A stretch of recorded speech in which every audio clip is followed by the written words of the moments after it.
खुशियां का दिन और मालका दे दरबार च तुसीं पहुंचे हो। तो सब तो पहला तो असीं उस परिवार नूं जिस परिवार की तरफों अज का सत्संग होने जा रहा है, असीं अपनी तरफों और आई हुई सारी संगत की तरफों उस परिवार नूं, क्योंकि तुसीं देखिया कि फगवाड़े तो है महिंद्रपाल जी, इन्हां दे जवाई है जो USA दे विच है, वो YouTube ते ही सत्संग सुनते हैं। तो YouTube ते सत्संग सुन के वो इन्ना मालका नाल इश्क कर लगे, प्रेम करन लगे कि उन्हां दी एक इच्छा हुई कि मैं दरबार ते सत्संग करवावां। इसलिए दिलबाग सिंह उन्हां दा नाम है जो USA विच है, बड़ा प्यार करते हैं मालकां दे नाल, साडे नाल, दरबार दे नाल और सारी संगत दे नाल। इसलिए आओ अज 11वीं रोज़ का जो ये आनंद है सत्संग का, इनू प्राप्त करिए। उस तो पहला असीं अपनी तरफों आई हुई सारी संगत की तरफों महिंद्रपाल जी नू और दिलबाग सिंह नू जो USA च बैठे हैं बहुत बहुत बधाई देवांगे, मुबारकबाद देवांगे।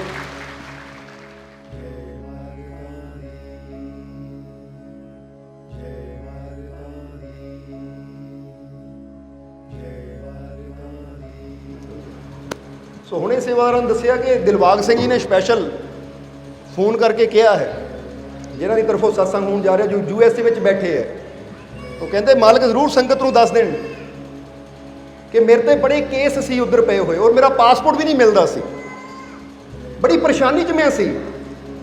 पर जिद्दां ही उन्होंने सत्संग YouTube ते सुनिया, फिर कॉल की तो वीरवार नूं अनवर दे WhatsApp दिते, उन्होंने वीडियो कॉल की तो दर्शन होए और उन्होंने कहा फिक्र ना करो, तुहाडे केसां का भी हल हो जाएगा, पासपोर्ट भी मिल जाएगा। वो कहते मालिक की इन्नी रहमत हुई कि केस भी सारे हल हो गए तो पासपोर्ट भी मैनू मिल गया। ठीक है, उन्हें स्पैशल उन्होंने कहा कि ये जरूर दसो कि मेरे ते मालका ने उत्थे बैठिया ने कितनी वड्डी रहमत कर दी, तो जे मेरे ते USA विच एडी दूर बैठिया इन्नी रहमत हो सकती है, तो जिहड़े जीव इसलिए मालका ने चरणों च बैठे वो कितनियां रहमतां लै सकते हैं। तुसीं आप सोचो।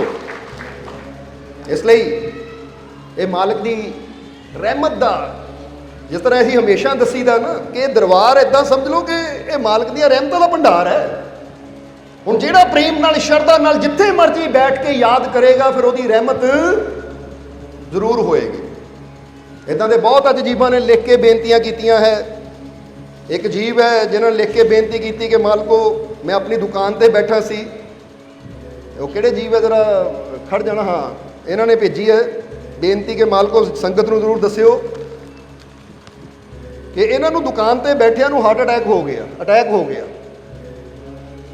हुण तुहानूं पता ही है कि हालात की हुंदे है। फरियाद इन्होंने बहुत खुल के लिखी है, पर यही शॉर्ट च ही दसना चाहांगे कि मालको मैनूं ये प्रॉब्लम आई। फिर मैं मालका से न्याज की बेनती की, फरियाद की, तो मालिक की किरपा नाल जिद्दां ही मैं न्याज सुखी यानी बेनती की कि मालको न्याज दूंगा मैनू ठीक करो, तो डॉक्टर दसदे सी हार्ट अटैक की प्रॉब्लम है, पर जिद्दां मैं न्याज की बेनती की तो मालिक की रहमत नाल पूरी तरह ठीक हो गया, रिपोर्टां नॉर्मल आ गई मेरी। ये जीव तुहाडे सामने है, क्योंकि इन्होंने तो बड़े विस्तार नाल लिखी हुई है, पर अज टाइम थोड़ा घट है, बाकी विस्तार नाल फिर कदी दस देवांगे। और एक लुधियाने तो जीव है, इन्होंने भी हुणे बेनती की, तुहाडे सामने खड़े है, इन्होंने बेनती की कि मालिक संगत नूं जरूर दसन कि मेरे ते की रहमत हुई है कि इन्हों भी रात नूं दशहरे वाली रात नूं पैरालाइज का अटैक हो गया कि एक साइड पैरालाइज तुसीं समझदे हो ना, जिन्होंने अधरंग कह दिता जाता है कि एक साइड खड़ गई सी। अज वो दशहरा गया है, अपने शुक्रवार नूं 15 तरीक की गल है, उदों रात की गल है। तो कहते मैं भी बिस्तर ते लेटी ने मालका के चरणों च बेनती की, फरियाद की न्याज की, तो मालिक की रहमत नाल सवेर तक मैं पूरी तरह ठीक हो गई, नॉर्मल तुरन लग पई। तुहाडे सामने है, अज चल के आए है। एक होर जीव हुणे दस के गए आवादपुरे तो है, शायद परमजीत कौर उन्हों का नाम है। परमजीत कौर कित्थे है, जरा खड़ जनो भी, वो पिछे खड़े है। वो कहते मालको ये कुछ दिनों तो ही हाले दरबार नाल जुड़े है, थोड़े समय तो ही, कि इन्हां दी हालत ये सी, कहते मैं सुसाइड करन लगी सी, इदां दी परेशानी सी मेरे जीवन च कि मैं सोच लिया सी मरना है, सुसाइड करन तक मैं तैयारी कर ली सी। पर फिर मैं मालका का सत्संग सुनिया YouTube ते, तो सत्संग सुन के मैनूं हिम्मत मिली, मालिक के चरणों च आई, ਮੇਰੀਆਂ ਸਾਰੀਆਂ ਪਰੇਸ਼ਾਨੀਆਂ ਦੂਰ ਹੋ ਗਈਆਂ, ਹੁਣ ਇੰਨਾ ਜੀਵਨ ਜੀਣ ਦਾ ਬਲ ਮਿਲ ਗਿਆ ਕਿ ਮੇਰੀ ਜ਼ਿੰਦਗੀ ਹੁਣ ਆਨੰਦ ਨਾਲ ਗੁਜ਼ਰ ਰਹੀ ਹੈ। ਯਾਨੀ ਮੈਨੂੰ ਮਾਲਕਾਂ ਨੇ ਇੱਕ ਨਵਾਂ ਜੀਵਨ ਦਿੱਤਾ। ਸੋ ਇਸੇ ਲਈ ਕਹਿੰਦੇ ਸਤਸੰਗ ਦੇ ਵਿੱਚ ਆਉਣ ਨਾਲ, ਸਤਸੰਗ ਦੇ ਵਚਨਾਂ ਨਾਲ ਹੀ ਸਾਡੀ ਜ਼ਿੰਦਗੀ ਬਦਲ ਜਾਂਦੀ ਹੈ।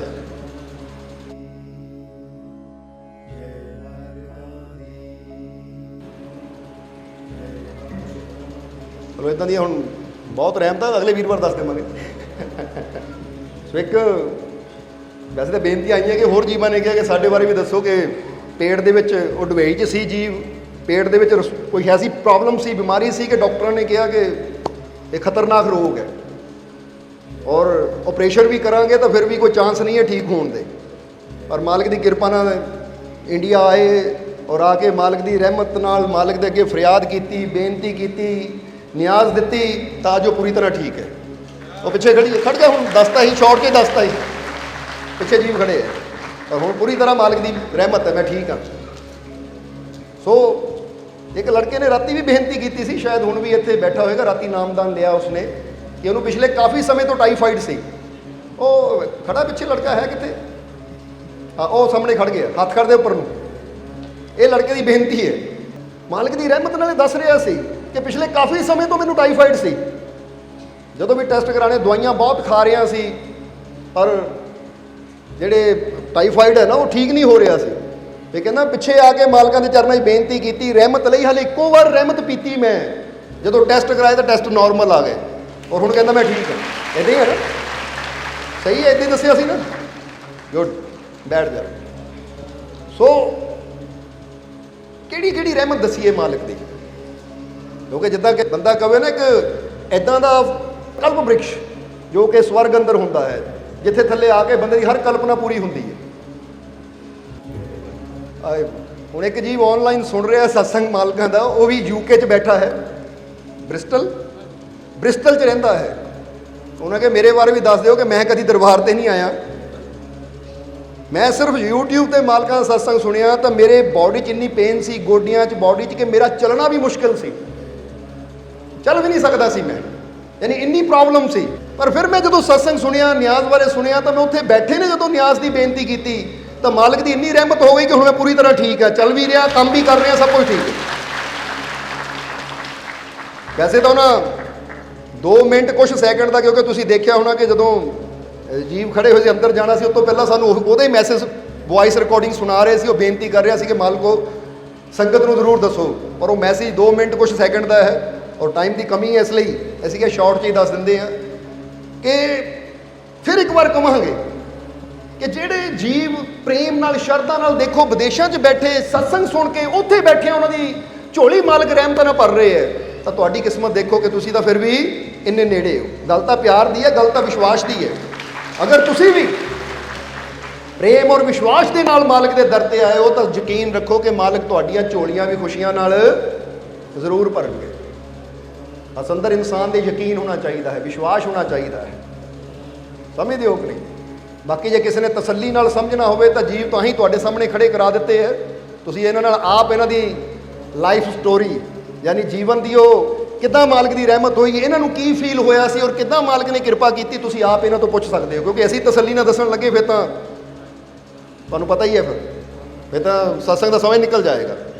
ਇਸ ਲਈ ਇਹ ਮਾਲਕ ਦੀਆਂ ਰਹਿਮਤਾਂ ਦਾ ਘਰ ਹੈ ਔਰ ਅੱਜ ਤੁਸੀਂ ਮਾਲਕਾਂ ਦੇ ਰਹਿਮਤ ਦੇ ਸਮੁੰਦਰ ਵਿੱਚ ਗੋਤੇ ਲਾਉਣ ਵਾਸਤੇ ਆ ਗਏ।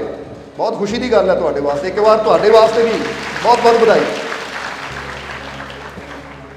ਔਰ ਆਓ ਅੱਜ ਦਾ ਸਤਸੰਗ ਸ਼ੁਰੂ ਕਰੀਏ। ਉਸ ਤੋਂ ਪਹਿਲਾਂ ਜਿਸ ਤਰ੍ਹਾਂ ਦੱਸਿਆ ਕਿ ਜਿਸ ਪਰਿਵਾਰ ਦੀ ਤਰਫੋਂ ਅੱਜ ਇਹ ਸਤਸੰਗ ਹੋਣ ਜਾ ਰਿਹਾ ਹੈ, ਸਭ ਤੋਂ ਪਹਿਲਾਂ ਅਸੀਂ ਸਾਰੇ ਰਲ ਕੇ ਉਸ ਪਰਿਵਾਰ ਵਾਸਤੇ, ਜਿਹੜੇ ਮੈਂਬਰ ਇੱਧਰ ਹੈ ਬੈਠੇ ਹੋਏ ਇਸ ਵੇਲੇ ਦਰਬਾਰ ਤੇ, ਜਾਂ ਜਿਹੜੇ ਇਸ ਵੇਲੇ ਮੈਂਬਰ ਇਹਨਾਂ ਦੇ ਬਾਹਰ ਬੈਠੇ ਆ, ਦਿਲਬਾਗ ਸਿੰਘ ਹੋਣੀ ਜੋ ਕਿ ਮਾਲਕਾਂ ਨਾਲ ਬੜਾ ਪਿਆਰ ਕਰਦੇ ਔਰ ਮਾਲਕ ਉਹਨਾਂ ਦੀ ਹਰ ਬੇਨਤੀ ਨੂੰ ਪੂਰਾ ਕਰ ਰਹੇ ਹੈ, ਰਹਿਮਤ ਮਾਲਕ ਕਰ ਰਹੇ ਹੈ, ਕਿ ਇਹਨਾਂ ਸਾਰਿਆਂ ਮੈਂਬਰਾਂ ਵਾਸਤੇ ਅਸੀਂ ਮਾਲਕ ਦੇ ਚਰਨਾਂ 'ਚ ਬੇਨਤੀ ਕਰੀਏ ਕਿ ਮਾਲਕ ਇਹ ਪਰਿਵਾਰ ਦੇ ਸਾਰੇ ਮੈਂਬਰਾਂ ਨੂੰ, ਚਾਹੇ ਉਹ ਦੇਸ਼ ਵਿੱਚ ਹੈ ਜਾਂ ਵਿਦੇਸ਼ ਵਿੱਚ ਹੈ, ਮਾਲਕ ਸਭ ਨੂੰ ਖੁਸ਼ੀਆਂ ਨਾਲ, ਰਹਿਮਤਾਂ ਨਾਲ, ਬਰਕਤਾਂ ਨਾਲ ਭਰਪੂਰ ਰੱਖਣ।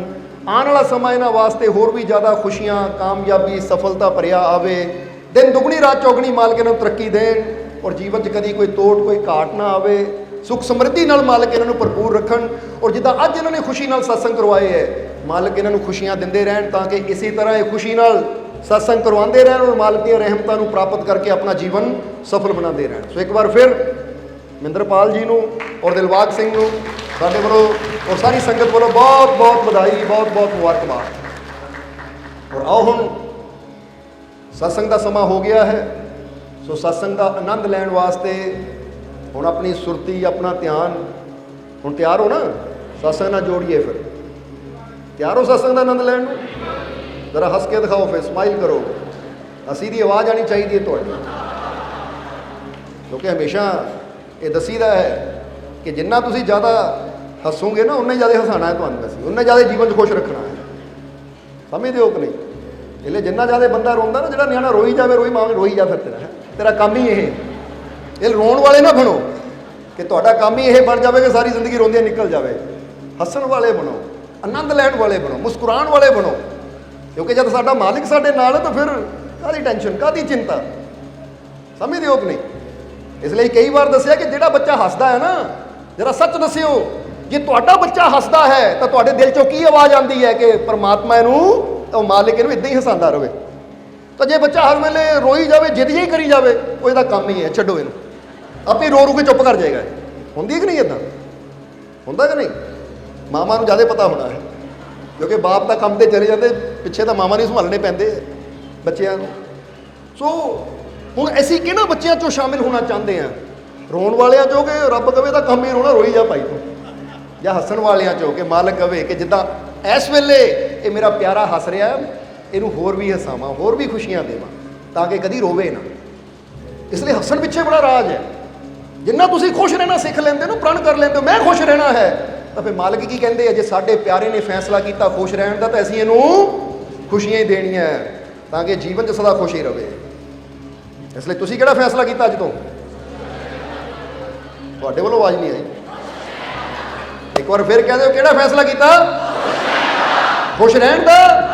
अब वादा करो आज तो खुश ही रहना है, ਅਸੀਂ खुश ਰਹੋਗੇ। मैं बहुत ਸਿੱਧੇ ਖੁਸ਼ ਰਹਿਣਾ। ਮਾਲਕ ਆਉਣ ਵਾਲਾ ਸਮਾਂ ਹੋਰ ਵੀ ਖੁਸ਼ੀਆਂ ਭਰਿਆ ਲਿਆਵੇ।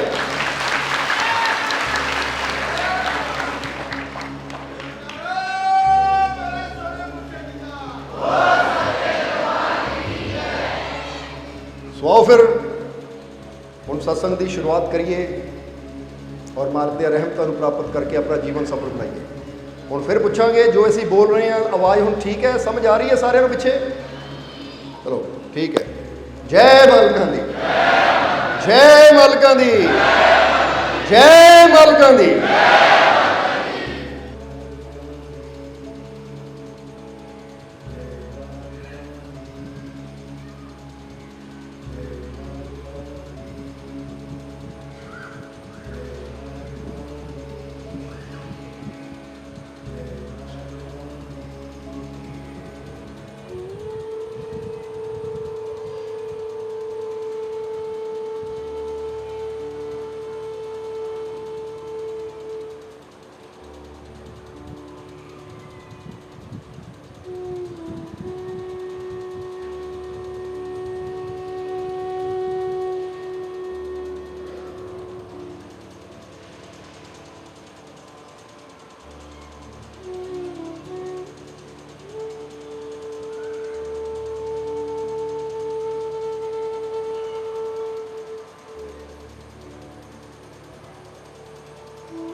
ਸ਼ੁਰੂ ਕਰਦੇ ਹਾਂ ਉਸ ਦੋ ਜਹਾਨ ਦੇ ਪਾਲਨਹਾਰ ਦਾ ਨਾਮ ਲੈ ਕੇ, ਜੋ ਸਭ ਤੇ ਬਹੁਤ ਹੀ ਰਹਿਮਤਾਂ ਔਰ ਬਖਸ਼ਿਸ਼ਾਂ ਕਰਨੇ ਵਾਲਾ ਹੈ। ਅੱਜ 11ਵੀਂ ਰੋਜ਼ ਦਾ ਪਵਿੱਤਰ ਦਿਨ ਹੈ। ਸਭ ਤੋਂ ਪਹਿਲਾਂ ਆਈ ਹੋਈ ਸਾਰੀ ਸੰਗਤ ਨੂੰ ਅੱਜ ਦੇ ਇਸ ਪਵਿੱਤਰ 11ਵੀਂ ਰੋਜ਼ ਦੀਆਂ ਬਹੁਤ ਬਹੁਤ ਮੁਬਾਰਕਾਂ, ਬਹੁਤ ਬਹੁਤ ਵਧਾਈਆਂ। ਅੱਜ 11ਵੀਂ ਰੋਜ਼ ਦੇ ਪਵਿੱਤਰ ਦਿਨ ਤੇ ਤੁਸੀਂ ਉਸ ਮਾਲਕ ਦੇ ਦਰਬਾਰ 'ਚ ਆਏ ਹੋ, ਤਾਂ ਸਭ ਤੋਂ ਪਹਿਲਾਂ ਇੱਕ ਸਵਾਲ ਹੈ, ਤੁਸੀਂ ਕਿਸ ਦੀ ਖਾਤਰ ਆਏ ਹੋ? ਸਵਾਲ, ਕਿਸ ਦੀ ਖਾਤਰ ਆਏ ਹੋ ਤੁਸੀਂ? जरा समझना। ਹੁਣ ਤੁਸੀਂ ਕਹਿਣਾ ਜੀ ਇਹ ਕਿਹੜਾ ਸਵਾਲ ਹੈ, ਇੱਥੇ ਦੱਸਣਾ ਚਾਹਾਂਗੇ ਅਸੀਂ ਇੱਕ ਛੋਟੀ ਜਿਹੀ ਕਹਾਣੀ ਅਸੀਂ ਸੁਣਾਵਾਂਗੇ ਜਿਸ ਤੋਂ ਇਹ ਗੱਲ ਸਮਝ ਆ ਜਾਏਗੀ ਕਿ ਅਸੀਂ ਕਿਸ ਦੀ ਖਾਤਰ ਆਏ ਹਾਂ। ਫਿਰ ਤੁਹਾਡੇ ਅੰਦਰੋਂ ਜਵਾਬ ਆਏਗਾ ਕਿ ਮੈਂ ਕਿਹਦੀ ਖਾਤਰ ਆਇਆ। ਇਹ ਕਹਾਣੀ ਸਾਨੂੰ ਗਿਆਨ ਦੇਣ ਵਾਸਤੇ ਬਣਾਈ ਗਈ ਹੈ ਕਿ ਸਮਝ ਲਓ ਕਿ ਅਮਰੀਕਾ ਦਾ ਵਾਸ਼ਿੰਗਟਨ DC, ਜਿੱਥੇ ਅਮਰੀਕਾ ਦਾ ਰਾਸ਼ਟਰਪਤੀ ਰਹਿੰਦਾ ਹੈ ਵਾਈਟ ਹਾਊਸ ਦੇ ਅੰਦਰ, ਉਹਦੇ ਲਾਗੇ ਇੱਕ ਚਰਚ ਹੈ। ਉਹਦੇ ਲਾਗੇ ਇੱਕ ਚਰਚ ਹੈ ਜਿੱਥੇ ਹਰ ਹਫ਼ਤੇ ਜਾਂ 15 ਦਿਨਾਂ ਬਾਅਦ USA ਅਮਰੀਕਾ ਦਾ ਪ੍ਰੈਜ਼ੀਡੈਂਟ ਯਾਨੀ ਰਾਸ਼ਟਰਪਤੀ ਚਰਚ ਵਿੱਚ ਜਾਂਦਾ ਹੈ। ਹਰ ਹਫ਼ਤੇ, ਕਦੀ 15 ਦਿਨਾਂ ਬਾਅਦ, ਕਦੀ ਹਫ਼ਤੇ ਬਾਅਦ, ਕਦੀ ਮਹੀਨੇ ਬਾਅਦ ਉਹ ਵੀ ਚਰਚ ਵਿੱਚ ਜਾਂਦਾ ਹੈ। ਹੁਣ ਇੱਕ ਦਿਨ ਕੀ ਹੋਇਆ ਕਿ ਸੈਚਰਡੇ ਨੂੰ ਯਾਨੀ ਸ਼ਨੀਵਾਰ ਨੂੰ ਇੱਕ ਆਦਮੀ ਦਾ ਫੋਨ ਆਉਂਦਾ ਹੈ ਚਰਚ ਦੇ ਅੰਦਰ ਔਰ ਪੁੱਛਦਾ ਹੈ ਫੋਨ ਕਰਕੇ ਪਾਦਰੀ ਨੂੰ, ਜੋ ਚਰਚ ਦਾ ਪਾਦਰੀ ਹੈ, ਪੁੱਛਦਾ ਹੈ ਉਸਨੂੰ ਕਿ ਕੱਲ ਪ੍ਰੈਜ਼ੀਡੈਂਟ ਮਿਲਣਗੇ, ਯਾਨੀ ਕੱਲ ਸੰਡੇ ਹੈ, ਕੱਲ ਉਹ ਆਣਗੇ ਚਰਚ ਵਿੱਚ, ਕੱਲ ਮਿਲਣਗੇ ਉਹ। ਕਿਉਂਕਿ ਕੀ ਹੁੰਦਾ ਸੀ ਜਦੋਂ ਰਾਸ਼ਟਰਪਤੀ ਚਰਚ ਆਉਂਦਾ ਸੀ ਤਾਂ ਕਈਆਂ ਨੂੰ ਮਿਲ ਕੇ ਉਹਨਾਂ ਦੀ ਮੁਸ਼ਕਿਲ ਦਾ ਹੱਲ ਉੱਥੇ ਕਰ ਦਿੰਦਾ ਸੀ। ਕੋਈ ਕਿਸੇ ਨੂੰ ਪ੍ਰੋਬਲਮ ਹੈ, ਕਿਸੇ ਨੂੰ ਕੋਈ ਪਰੇਸ਼ਾਨੀ ਹੈ, ਇਸ ਲਈ ਉਹ ਆਦਮੀ ਨੂੰ ਕੋਈ ਪ੍ਰੋਬਲਮ ਸੀ, ਉਹਨੇ ਕਾਲ ਕਰਕੇ ਪੁੱਛੀ ਕਿ ਕੀ ਕੱਲ ਪ੍ਰੈਜ਼ੀਡੈਂਟ ਆਣਗੇ, ਰਾਸ਼ਟਰਪਤੀ ਆਣਗੇ ਚਰਚ। ਤਾਂ ਹੁਣ ਜ਼ਰਾ ਗੌਰ ਕਰਨਾ, ਜਦੋਂ ਪੁੱਛਿਆ ਕਿ ਕੀ ਕੱਲ ਚਰਚ ਵਿੱਚ ਰਾਸ਼ਟਰਪਤੀ ਹੋਣਗੇ ਤਾਂ ਉਸ ਵੇਲੇ ਪਾਦਰੀ ਨੇ ਅੱਗੇ ਬੜਾ ਪਿਆਰਾ ਜਵਾਬ ਦਿੱਤਾ, ਬੜਾ ਸਮਝਣ ਵਾਲਾ ਜਵਾਬ ਦਿੱਤਾ। ਹੁਣ ਅਸੀਂ ਵੀ ਸਮਝਣਾ ਆਇਆ ਹੈ ਕਿਉਂਕਿ ਇਸ ਤੋਂ ਹੀ ਉਹ ਸਾਡਾ ਸਵਾਲ ਜੋ ਪੁੱਛਿਆ ਨਾ ਤੁਹਾਨੂੰ, ਉਸ ਦਾ ਜਵਾਬ ਸਾਨੂੰ ਮਿਲੇਗਾ ਕਿ ਅਸੀਂ ਕਿਸ ਖਾਤਰ ਆਏ ਹਾਂ, ਕਿਹਦੀ ਖਾਤਰ ਆਏ ਹਾਂ। ਹੁਣ ਕਹਿੰਦੇ ਪਾਦਰੀ ਨੇ ਉਸ ਨੂੰ ਪੁੱਛਿਆ, ਉਹਨੂੰ ਜਵਾਬ ਦਿੱਤਾ ਜਦੋਂ ਉਹਨੇ ਪੁੱਛਿਆ ਕਿ ਕੱਲ ਪ੍ਰੈਜ਼ੀਡੈਂਟ ਮਿਲਣਗੇ ਚਰਚ ਦੇ ਅੰਦਰ, ਤਾਂ ਉਸ ਵੇਲੇ ਪਾਦਰੀ ਨੇ ਉਸ ਨੂੰ ਜਵਾਬ ਦਿੱਤਾ ਕਿ ਦੇਖ ਭਾਈ, ਜੇ ਤੂੰ ਪ੍ਰੈਜ਼ੀਡੈਂਟ ਦੀ ਖਾਤਰ ਆਣਾ ਹੈ, ਰਾਸ਼ਟਰਪਤੀ ਦੀ ਖਾਤਰ ਕੱਲ ਨੂੰ ਚਰਚ ਆਣਾ ਹੈ, ਤਾਂ ਮੈਂ ਕੋਈ ਪੱਕੀ ਗਰੰਟੀ ਨਹੀਂ ਦੇ ਸਕਦਾ ਕਿ ਉਹ ਮਿਲੇਗਾ ਜਾਂ ਨਹੀਂ, ਕਿਉਂਕਿ ਉਹਦੀ ਮੌਜ ਹੈ, ਉਹ ਆ ਵੀ ਸਕਦਾ ਆ, ਨਹੀਂ ਵੀ ਆ ਸਕਦਾ ਹੈ, ਉਹਦਾ ਨਹੀਂ ਮੈਨੂੰ ਪਤਾ। ਪਰ ਜੇ ਤੂੰ ਈਸ਼ਵਰ ਦੀ ਖਾਤਰ ਆਣਾ ਹੈ, ਉਹ ਮਾਲਿਕ ਦੀ ਖਾਤਰ ਆਣਾ ਹੈ, ਤਾਂ ਉਹਦੀ ਗਰੰਟੀ ਮੈਂ ਪੱਕਾ ਦੇ ਸਕਦਾ ਕਿ ਉਹ ਤੈਨੂੰ ਇੱਥੇ ਜ਼ਰੂਰ ਮਿਲੇਗਾ। ਸਮਝਦੇ ਹੋ ਕਿ ਨਹੀਂ? ਇਹ ਗੱਲ ਸਮਝਣ ਵਾਲੀ ਹੈ। ਹੁਣ ਇੱਥੇ ਆਪਾਂ ਚਰਚ ਲਾ ਲਈਏ, ਮੰਦਿਰ ਲਾ ਲਈਏ ਜਾਂ ਮਾਲਿਕ ਦਾ ਘਰ ਲਾ ਲਈਏ, ਕਿ ਜੇ ਆਪਾਂ ਸੋਚ ਕੇ ਜਾਈਏ, ਹੁਣ ਫਰਜ਼ ਕਰੋ ਕੋਈ ਘਰੋਂ ਸੋਚ ਕੇ ਜਾਵੇ, ਉੱਥੇ ਆ ਲੰਗਰ ਮਿਲੇਗਾ ਕਿ ਨਹੀਂ? ਸਮਝਦੇ ਹੋ ਕਿ ਨਹੀਂ? ਹੁਣ ਫਰਜ਼ ਕਰੋ ਕਿਸੇ ਦਾ ਮਨ ਦੀ ਇੱਛਾ ਹੋਵੇ ਕਿ ਲੈ ਵੀ ਉੱਥੇ ਮੈਂ ਇੱਦਾਂ ਦਾ ਲੰਗਰ ਬਣਿਆ ਹੋਵੇ ਨਾ, ਆਹ ਚੀਜ਼ ਖਾਣੀ ਚਾਹੁੰਦਾ ਹੈ, ਮਿਲੇਗੀ ਕਿ ਨਹੀਂ? ਜਾਂ ਉੱਥੇ ਮੇਰੇ ਫਲਾਣੇ ਰਿਸ਼ਤੇਦਾਰ ਨੇ ਆਣਾ ਹੈ, ਉਹ ਮਿਲੇਗਾ ਕਿ ਨਹੀਂ? ਹੁਣ ਜਿਹੜਾ ਇਨਸਾਨ ਇੱਦਾਂ ਦੀਆਂ ਸੋਚਾਂ ਲੈ ਕੇ ਆਉਂਦਾ ਹੈ ਤਾਂ ਇਹਦਾ ਮਤਲਬ ਫਿਰ ਉਹ ਲੰਗਰ ਖਾਣ ਆਇਆ ਹੈ ਜਾਂ ਰਿਸ਼ਤੇਦਾਰਾਂ ਨੂੰ ਮਿਲਣ ਆਇਆ ਹੈ। ਪਰ ਜਿਹੜਾ ਇਸ ਸੋਚ ਨਾਲ ਆਉਂਦਾ ਹੈ ਕਿ ਮੈਂ ਕਿਸੇ ਪ੍ਰੈਜ਼ੀਡੈਂਟ ਨੂੰ ਜਾਂ ਕਿਸੇ ਹੋਰ ਨੂੰ ਨਹੀਂ, ਕਿਸੇ ਚੀਜ਼ ਨੂੰ ਨਹੀਂ, ਮੈਂ ਆਪਣੇ ਮਾਲਿਕ ਦੀ ਖਾਤਰ ਆਇਆ ਹਾਂ ਔਰ ਮਾਲਿਕ ਦੀ ਰਹਿਮਤ ਦੀ ਖਾਤਰ ਆਇਆ ਹਾਂ, ਔਰ ਮੈਨੂੰ ਪੂਰੀ ਗਰੰਟੀ ਹੈ, ਯਕੀਨ ਹੈ ਕਿ ਜਦੋਂ ਮੈਂ ਮਾਲਿਕ ਦੇ ਦਰਬਾਰ 'ਚ ਜਾਊਂਗਾ ਮਾਲਿਕ ਵੀ ਮਿਲਣਗੇ ਔਰ ਉਹਨਾਂ ਦੀਆਂ ਰਹਿਮਤਾਂ ਵੀ ਜ਼ਰੂਰ ਮਿਲਣਗੀਆਂ, ਕਿਉਂਕਿ ਗਰੰਟੀ ਹੈ। ਕਿਉਂਕਿ ਕੁਝ ਚੀਜ਼ਾਂ ਹੁੰਦੀਆਂ ਜਿਨ੍ਹਾਂ ਦੀ ਗਰੰਟੀ ਬੰਦਾ ਚੱਕ ਸਕਦਾ ਹੈ। ਸਮਝਦੇ ਹੋ? ਹੁਣ ਕੱਲ ਦੀ ਗਰੰਟੀ ਨਹੀਂ ਬੰਦਾ ਚੱਕ ਸਕਦਾ ਕਿ ਕੱਲ ਨੂੰ ਦਿਨ ਕਿੱਦਾਂ ਦਾ ਹੋਣਾ ਹੈ।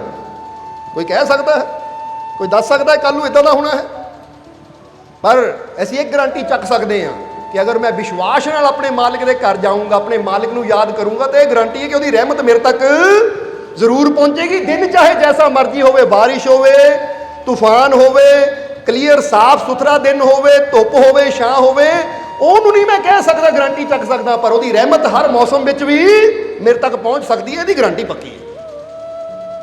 ਸਮਝਦੇ ਹੋ? ਇਸ ਲਈ ਤਾਂ ਹੀ ਅਸੀਂ ਸਵਾਲ ਕੀਤਾ, ਤੁਸੀਂ ਕਿਹਦੀ ਖਾਤਰ ਆਏ ਹੋ?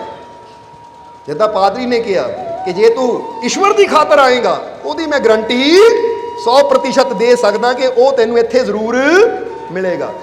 ਹੁਣ ਇੱਥੋਂ ਕੀ ਸਮਝ ਆਉਂਦੀ ਹੈ ਕਿ ਅਸੀਂ ਮਾਲਿਕ ਨੂੰ, ਉਹਦੀਆਂ ਰਹਿਮਤਾਂ ਨੂੰ, ਉਹ ਪਰਮ ਪਿਤਾ ਪਰਮਾਤਮਾ ਨੂੰ ਪਾਣਾ ਹੈ, ਤਾਂ ਇਹ ਗੱਲ ਯਾਦ ਰੱਖੋ, ਆਪਣੇ ਮਨ 'ਚ ਹੀ ਸੋਚ ਕੇ ਆਇਆ ਕਰੋ ਕਿ ਮੈਨੂੰ ਪੂਰੀ ਗਰੰਟੀ ਹੈ ਕਿ ਜੇ ਮਾਲਿਕ ਦੇ ਚਰਨਾਂ 'ਚ ਜਾਊਂਗਾ, ਮਾਲਿਕ ਦੇ ਚਰਨਾਂ 'ਚ ਬੈਠੂੰਗਾ, ਸਤਸੰਗ ਸੁਣੂੰਗਾ, ਤਾਂ ਮੈਨੂੰ ਮਾਲਿਕ ਵੀ ਮਿਲੇਗਾ ਔਰ ਉਹਦੀਆਂ ਰਹਿਮਤਾਂ ਨਾਲ ਵੀ ਮੇਰੀਆਂ ਝੋਲੀਆਂ ਜ਼ਰੂਰ ਭਰਨਗੀਆਂ। ਇਹ ਤਾਂ 100% ਮੈਨੂੰ ਯਕੀਨ ਹੈ। ਸਮਝਦੇ ਹੋ ਕਿ ਨਹੀਂ? ਹੁਣ ਤੁਸੀਂ ਕਿਸ ਦੀ ਖਾਤਰ ਆਏ ਹੋ? ਹੁਣ ਜਵਾਬ ਦਿਓ। ਮਾਲਿਕ ਦੀ ਖਾਤਰ ਆਏ ਹੋ? ਤਾਂ ਫਿਰ ਜੇ ਮਾਲਿਕ ਦੀ ਖਾਤਰ ਆਏ ਆ ਤਾਂ ਦੋ ਚੀਜ਼ਾਂ, ਪਿਆਰ ਔਰ ਵਿਸ਼ਵਾਸ, ਇਹਨੂੰ ਆਪਣੇ ਅੰਦਰ ਭਰਪੂਰ ਕਰਕੇ ਬੈਠਣਾ ਹੈ, ਫਿਰ ਪੱਕੀ ਗਾਰੰਟੀ ਹੈ। ਫਿਰ ਅਸੀਂ ਗਾਰੰਟੀ ਦਿੰਦੇ ਹਾਂ 100% ਕਿ ਜੇ ਤੁਸੀਂ ਪ੍ਰੇਮ ਔਰ ਵਿਸ਼ਵਾਸ ਦੇ ਨਾਲ ਬੈਠੇ ਹੋ ਤਾਂ ਫਿਰ ਜੇ ਮਾਲਕ ਦੀ ਖਾਤਰ ਆਏ ਹੋ, ਉਹਦੀਆਂ ਰਹਿਮਤਾਂ ਦੀ ਖਾਤਰ ਆਏ ਹੋ, ਤਾਂ ਰਹਿਮਤਾਂ ਔਰ ਮਾਲਿਕ ਮਿਲੇਗਾ ਵੀ ਜ਼ਰੂਰ। ਇਹ ਪੱਕੀ ਗੱਲ ਹੈ, ਕਿਉਂਕਿ ਜੈਸੀ ਭਾਵਨਾ ਦੇ ਨਾਲ ਅਸੀਂ ਮਾਲਕ ਦੇ ਘਰ 'ਚ ਜਾਣਾ ਹੈ, ਉਹਦੇ ਦਰ ਤੇ ਜਾਣਾ ਹੈ, ਫਿਰ ਵੈਸੀ ਰਹਿਮਤ ਉਸਨੇ ਸਾਨੂੰ ਦੇ ਦੇਣੀ ਹੈ। ਇਹ ਤੁਹਾਨੂੰ ਇਸ ਲਈ ਦੱਸਿਆ ਤਾਂ ਕਿ ਤੁਹਾਡੇ ਮਾਈਂਡ 'ਚ ਇਹ ਗੱਲ ਕਲੀਅਰ ਰਵੇ ਕਿ ਜਦ ਵੀ ਮੈਂ ਆਣਾ ਹੈ ਨਾ ਤਾਂ ਆਪਣੇ ਮਾਲਕ ਦੀ ਖਾਤਰ ਆਣਾ ਹੈ। ਬੋਲੋ ਸਮਝਦੇ ਹੋ ਕਿ ਨਹੀਂ? ਔਰ ਇੱਥੇ ਇਹ ਵੀ ਗੱਲ ਕਹਿਣੀ ਚਾਹਾਂਗੇ ਕਿ ਕਈ ਵਾਰਾਂ ਜਿੱਦਾਂ ਰੋਜ਼ ਸਾਡੇ ਬਾਹਰ ਸਤਸੰਗ ਹੁੰਦੇ ਹੈ, ਕਈ ਵਾਰਾਂ ਕੋਈ ਜੀਵ ਵੀਰਵਾਰ ਤੋਂ ਬਿਨਾਂ ਕਿਸੇ ਦਿਨ ਆਉਂਦੇ ਹੈ, ਤਾਂ ਜੇ ਦੁਪਹਿਰ ਨੂੰ ਆਉਣਗੇ ਤਾਂ ਫਿਰ ਅਸੀਂ ਕਿਤੇ ਸਤਸੰਗ ਤੇ ਗਏ ਹੋਏ ਹਾਂ ਤਾਂ ਵਜੂਦੀ ਤੌਰ ਤੇ, ਸਰੀਰਕ ਤੌਰ ਤੇ ਉਹਨਾਂ ਨੂੰ ਨਹੀਂ ਮਿਲਦੇ, ਪਰ ਫਿਰ ਵੀ ਉਹ ਇਹ ਨਾ ਸੋਚਣ ਕਿ ਮਾਲਕਾਂ ਨਾਲ ਮੁਲਾਕਾਤ ਨਹੀਂ ਹੋਈ। ਉਹ ਇਹ ਵਿਸ਼ਵਾਸ ਰੱਖਣ ਕਿ ਮਾਲਕ ਦੇ ਘਰ ਤੱਕ ਆ ਗਿਆ, ਮਾਲਕ ਤੱਕ ਪਹੁੰਚ ਗਿਆ, ਤਾਂ ਮਾਲਕ ਜਿੱਥੇ ਮਰਜ਼ੀ ਉਹਦੀ ਰਹਿਮਤ ਮੇਰੇ ਤੱਕ ਜ਼ਰੂਰ ਪਹੁੰਚੇਗੀ। ਇਹ ਵੀ ਵਿਸ਼ਵਾਸ ਰੱਖਣਾ ਹੈ, ਇਹ ਵੀ ਯਕੀਨ ਰੱਖਣਾ ਹੈ, ਕਿਉਂਕਿ ਇਹ ਫਕੀਰਾਂ ਦੇ ਦਰ, ਇਹ ਰਹਿਮਤ ਦੇ ਘਰ ਹੁੰਦੇ ਹੈ। ਔਰ ਜਿਹੜਾ ਰਹਿਮਤ ਦੇ ਘਰ ਤੱਕ ਪਹੁੰਚ ਜਾਂਦਾ ਹੈ ਫਿਰ ਖਾਲੀ ਤਾਂ ਕਦੀ ਉਹ ਜਾਂਦਾ ਹੀ ਨਹੀਂ ਹੈ। ਬੋਲੋ ਸਮਝਦੇ ਹੋ ਕਿ ਨਹੀਂ? ਇਸ ਲਈ ਪਹਿਲੀ ਗੱਲ ਜੋ ਦੱਸੀ ਹੈ, ਇਹਨੂੰ ਯਾਦ ਰੱਖਣਾ ਕਿ ਜਦ ਵੀ ਆਈਏ ਇਹ ਸੋਚ ਕੇ ਆਈਏ ਕਿ ਮਾਲਿਕ ਦੀ ਖਾਤਰ ਆ ਰਹੇ ਹਾਂ, ਆਪਣੇ ਮਾਲਿਕ ਦੀਆਂ ਰਹਿਮਤਾਂ ਦੀ ਖਾਤਰ ਆ ਰਹੇ ਹਾਂ। ਤਾਂ ਜਦੋਂ ਇਸ ਭਾਵਨਾ ਨਾਲ ਆ ਕੇ ਪ੍ਰੇਮ ਵਿਸ਼ਵਾਸ ਨਾਲ ਬਹਿ ਗਏ ਤਾਂ ਫਿਰ ਯਾਦ ਰੱਖੋ, ਜਿਸ ਭਾਵਨਾ ਨਾਲ ਆਇਓ, ਜੇ ਮਾਲਿਕ ਦੀ ਖਾਤਰ ਆਇਓ ਤਾਂ ਮਾਲਿਕ ਮਿਲੇਗਾ, ਉਹਦੀ ਰਹਿਮਤ ਦੀ ਖਾਤਰ ਆਇਓ ਰਹਿਮਤ ਮਿਲੇਗੀ। ਤਾਂ ਜੇ ਬੰਦਾ ਸੋਚੇ ਭੁੱਖ ਬੜੀ ਲੱਗੀ, ਲੰਗਰ ਛਕ ਕੇ ਆਣਾ ਤਾਂ ਲੰਗਰ ਹੀ ਮਿਲਣਾ ਫਿਰ, ਜਾਂ ਮੈਂ ਉਹ ਜਿੱਦਾਂ ਪਹਿਲਾਂ ਹੀ ਦੱਸਿਆ ਉਹ ਫਲਾਣੇ ਨੂੰ ਮਿਲ ਕੇ ਆਣਾ, ਫਿਰ ਤਾਂ ਉਹੀ ਚੀਜ਼ ਹੋਏਗੀ। ਕਿਉਂਕਿ ਪਰਮਾਤਮਾ ਤੱਕ ਕੀ ਪਹੁੰਚਦਾ ਹੈ? ਸਾਡੀ ਭਾਵਨਾ। ਜਿੱਦਾਂ ਦੀ ਅਸੀਂ ਭਾਵਨਾ ਰੱਖ ਕੇ ਮਾਲਕ ਦੇ ਘਰ 'ਚ ਬੈਠਣਾ ਹੈ, ਉੱਦਾਂ ਦਾ ਫਲ ਸਾਨੂੰ ਮਿਲ ਜਾਣਾ ਹੈ, ਕਿਉਂਕਿ ਉਹ ਹਮੇਸ਼ਾ ਸਾਡੀ ਭਾਵਨਾ ਦੇਖਦਾ ਹੈ। ਜਿੱਦਾਂ ਜੇ 11ਵੀਂ ਰੋਜ਼ ਦਾ ਪਵਿੱਤਰ ਦਿਨ ਹੈ ਤਾਂ ਭਾਵਨਾ ਦੀ ਗੱਲ ਤੋਂ ਸਾਨੂੰ ਹਜ਼ੂਰ ਗੌਸ ਦੇ ਜੀਵਨ ਦਾ ਇੱਕ ਬੜਾ ਪਿਆਰਾ ਕਿੱਸਾ ਯਾਦ ਆ ਗਿਆ ਕਿ ਇੱਕ ਵਾਰ ਨਾ ਇੱਕ ਆਦਮੀ ਬਗਦਾਦ ਨੂੰ ਹਜ਼ੂਰ ਦੇ ਦਰਸ਼ਨਾਂ ਵਾਸਤੇ ਉਹਨਾਂ ਜਾਣਾ ਸੀ ਪਹਿਲੀ ਵਾਰ, ਪਰ ਉਹਨੂੰ ਰਸਤੇ ਦਾ ਪਤਾ ਨਹੀਂ ਸੀ, ਇਸ ਲਈ ਘਰੋਂ ਤੁਰਿਆ ਔਰ ਪਾਣੀ ਦੀ ਮਸ਼ਕ ਜਾਂ ਖਾਣ ਪੀਣ ਦਾ ਥੋੜਾ ਬਹੁਤਾ ਸਮਾਨ ਨਾਲ ਲਿਆ। ਮਸ਼ਕ ਪਤਾ ਨਾ, ਪਾਣੀ ਦੀ ਚਮੜੇ ਦੀ ਹੁੰਦੀ ਬਣੀ ਹੋਈ। ਗਰੀਬ ਸੀ, ਇਸ ਲਈ ਊਂਠ ਵਗੈਰਾ ਕੋਈ ਸਾਧਨ ਕੋਲ ਹੈ ਨਹੀਂ ਸੀ, ਪੈਦਲ ਹੀ ਤੁਰ ਪਿਆ, ਕਿਉਂਕਿ ਮਨ 'ਚ ਸ਼ੌਕ ਇਦਾਂ ਦਾ ਸੀ, ਮਨ 'ਚ ਤੜਫ ਇਦਾਂ ਦੀ ਸੀ ਕਿ ਮੈਂ ਹਜ਼ੂਰ ਦੇ ਦਰਸ਼ਨ ਕਰਨੇ। ਔਰ ਯਾਦ ਰੱਖੋ, ਜਿਨ੍ਹਾਂ ਦੇ ਅੰਦਰ ਤੜਫ ਹੁੰਦੀ ਹੈ ਨਾ ਆਪਣੇ ਮੁਰਸ਼ਿਦ ਨੂੰ ਜਾਂ ਫਕੀਰਾਂ ਦੇ ਦਰ ਤੇ ਜਾਣ ਲਈ, ਉਹਨਾਂ ਨੂੰ ਮਿਲਣ ਦੀ ਤੜਫ, ਫਿਰ ਉਹ ਇਹ ਨਹੀਂ ਦੇਖਦੇ ਮੇਰੇ ਕੋਲ ਸਾਧਨ ਹੈ ਜਾਂ ਨਹੀਂ ਹੈ, ਮੇਰੇ ਕੋਲ ਪੈਸਾ ਹੈ ਜਾਂ ਨਹੀਂ ਹੈ, ਬਸ ਉਹ ਤੁਰ ਪੈਂਦੇ ਹੈ। ਹੁਣ ਇਹ ਵੀ ਤੁਰ ਪਿਆ। ਔਰ ਉਸ ਵੇਲੇ ਦੇ ਹਾਲਾਤ ਕੀ ਸੀ? ਅੱਜ ਕੱਲ੍ਹ ਤਾਂ ਪੱਕੇ ਰੋਡ ਬਣੇ ਹੋਏ ਹੈ, ਪਰ ਉਸ ਵੇਲੇ ਤਾਂ ਬਸ ਊਂਠਾਂ ਤੇ ਸਫ਼ਰ ਜ਼ਿਆਦਾ ਹੁੰਦਾ ਸੀ, ਕਿਉਂਕਿ ਗੱਡੀਆਂ ਕਿਹੜੀਆਂ ਉਸ ਵੇਲੇ ਹੁੰਦੀਆਂ ਸੀ। ਇਸ ਲਈ ਉਹ ਜਾਂਦਾ ਜਾਂਦਾ ਰਸਤਾ ਭਟਕ ਗਿਆ। ਕਿਉਂਕਿ ਚਾਰੋਂ ਪਾਸੇ ਰੇਗਿਸਤਾਨ ਹੈ, ਰੇਤ ਹੀ ਰੇਤ ਹੈ, ਕੋਈ ਰਸਤਾ ਨਜ਼ਰ ਆਵੇ ਨਾ। ਜਦੋਂ ਜਾ ਰਿਹਾ ਹੈ ਤਾਂ ਰਸਤਾ ਭਟਕ ਗਿਆ। ਆਖਿਰ ਰਸਤੇ ਦੀ ਤਲਾਸ਼ ਵਿੱਚ ਸਵੇਰ ਤੋਂ ਸ਼ਾਮ ਹੋ ਗਈ, ਪਰ ਰਸਤਾ ਨਾ ਮਿਲੇ। ਇੱਧਰ ਜੋ ਕੋਲ ਖਾਣ ਪੀਣ ਦਾ ਸਮਾਨ ਸੀ ਉਹ ਵੀ ਖਤਮ ਹੋ ਗਿਆ, ਔਰ ਜਿਹੜਾ ਪਾਣੀ ਸੀ ਮਸ਼ਕ 'ਚ ਉਹ ਵੀ, ਕਿਉਂਕਿ ਗਰਮੀ ਦੇ ਵਿੱਚ ਸਫ਼ਰ ਕਰਨਾ ਪਿਆਸ ਜ਼ਿਆਦਾ ਲੱਗਦੀ ਹੈ, ਉਹ ਵੀ ਖਤਮ ਹੋਣ ਤੇ ਆ ਗਿਆ। ਬੜਾ ਪਰੇਸ਼ਾਨ ਹੋਇਆ। ਰਾਤ ਹੋਈ ਤਾਂ ਰਾਤ ਕਿਸੇ ਤਰ੍ਹਾਂ ਰੇਗਿਸਤਾਨ 'ਚ ਹੀ ਕੱਟੀ। ਸਵੇਰ ਨੂੰ ਉਹਨਾਂ ਕਿਹਾ ਕਿ ਜਿਹਨਾਂ ਦੀ ਖਾਤਰ ਜਾ ਰਹੇ ਉਹਨਾਂ ਅੱਗੇ ਬੇਨਤੀ ਤਾਂ ਕਰਾਂ ਮੈਂ ਕਿ ਮੈਨੂੰ ਰਸਤਾ ਤੁਸੀਂ ਦਿਖਾਓ, ਜੇ ਮੈਨੂੰ ਘਰੋਂ ਤੋਰਿਆ ਤਾਂ ਸਹੀ ਸਲਾਮਤ ਪਹੁੰਚਾਉਣਾ ਵੀ ਤੁਸੀਂ ਹੈ। ਸਵੇਰੇ ਬੇਨਤੀ ਕੀਤੀ, ਪਿਆਸ ਵੀ ਲੱਗੀ ਹੋਈ ਸੀ। ਜਦੋਂ ਬੇਨਤੀ ਕੀਤੀ, ਥੋੜਾ ਜਿਹਾ ਅੱਗੇ ਚੱਲਿਆ ਤਾਂ ਅਸਰ ਕੀ ਦੇਖਿਆ ਬੇਨਤੀ ਦਾ ਕਿ ਅੱਗੇ ਉਹਨੂੰ ਇੱਕ ਪਾਣੀ ਦਾ ਸਰੋਵਰ ਮਿਲ ਗਿਆ ਛੋਟਾ ਜਿਹਾ। ਜਦੋਂ ਪਾਣੀ ਪੀਤਾ ਤਾਂ ਪਾਣੀ ਬੜਾ ਮਿੱਠਾ ਸੀ, ਬੜਾ ਸਵਾਦਿਸ਼ਟ ਸੀ। ਉਸਨੇ ਆਪ ਵੀ ਪੇਟ ਭਰ ਕੇ ਪਾਣੀ ਪੀਤਾ, ਔਰ ਨਾਲ ਨਾਲ ਮਸ਼ਕ ਵਿੱਚ ਵੀ, ਪੁਰਾਣੀ ਚਮੜੇ ਦੀ ਜੋ ਮਸ਼ਕ ਸੀ ਉਹ 'ਚ ਵੀ ਪਾਣੀ ਭਰ ਲਿਆ। ਔਰ ਕੀ ਸੋਚਿਆ ਕਿ ਪਾਣੀ ਇੰਨਾ ਮਿੱਠਾ ਹੈ, ਇੰਨਾ ਸਵਾਦ ਹੈ ਕਿ ਜਦੋਂ ਮੈਂ ਹਜ਼ੂਰ ਦੇ ਕੋਲ ਜਾਊਂਗਾ ਤੇ ਪਾਣੀ ਉਹਨਾਂ ਨੂੰ ਪੀਣ ਨੂੰ ਦੇਣਾ ਕਿ ਹਜ਼ੂਰ ਪਾਣੀ ਬੜਾ ਟੇਸਟੀ ਹੈ, ਬੜਾ ਸਵਾਦ ਹੈ, ਬੜੀ ਮਿਠਾਸ ਹੈ ਇਹਦੇ ਅੰਦਰ। ਇਸ ਲਈ ਹਜ਼ੂਰ ਵਾਸਤੇ ਮਸ਼ਕ ਵਿੱਚ ਪਾਣੀ ਪਾ ਲਿਆ। ਹੁਣ ਚੱਲ ਪਿਆ। ਸਮਝਣਾ, ਲੰਬਾ ਸਫ਼ਰ ਸੀ। ਇੱਦਾਂ ਹੀ ਸਮਝ ਲਓ ਕਿ ਜਦੋਂ ਬੰਦਾ ਸ਼ਾਮ ਤੋਂ ਬਗਦਾਦ ਦੀ ਤਰਫ ਜਾਂਦਾ ਹੈ ਤਾਂ ਇੱਕ ਦੇਸ਼ ਤੋਂ ਦੂਜੇ ਦੇਸ਼ ਨੂੰ ਜਾਣਾ ਤਾਂ ਲੰਬਾ ਰਸਤਾ ਹੁੰਦਾ, ਕਈ ਹਫ਼ਤਿਆਂ ਦਾ। ਬੋਲੋ ਸਮਝਦੇ ਹੋ ਕਿ ਨਹੀਂ? ਫਲਾਈਟ ਦੇ ਵਿੱਚ ਤਾਂ ਬੰਦੇ ਨੂੰ ਕੋਈ ਟਾਈਮ ਨਹੀਂ ਲੱਗਦਾ। ਹੁਣ ਸੋਚੋ ਕਿ ਇੱਥੋਂ ਮੈਂ ਦਿੱਲੀ ਜਾਣਾ ਹੋਵੇ ਪੈਦਲ ਤਾਂ ਫਿਰ ਇੱਕ ਦਿਨ 'ਚ ਥੋੜ੍ਹੀ ਪਹੁੰਚ ਜਾਣਾ ਮੈਂ, 2-3 ਦਿਨ, 3-4 ਦਿਨ, ਕਿਉਂਕਿ ਸਾਡੀ ਸਪੀਡ ਦੇ ਹਿਸਾਬ ਨਾਲ उन्ने दिन लग सकते हैं। रास्ते रुकदा रुकदा बंदा जाता। इसी तरह पानी मश्क च भर लिया, हुण रास्ता भी पता लग गया, कोई राहगीर मिल गया, कोई उसने रास्ता भी दसता, हुण सही रास्ते तुरिया जा रहा है। मश्क का पानी नहीं छेड़ता क्योंकि वो रखिया है हजूर वास्ते। रास्ते 'च कोई मिलता है, साधन मिलता है, पानी उत्थों पी लैंदा, खाना उत्थों खा लैंदा, पर मन 'च सोच है ये पानी मैं हजूर नूं पिलाना है, क्योंकि भावना है कि उन्होंने वास्ते भरिया है कि इन्ना मिठा स्वादिष्ट पानी कि जदों मैं उन्होंने अगे बेनती की तो पता नहीं ये होज कित्थों आ गया, ये तो बड़ी मिठास सी, बड़ा स्वाद सी, इसलिए उन्होंने नां दा भर लिया। हुण आंदा आंदा 4-5 दिन रास्ते 'च लागे सफ़र करदे नूं, और करदा करदा जदों 5 दिनों तो बाद पहुंचिया, यानी भटकन तो बाद मश्क 'च पानी भरन तो बाद 5 दिन लग गए, जदों पहुंचे हजूर दे कोल तां जरा समझना कि हजूर बैठे हुए हैं। जाके ना दर्शन किए तो हजूर ने मुस्कुरा के पूछा परिवार बारे, उसके बारे, और फिर उसने अपनी मश्क अगे की कि हजूर मैं तुहाडे वास्ते पानी लैके आया, क्योंकि 5 दिन पहला मैनू एक रेगिस्तान दे विच 5 दिन पहला एक छोटा जिहा होज मिलिया सी, होज कहते छोटे जिहे तलाब नूं, उत्थों मैं पानी पीता, बड़ा स्वादिष्ट सी, मिठा पानी सी, वो मैं तुहाडे वास्ते लैके आया। हुण इन्ना उहदे अंदर इश्क सी कि उहनूं भुल ही गया कि 5 दिन का बासा पानी एक चमड़े की मश्क में रहण नाल वो फिर वो पीण दे योग्य नहीं रह जाता, उहदे चों चमड़े की दुर्गंध आनी शुरू हो जाती है। पर जदों हजूर नूं दिता, हजूर ने मश्क फड़ी और उहदे सामने ढक्कन खोल के अपने मूँह नूं लाया, और उहनूं देख के कहंदे वाह बड़ा मिठा है, बड़ा स्वादिष्ट पानी है, स्वाद आ गया। तारीफ की हजूर ने, जदों उन्हें तारीफ सुनी मन खुश हो गया, दिल खुश हो गया। तो उस वेले हजूर ने सेवकों को कहा इसनूं दूरों सफ़र करके आया, लंगर पानी छकाओ, ये आराम का प्रबंध करो। हुण सेवक उन्होंने लैके चले गए, तो इधर हजूर ने मश्क बंद करके रखी। नाल दे हजूर दे सेवकों ने जदों देखा कि इस मश्क चों हजूर ने पानी पीता है, चलो ऐसी भी चो रहमत ले लीए। जदों उन्होंने ढक्कन खोल के पानी हाथे लैके पीता, तो पींदे सारे ही देखे जो चमड़े की स्मैल आ रही है, दुर्गंध आ रही है, और पानी का स्वाद भी बिगड़ गया है।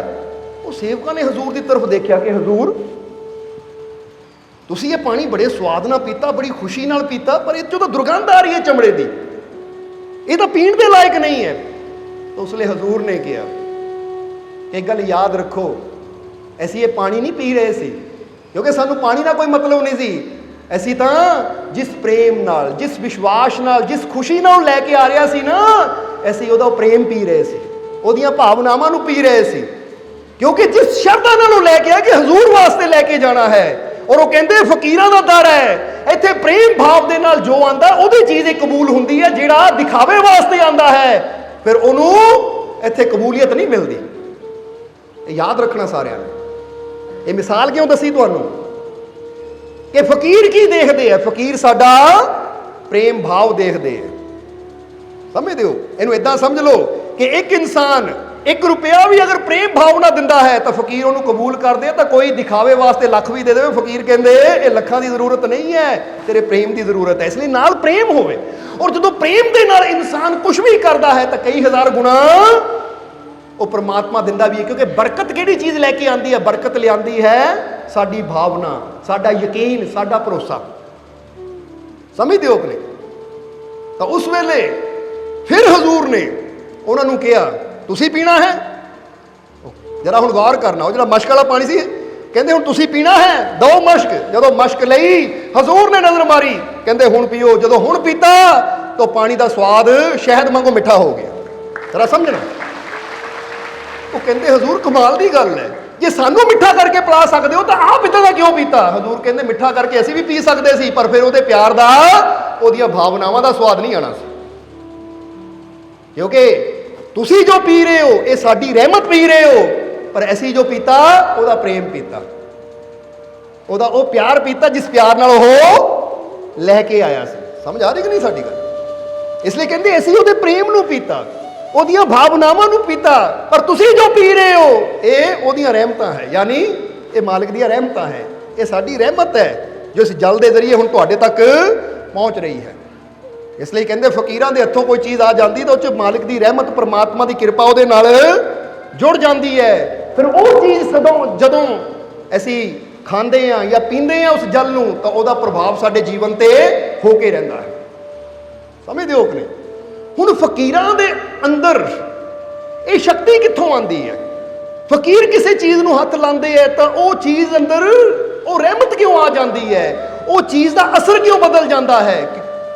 ਹੁਣ ਉਹਦਾ ਵੀ ਰਾਜ ਸਮਝ ਲਓ। ਇਹ ਫਕੀਰ ਜਦੋਂ ਕਿਸੇ ਚੀਜ਼ ਨੂੰ ਹੱਥ ਲਾ ਦਿੰਦੇ ਹੈ ਤਾਂ ਉਹ ਚੀਜ਼ ਦਾ ਅਸਰ ਕਿਉਂ ਬਦਲ ਜਾਂਦਾ ਹੈ? ਫਿਰ ਅਸੀਂ ਉਹਨੂੰ ਰਹਿਮਤ ਨਾਲ ਕਿਉਂ ਜੋੜ ਦਿੰਦੇ ਹਾਂ? ਉਹਨੂੰ ਪ੍ਰਭੂ ਦੀ ਕਿਰਪਾ ਨਾਲ ਕਿਉਂ ਜੋੜ ਦਿੰਦੇ ਹਾਂ? ਕਿਉਂਕਿ ਉਹਦਾ ਰਾਜ ਹੈ। ਉਹਦਾ ਰਾਜ ਕੀ ਹੈ? ਹੁਣ ਉਹ ਰਾਜ ਨੂੰ ਥੋੜਾ ਸਮਝਣਾ ਹੈ ਕਿ ਫਕੀਰਾਂ ਦੇ ਹੱਥ ਨਾਲ ਕੋਈ ਚੀਜ਼ ਅਗਰ ਸਾਨੂੰ ਮਿਲਦੀ ਹੈ ਜਾਂ ਕਿਸੇ ਚੀਜ਼ ਨੂੰ ਹੱਥ ਲਾ ਦਿੰਦੇ ਆ ਤਾਂ ਉਹ 'ਚ ਰਹਿਮਤ ਕਿਉਂ ਸ਼ਾਮਿਲ ਹੋ ਜਾਂਦੀ ਹੈ? ਕਿਉਂਕਿ ਫਕੀਰਾਂ ਨੇ ਇੱਕ ਸੱਚਾਈ ਜਾਣੀ ਹੈ, ਇੱਕ ਸੱਚਾਈ ਜਾਣੀ ਹੈ, ਔਰ ਇਨਸਾਨ ਜਾਣਦਾ ਹੋਇਆ ਵੀ ਉਹ ਸੱਚਾਈ ਨੂੰ ਭੁੱਲ ਕੇ ਬੈਠਾ ਹੈ, ਅਣਜਾਣ ਬਣ ਕੇ ਬੈਠਾ ਹੈ। ਪਰ ਫਕੀਰਾਂ ਨੇ ਜਦੋਂ ਸਮਝਿਆ, ਜਾਣਿਆ ਤਾਂ ਫਿਰ ਉਹਨਾਂ ਨੇ ਉਸੇ ਤਰ੍ਹਾਂ ਕੀਤਾ। ਕਿਸ ਤਰ੍ਹਾਂ? ਜਿਸ ਤਰ੍ਹਾਂ ਕਿਸੇ ਨੂੰ ਪਤਾ ਲੱਗ ਜਾਵੇ ਕਿ ਇੱਥੇ ਸੋਨਾ ਹੈ, ਇੱਥੇ ਸੋਨਾ ਹੈ, ਤੇ ਇੱਕ ਬੰਦਾ 2-4 ਕਹੀਆਂ ਮਾਰਦਾ ਹੈ, 2-4 ਕਹੀਆਂ ਜਾਂ ਕਹਿ ਲੋ ਕਿ ਥੋੜਾ ਜਿਹਾ ਸਾਧਨ ਲਿਆਂਦਾ, ਜ਼ਮੀਨ ਖੋਦਦਾ ਹੈ, ਮਿੱਟੀ ਖੋਦਦਾ ਹੈ, ਜਦੋਂ ਦੇਖਦਾ ਹੈ ਥੋੜਾ ਜਿਹਾ ਖੋਦ ਕਹਿੰਦਾ ਕਿੱਥੇ ਸੋਨਾ, ਤਾਂ ਮਿੱਟੀ ਹੈ, ਉਹ ਚਲਾ ਜਾਂਦਾ ਹੈ। ਪਰ ਇੱਕ ਇਨਸਾਨ ਜੋ ਕਹਿੰਦਾ ਇੱਥੇ ਸੋਨਾ ਹੈ ਤਾਂ ਮੈਂ ਉਦੋਂ ਤੱਕ ਖੁਦਾਈ ਕਰਨੀ ਹੈ ਜਦ ਤੱਕ ਮੈਨੂੰ ਸੋਨਾ ਮਿਲ ਨਾ ਜਾਵੇ, ਫਿਰ ਚਾਹੇ 1000 ਟਨ ਮਿੱਟੀ ਵੀ ਹਟਾਣੀ ਪਵੇ, ਕਿਉਂਕਿ ਜਿਹੜੀ ਚੀਜ਼ ਹੈ ਫਿਰ ਜੇ ਮਿਹਨਤ ਵੀ ਕਰਨੀ ਪਵੇ ਤਾਂ ਉਹਨੂੰ ਹਾਸਲ ਵੀ ਜ਼ਰੂਰ ਕਰਨਾ ਹੈ। ਇਹਦਾ ਜ਼ਰਾ ਸੋਚੋ। ਅੱਛਾ, ਇਹ ਦੱਸੋ ਕਿ ਪ੍ਰਮਾਤਮਾ ਹੈ, ਉਹ ਮਾਲਿਕ ਹੈ, ਤਾਂ ਹੁਣ ਜ਼ਰਾ ਦੱਸੋ ਕਿ ਪ੍ਰਮਾਤਮਾ ਹੈ, ਇਹ ਸਾਨੂੰ ਸਾਰਿਆਂ ਨੂੰ ਪਤਾ ਹੈ, ਪਰ ਅਸੀਂ ਉਹਨੂੰ ਪਾਉਣ ਲਈ ਮਿਹਨਤ ਕਿੰਨੀ ਕੁ ਕਰਦੇ ਹਾਂ?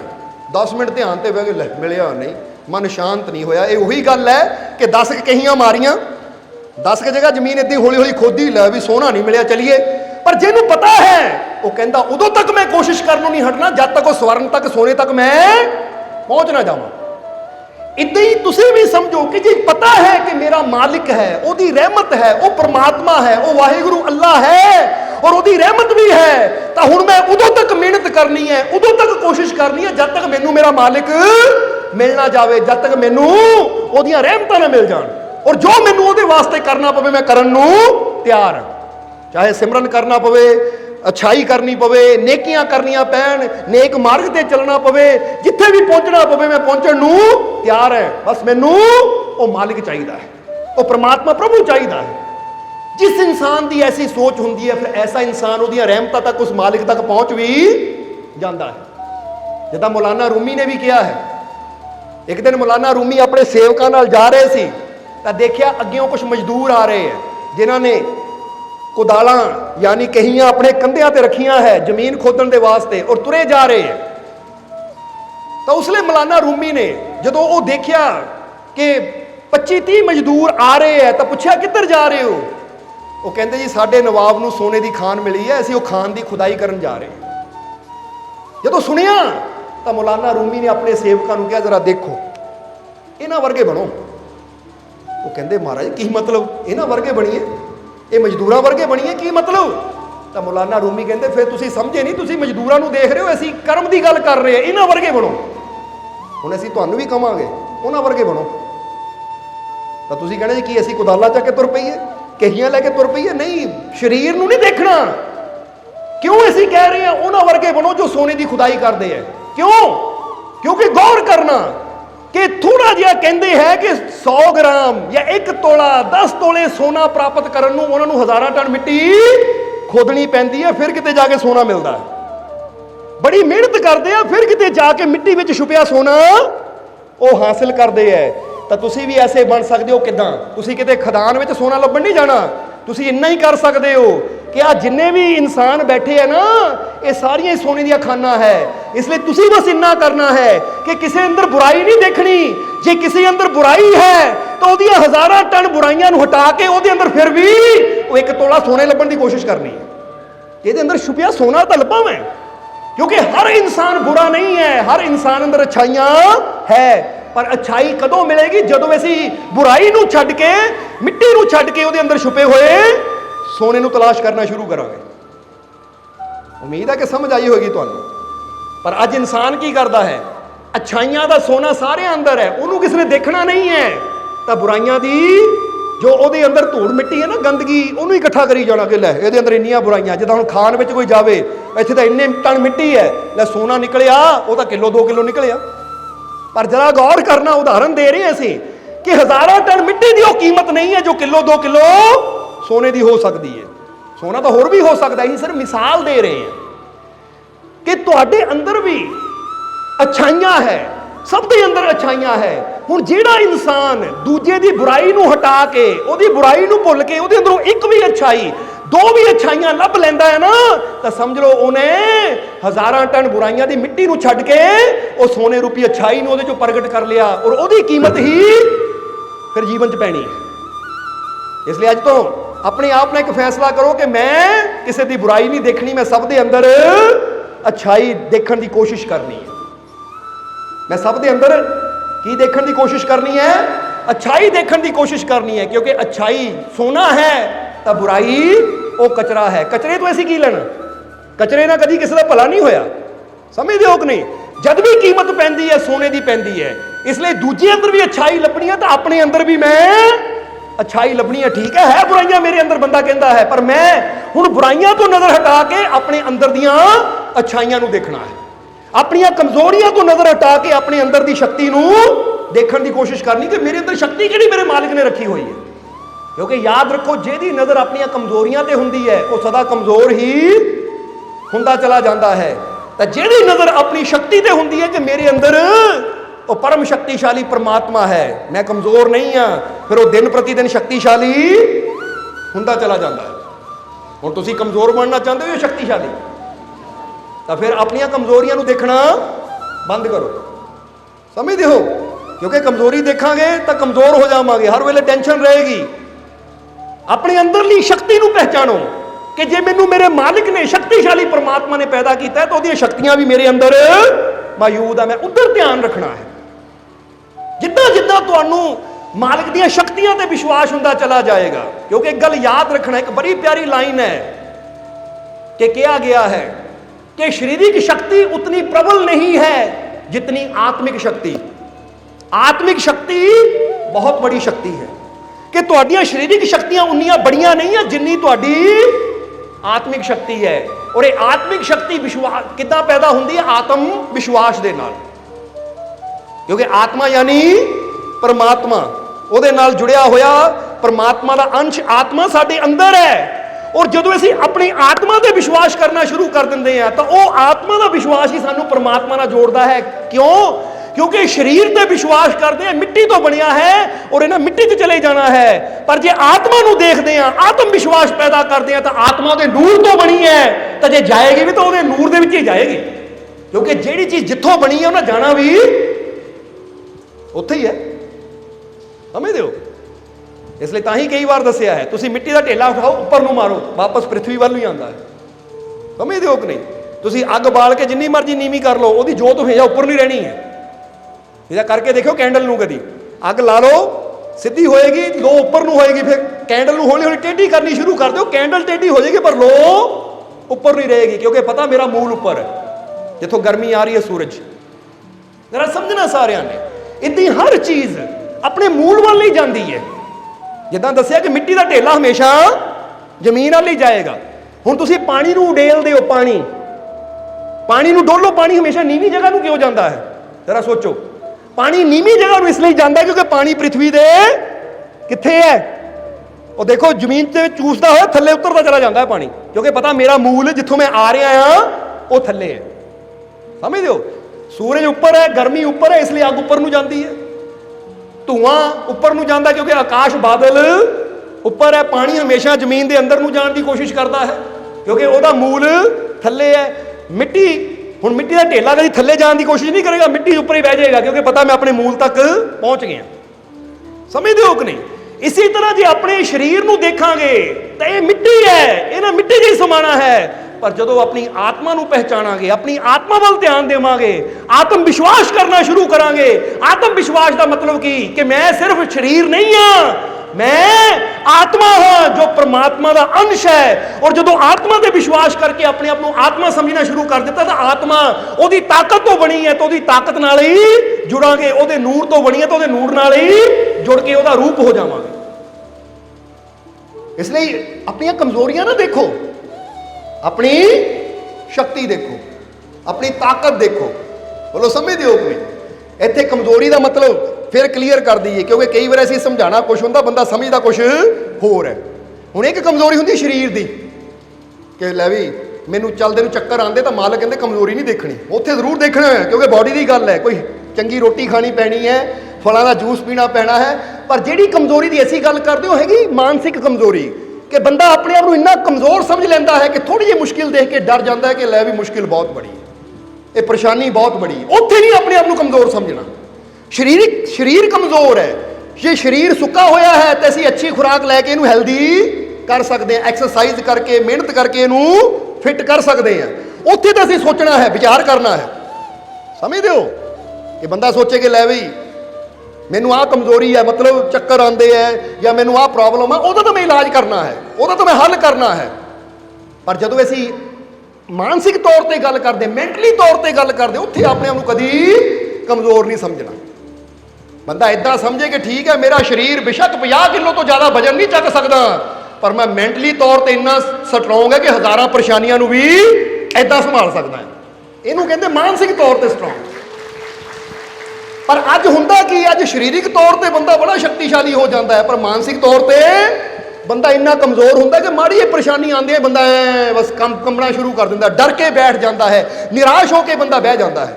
ਇਹਦਾ मतलब कि शरीर तो फिट है, समझते हो कि नहीं, पर मानसिक तौर पर यह बिल्कुल अनफिट है, कमजोर है।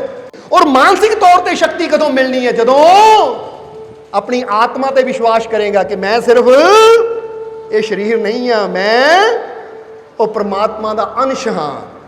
मैं अपनी आत्मा पर विश्वास करना है क्योंकि आत्मा परमात्मा का रूप है और वो परमात्मा की शक्ति मेरे अंदर काम करती है। इसलिए जदों अपने आप को आत्म विश्वास नाल भरपूर करांगे तो साडा कनैक्शन साडे मालिक नाल जुड़ेगा, फिर उसकी रहमत साडे तक पहुंचनी शुरू हो जाएगी। क्योंकि हुण असीं ये विश्वास करना शुरू कर दिता कि मेरा मालिक मेरे नाल ही नहीं, कहना अंदर है। समझते हो कि नहीं? नाल तो है ही, मेरे अंदर भी है।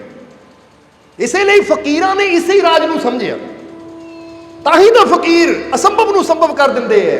ताही तो दसिया कि जे किसी चीज़ को हथ ला देंगे उहदे नाल उहदी रहमत क्यों जुड़ जाती है, क्योंकि फकीर अपने आप को मिट्टी का शरीर नहीं समझते। वो अपने आप को जिद्दां कहा ना, जरा गौर करना, शाह मंसूर ने की किया सी, एनल कह दिओ, एनल एनल हक का मतलब मैं ही रब हाँ, मैं ही हक हाँ, मैं ही सच हाँ। हुण ये हंकार नहीं सी उन्हां दा, ये उन्हां दा ज्ञान सी कि उन्होंने जान लिया कि मैं तो है ही नहीं, मेरा मुझ में कुछ नहीं, जो कुछ है सो तेरा, तो है ही वो। इसलिए अंदरों आवाज आई, हक की आवाज, सच की आवाज।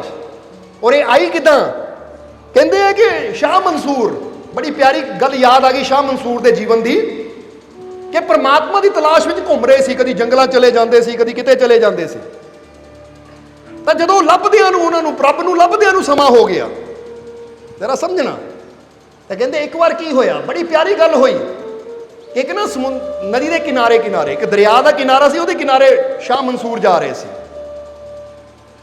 जदों दरिया के किनारे किनारे जा रहे थे तो अगे की देखा कि एक बुजुर्ग जिहा फकीर बैठा की कर रहा है कि उन्हें एक छोटा जिहा घड़ा रखा होया है दरिया के किनारे, और अपनी जरा गौर करना, बड़ी समझण की गल है, अपनी चूली में पानी लिया है और घड़े च पाण की कोशिश करता, यानी पांदा है उहदे च। तो जो शाह मंसूर ने देखा ये की कर रहा है, इदा कोई घड़ा भरना, जो घड़ा ये कोल है तो सीधा दरिया च पा के भर लवे, ये चूली लिया लैके उहदे च पाई जाता, चूली चकदा घड़े च पाई जाता, ये की कर रहा है? इदा तो इन्हूं पता नहीं किन्ने दिन लग जाने घड़ा भरन नूं, क्योंकि चूलियां च किन्ना पानी आता है, लियाते पानी उद्दे वग जाता है। समझदे हो? इसलिए शाह मंसूर गए फकीर दे कोल, फकीर बड़ा विरद सी, और जाके शाह मंसूर ने कहा फकीर की कर रहा है? तो फकीर ने कहा देख नहीं ना घड़ा भर रहा मैं। वो कहता महाराज जी घड़ा भरना है तो घड़े नूं चक्को दरिया च पाओ, दरिया ना भर लो, और तुसी चूली पा पा के घड़े नूं भरन की कोशिश कर रहे हो। तो उसले फकीरा ने कहा, कहते हो मंसूर मैं सिर्फ घड़ा भरना नहीं है, पूरा दरिया इहदे च पाना है घड़े च, यानी पूरे दरिया नूं घड़े च समाना है, खाली करना है। ਤਾਂ ਸ਼ਾਹ ਮਨਸੂਰ ਹੱਸਿਆ, ਕਹਿੰਦਾ ਮਹਾਰਾਜ ਜਿਹੜੇ ਹਿਸਾਬ ਨਾਲ ਤੁਸੀਂ ਕੰਮ ਕਰ ਰਹੇ ਹੋ ਨਾ, ਪਹਿਲੀ ਗੱਲ ਤਾਂ ਇਹ ਘੜਾ ਹੀ ਭਰਨਾ ਔਖਾ ਹੈ ਇਦਾਂ, ਔਰ ਦੂਜੀ ਗੱਲ ਇਹ ਮੂਰਖਤਾ ਹੈ ਕਿ ਪੂਰਾ ਦਰਿਆ ਘੜੇ 'ਚ ਕਿੱਦਾਂ ਸਮਾਏਗਾ, ਪੂਰਾ ਦਰਿਆ ਘੜੇ 'ਚ ਕਿੱਦਾਂ ਸਮਾਏਗਾ। ਤਾਂ ਉਸ ਵੇਲੇ ਫਕੀਰਾਂ ਨੇ ਮਨਸੂਰ ਦੀ ਤਰਫ ਦੇਖਿਆ, ਕਹਿੰਦੇ ਮਨਸੂਰ ਤੂੰ ਮੈਨੂੰ ਕਹਿੰਦਾ ਪਾਗਲਪਨ, ਪੂਰਾ ਦਰਿਆ ਘੜੇ 'ਚ ਕਿੱਦਾਂ ਸਮਾਏਗਾ।